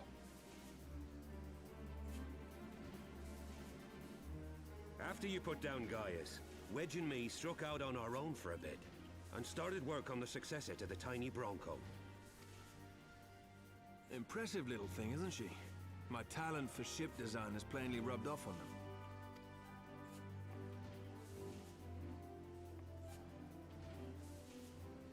They've adapted the principles of corrupted crystal technology and constructed a mechanism which converts ether from its surroundings into elemental wind. Said wind is then harnessed by the specially engineered sails, providing the craft with propulsion and lift. All in all, a most elegant solution. I'm actually a little upset that I didn't think of it myself. The design does, however, come with one small flaw. The energy conversion ratio's bloody awful. To generate enough power to get you off the ground, you need to be in an area awash with predominantly wind-aspected ether. In other words, there are a few places you can fly, lots of places you can't. The new Ishgardian airship hasn't left the boys much time for tinkering, meaning it may be a while before this particular project takes off, if you'll forgive the pun.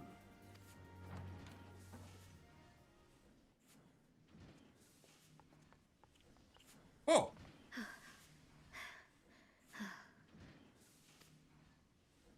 Tataru, what's happened?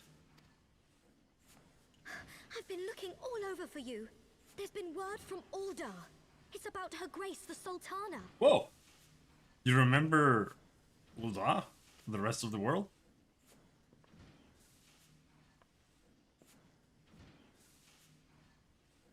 It seems you're required elsewhere. Leave the mana cutter with us. We'll see that she's airworthy and suitably equipped to slice through those winds.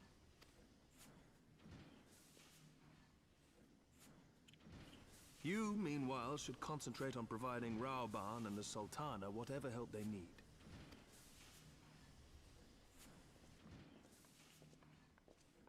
Okey-doke. Let's see if we can try to throw together new armor set. But it's kind of hard. There's like nothing. Except for the few things that we can buy. Now, there's not much. General Raoban says that they haven't uncovered the Sultana's whereabouts. And he wants you, by which I mean both of you, to go to the Waking Sands right away and help with the investigation. Come, Cashew. Pressing through Ishgard's plight, maybe our presence here will not... Pressing through Ishgard's plight, maybe our presence here will not serve to hasten the Monocutter's completion. Let us return to the troubled lands of Thanalan and lend what aid we may. Tataru, have our friends at the congregation send a message to Estinian. Tell him we have identified a solution to our problem, that it will take some time to prepare. As you wish, Master Alfina. To the waking sands, warrior of light. 'Tis past time Ul'dah was delivered from this darkness. The waking sands again.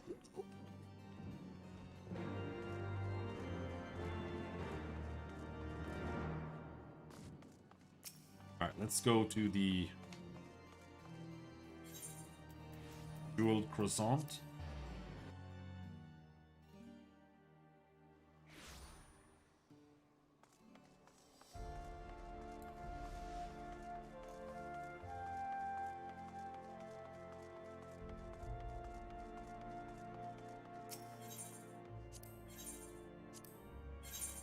Let's see it. Nope. Trash. Trash. Trash. Trash.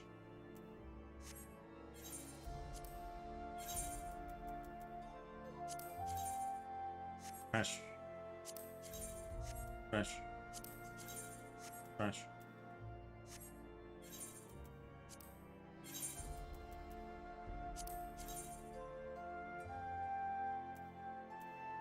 This is basically the only one that's remotely, but I don't really like it either.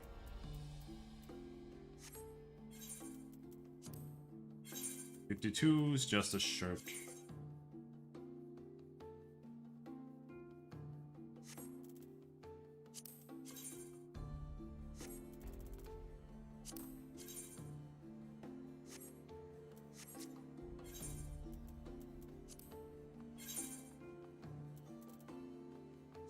We are 56 now. We can get the 56 armor, whatever that's. Also looks like trash. Alright. A lot of trash.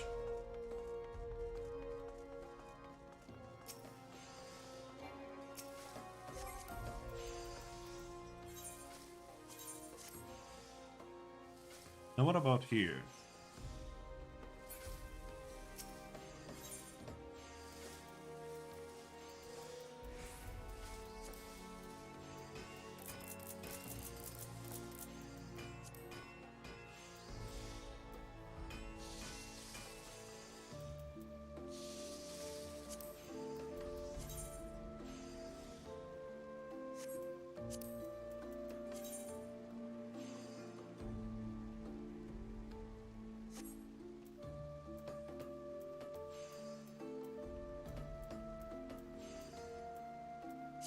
Same.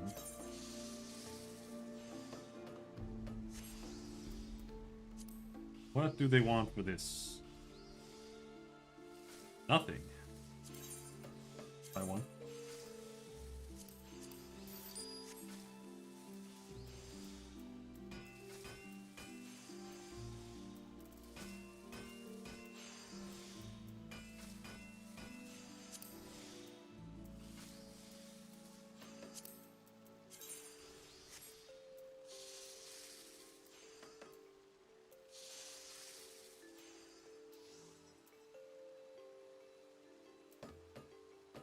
Woods. A woods curse. A woods curse is also cheap. Let's buy a woods. Oh, I was looking at that.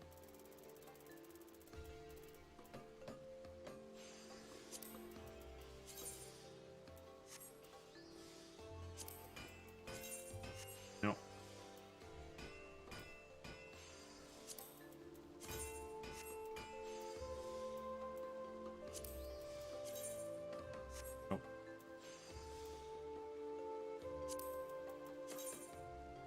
No.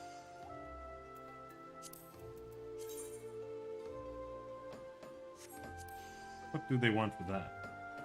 200,000.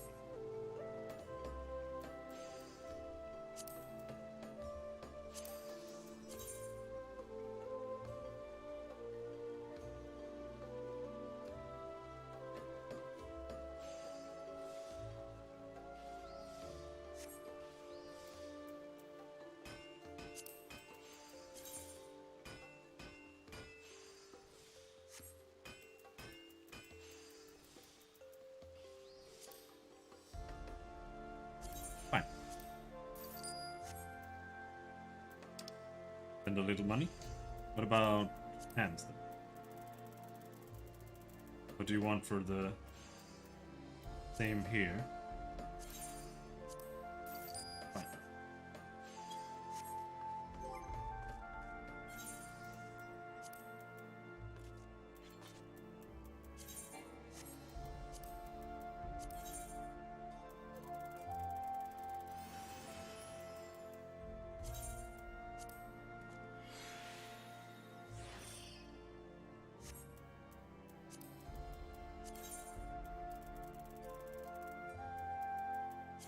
Now the question is if the die really does anything of worth here.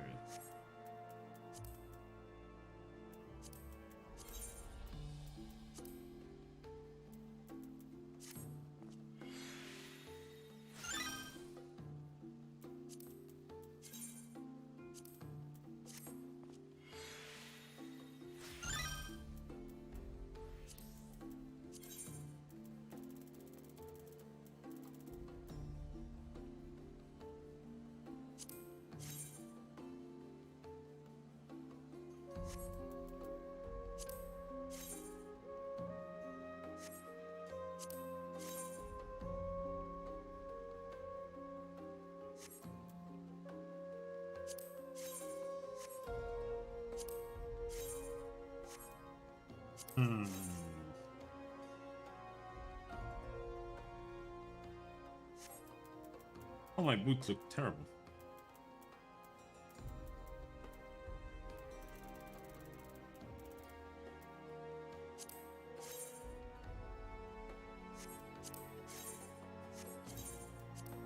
Maybe.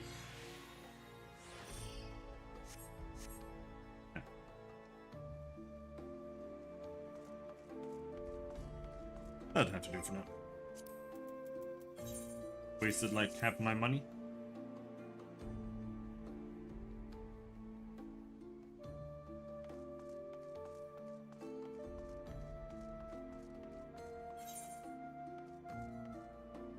Enter the waking sands. That means Laminsa.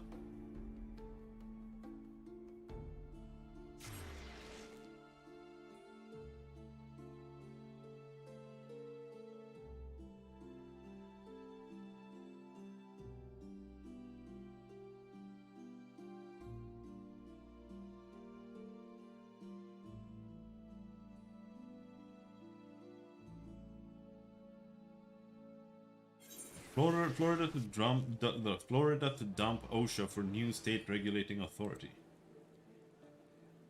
That sounds pretty big.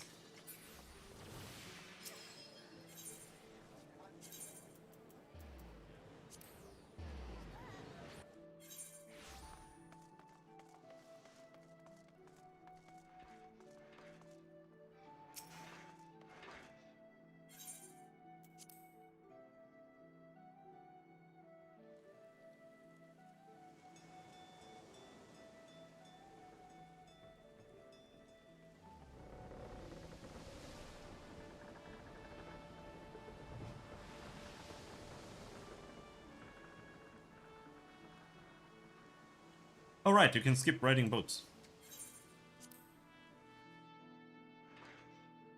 Did the game always have weather? Yes. At least since Realm Reborn. I can't speak for 1.0. 1.0. 1.0. I can't speak anymore. But yes.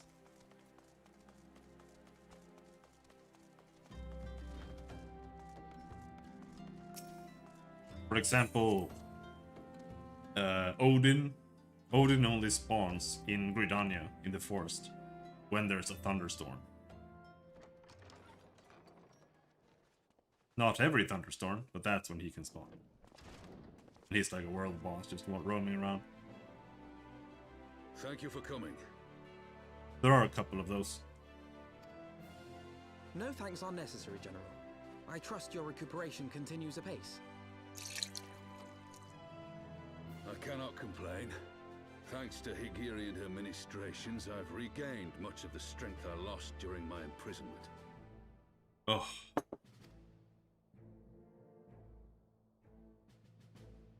I gather you have made progress in the search for Her Grace. Aye, some good fortune at last. A few days past, Dulala informed us that a sizable shipment of alchemical supplies had been delivered to the palace.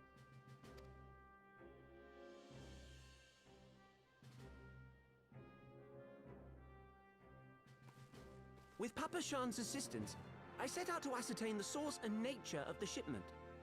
My inquiries led me to Frondale's frontistery. What are the little hobbit people called? They're called falafels or potatoes. Those.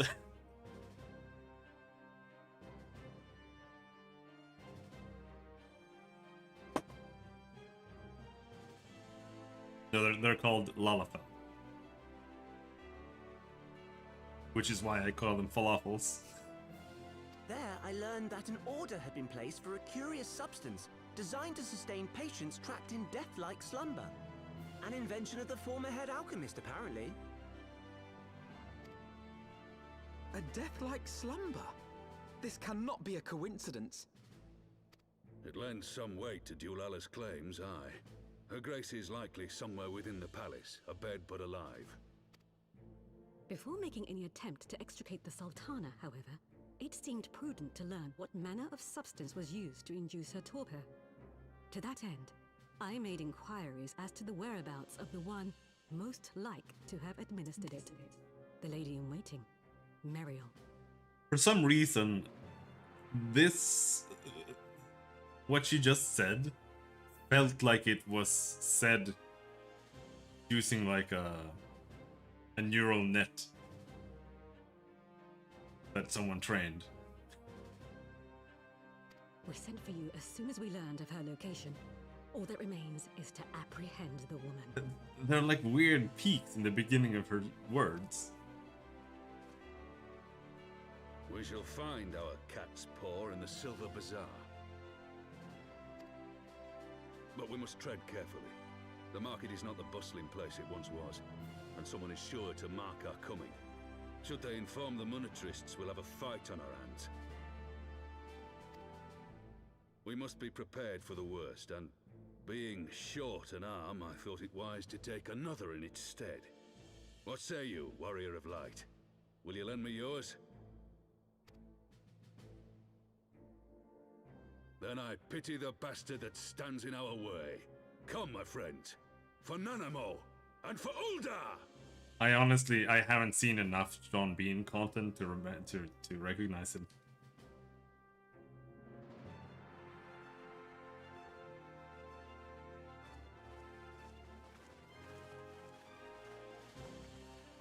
I don't really watch movies.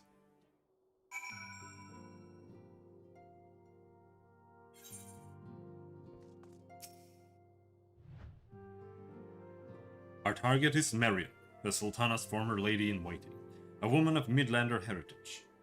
I'm told the two of you have met. Our sources indicate that she left the palace shortly after the incident and quietly rejoined the dwindling population of the Silver Bazaar. I suggest we begin by questioning the market's residents and confirm that Meriel is still in hiding there.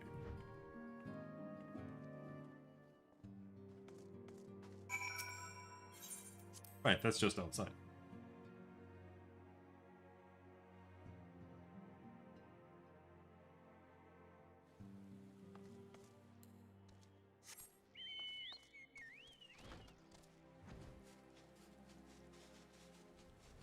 One thing that I noticed in games that have day and night cycles is that even if you have, like, I don't know exactly when like day starts and night begins here, but even if you have like 8 hours ish of night, it's too much. The night is, I don't know, it feels more impactful, the night, than the day, in a way. But negatively. So you get like annoyed that everything is dark. And because of that, it feels like it's always dark. Because it's like, that's what you notice. And it's just something that I feel about games that have day and night cycles, is that it's always night.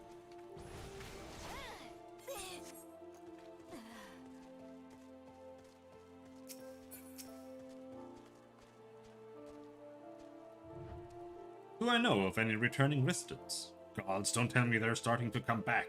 My masters will not be pleased to hear this.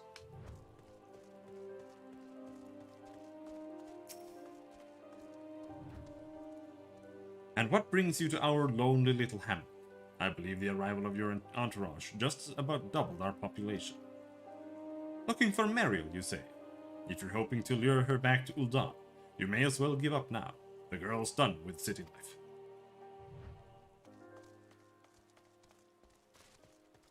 Should install a Skyrim mod that makes the day and night cycle feel like real time.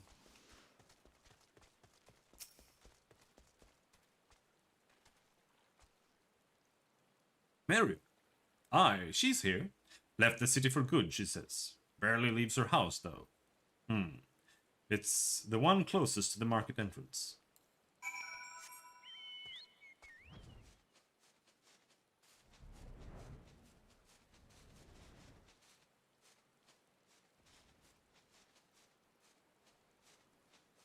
The market entrance.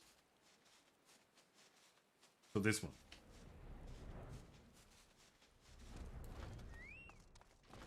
Oh, there. Have you played the Witcher games? I have played the Witcher games. Why?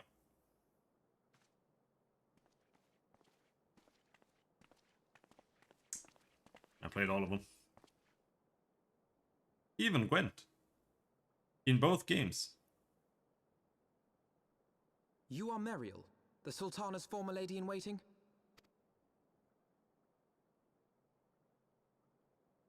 I know no one of that name. Pray excuse me.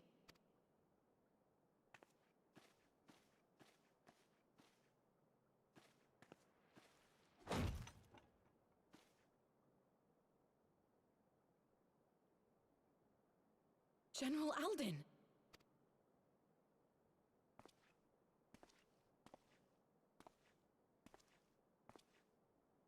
Close the door. You're letting the cold air in.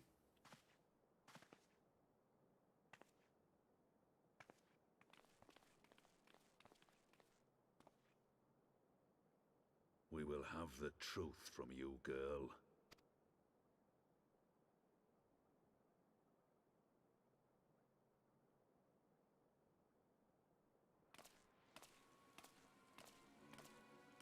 Mayhap it would be better coming from me.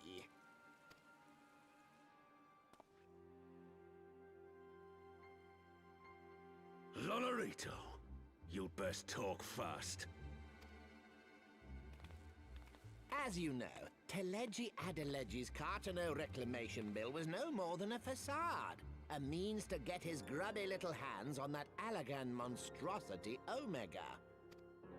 When he learned of Nanamo's intention to abdicate, however, he was forced to amend his plans. Suddenly, assassination seemed the most promising way to further his ambitions. I am told Teleji had discovered a maid in whose veins ran the blood of House Thorn. A new, more pliable puppet to sit the throne. 'Twould have caused an uproar, of course, but few could have contested her claim.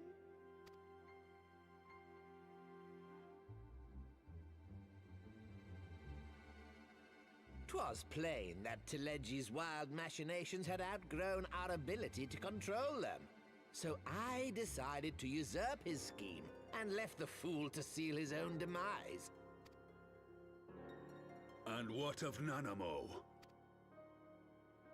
Oh, I have no desire to harm her grace. 'Twould profit me little to destabilize our government.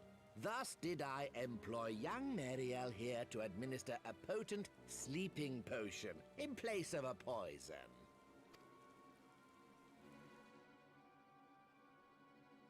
You should know, General, that your dear friend Ilberd was fully aware of my plan. I had him lie about the assassination as a means to prime your rage against Teleji. We weren't entirely sure how you would react, but things went rather better than expected.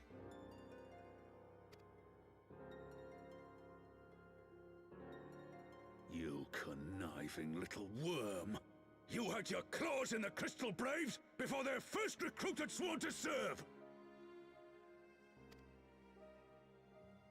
But of course, when a new game begins, 'tis only prudent to have a piece on the board. Ilberd was mine. Solo Dorito. Nachos are bottom tier. Truth be told, a eat that significant as snacks. proportion of the Braves' initial endowment was also mine. With such large sums moving about, 'twas a rather trifling matter to disguise my own contribution. Ah, Ilberd. I secured his services with a promise to support his cause once my authority had been solidified. I swear, the man thinks of naught but prizing Alamigo from the grasp of the Empire. Unlike you, General, the poor fellow seems quite unable to forsake the land of his forefathers. Mayhap that's why he called you a traitor to your people and a disgrace to your homeland, amongst other things. What was it he always compared you to? Oh, yes, an overgrown lapdog begging for scraps at the Sultana's table. Oh, how we laughed. Alas, Ilberd's entertaining little outbursts eventually gave way to wearisome tirades, and the zealous brute became rather unruly. I had no wish to see you executed, you understand, but he would not take no for an answer. Rest assured, his employment with me has long since ended.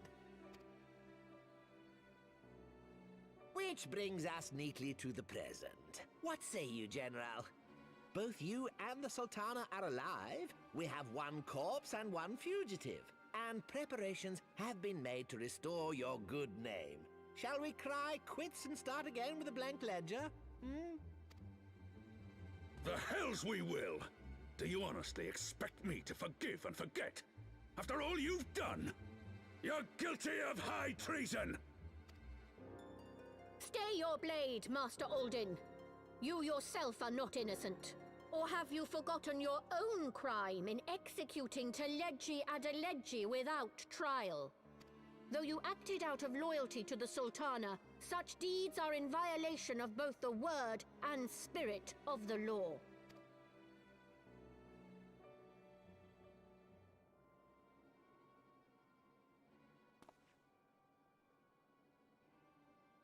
If you would, Lord Lolorito?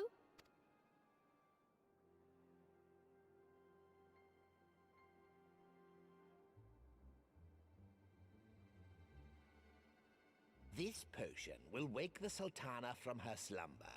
Consider it a gesture of conciliation. You will find Her Grace resting comfortably within her private chambers. Should you doubt my word, I shall willingly accompany you to the palace as your hostage.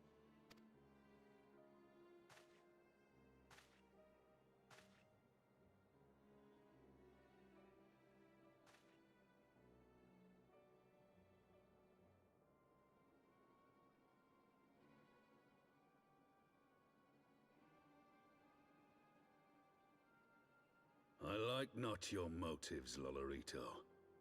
But you saved the Sultana's life, and for that, you have my gratitude.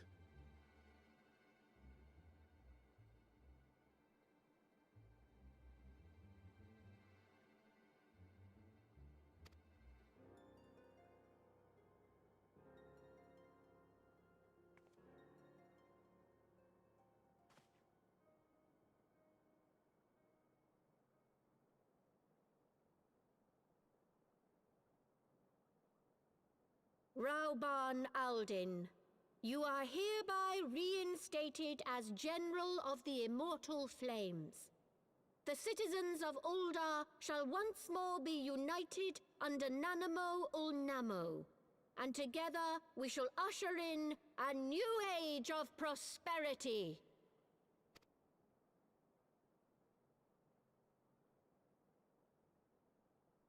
From the trailer? Yeah. That was the whole bit when he thought she died.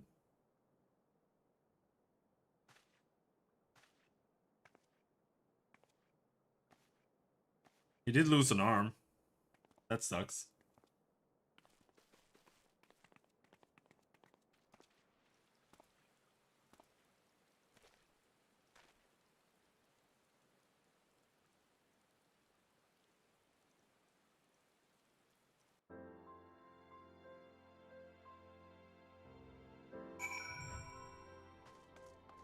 And GF is an NPC.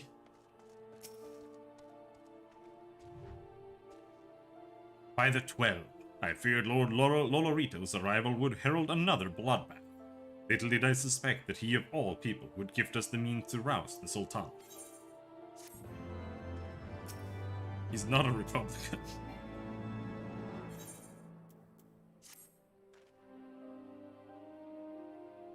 Shall we also make our way to Ul'dah?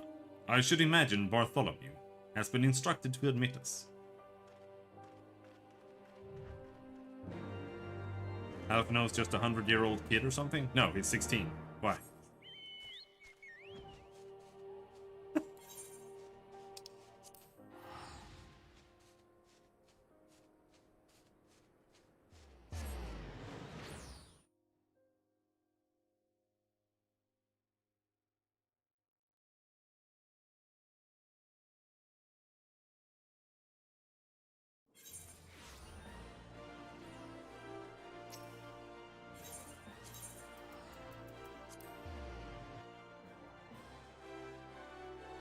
The only reason they were even talking about, or that Nanamo was talking about stepping down, is because they have let the syndicate become too corrupt.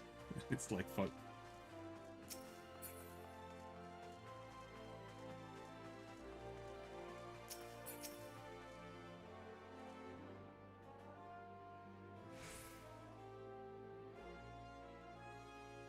Lane General Raban mentioned you might be coming.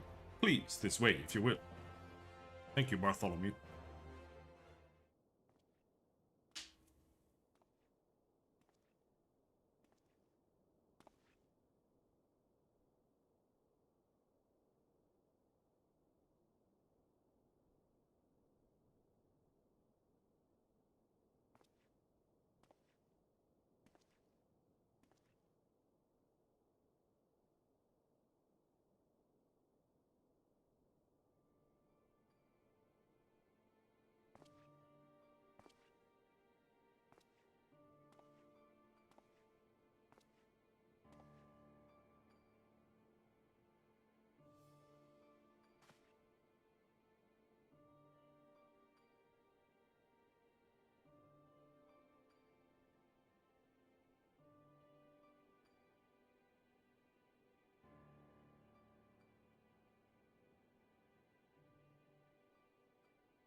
Ugh.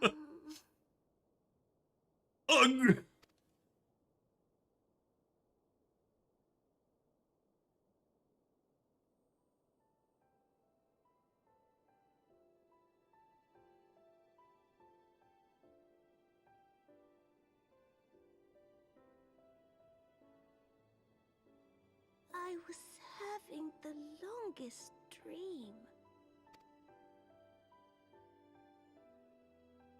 'Tis time to wake up, Your Grace.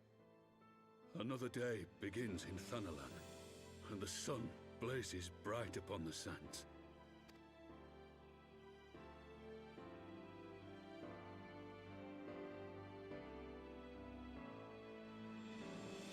Don't worry. Because of this, we have gotten rid of the most corrupting aspects of the syndicate, so now they don't have to dissolve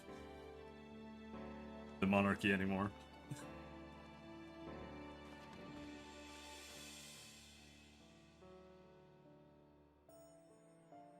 Where's that bungus? Her Grace is awoken. The what? The palace physician assures me she's none the worse for her slumber.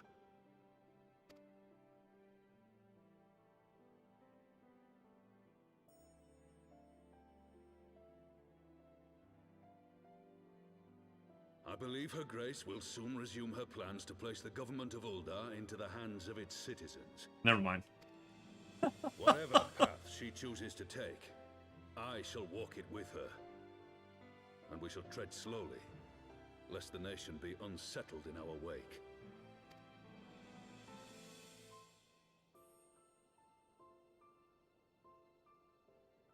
Her Grace's compassion is a shining beacon to us all. But what our city truly thrives upon is competition. 'Tis in the struggle against our rivals that opportunities are seized and fortunes made. And with the Empire on the offensive once more, now would hardly seem the time to turn our system of government upon its head. Are you privy to new intelligence, my lord?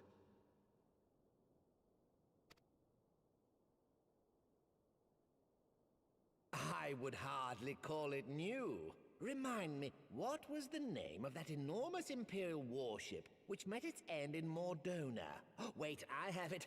The Agrias. Yes, well, yeah. 'Twould appear that the Garleans have been hard at work on another such vessel. Yeah, I tried to. How close are they to completing this ship? Is it operational? Its maiden flight was a success, I hear. I should imagine Emperor Varys is eager to see how it performs in battle. My lords and lady, I move that it is time to repair the damage caused by Teleji Adeleji and prepare our great nation to repel the Empire once more.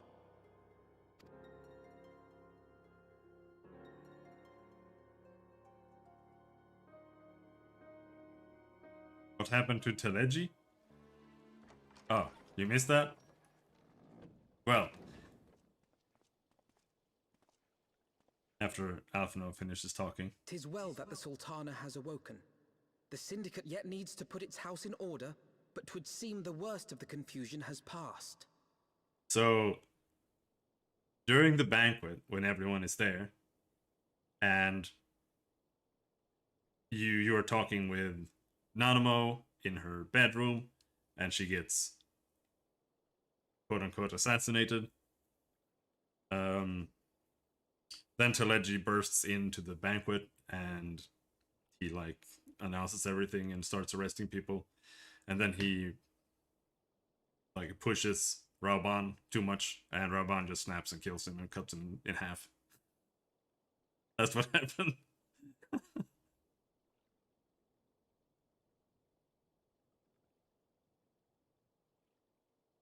You did see that.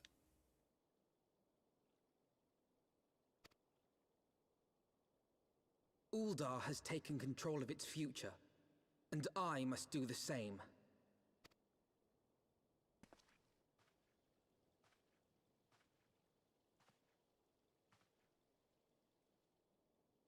I have decided to disband the Crystal Braves.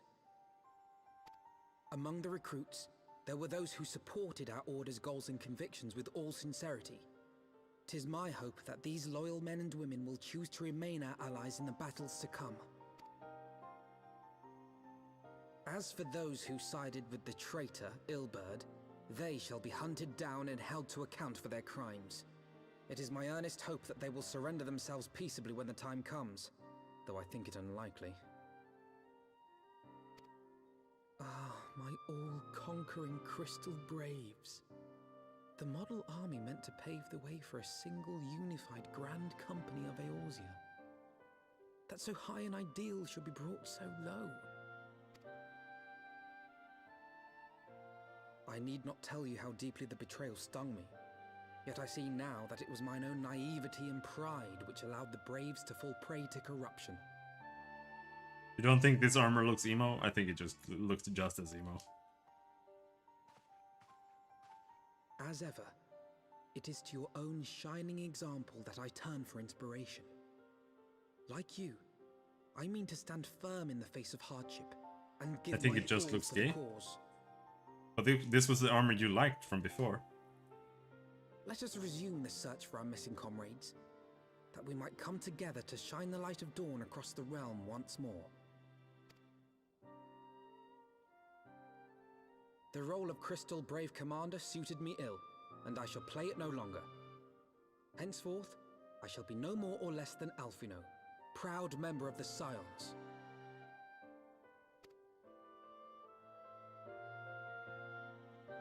No, I'm not. It's the same armor from when we were doing the Crystal Tower, and you were like, that's the first good-looking armor in the game so far. This one's just not green. Exact same one. I have blushed to speak thus of mine inner turmoil.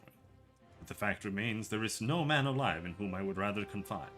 Were it not for your shining example, I might never have emerged from beneath the paw of my despair.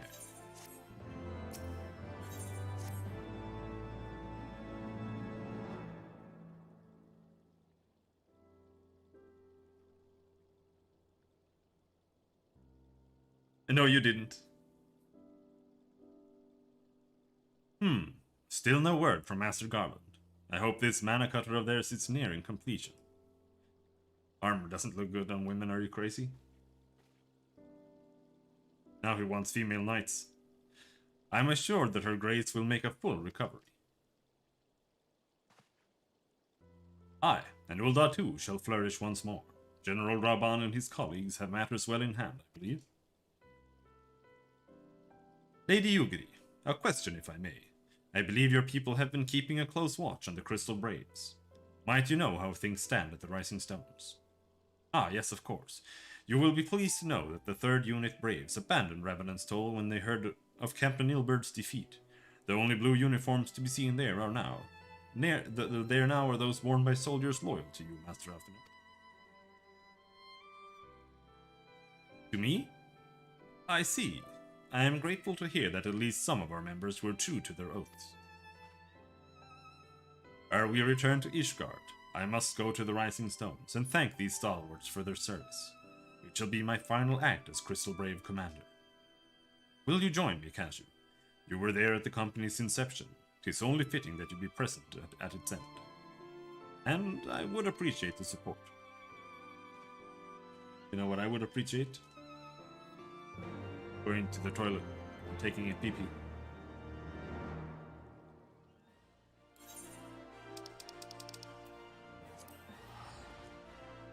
So let's do that.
Okay. Final stretch. I don't think we'll get to do the airing though.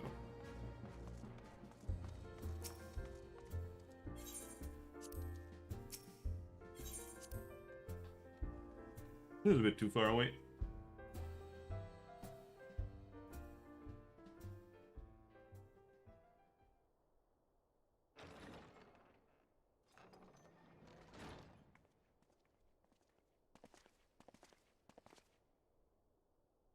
Commander, you're alive!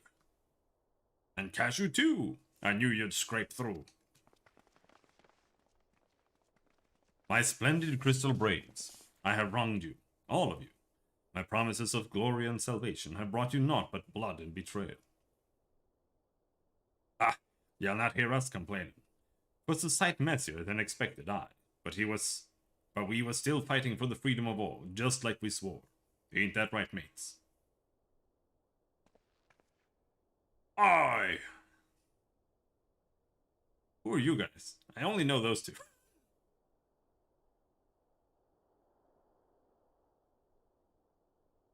You humble me.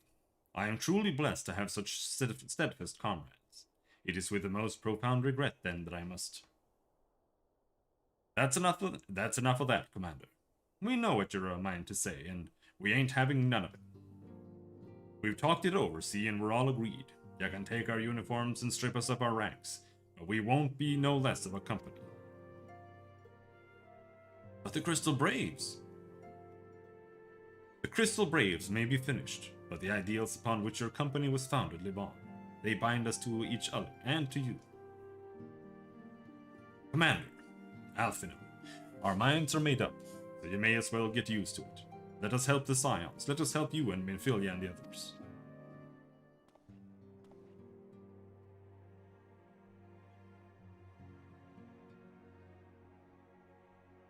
My friends, after all that has happened, I know not what to say. I'm gonna cry.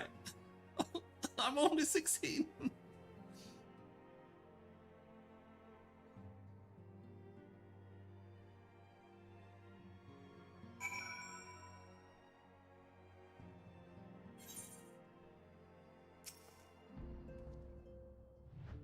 Sniff! Pray excuse me, I had thought my tears spent. My grandfather used to say that one could measure a man by the constancy of his comrades. Mayhaps I am the exception which proves the rule. Nay, do not protest. I know that I am not worthy of their loyalty, Cashew. But as Thalia Case is my witness, I shall do everything in my power to earn it.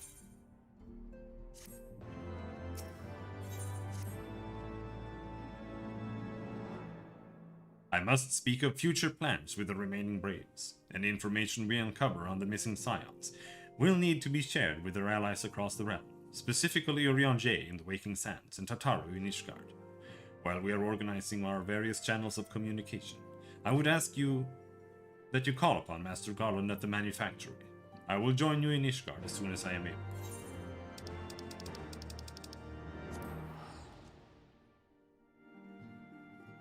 If they want me to do the area, I'm gonna stop there. Like during the dungeon, watching the cutscenes afterwards, it's gonna take like an hour.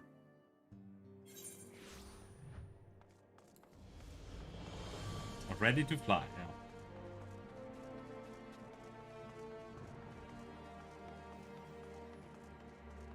Honestly, I think we will stop here right now. Peace.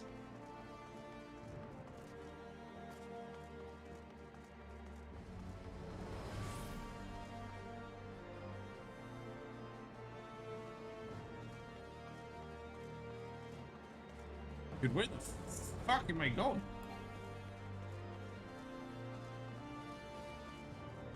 I'm in the right or wrong building.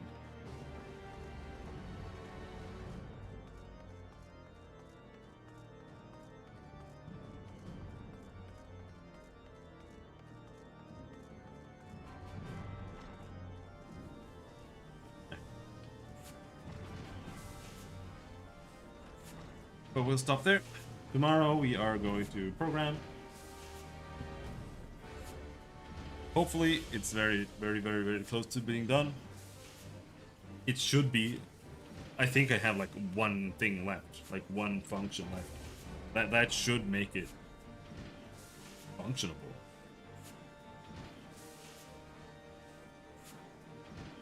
But we'll see. We can use our brain and make it work. Or if we find more things that we need to make. But until then, thanks for hanging. Good night. Bye-bye. I'm gonna go eat taco casserole and watch Star Trek.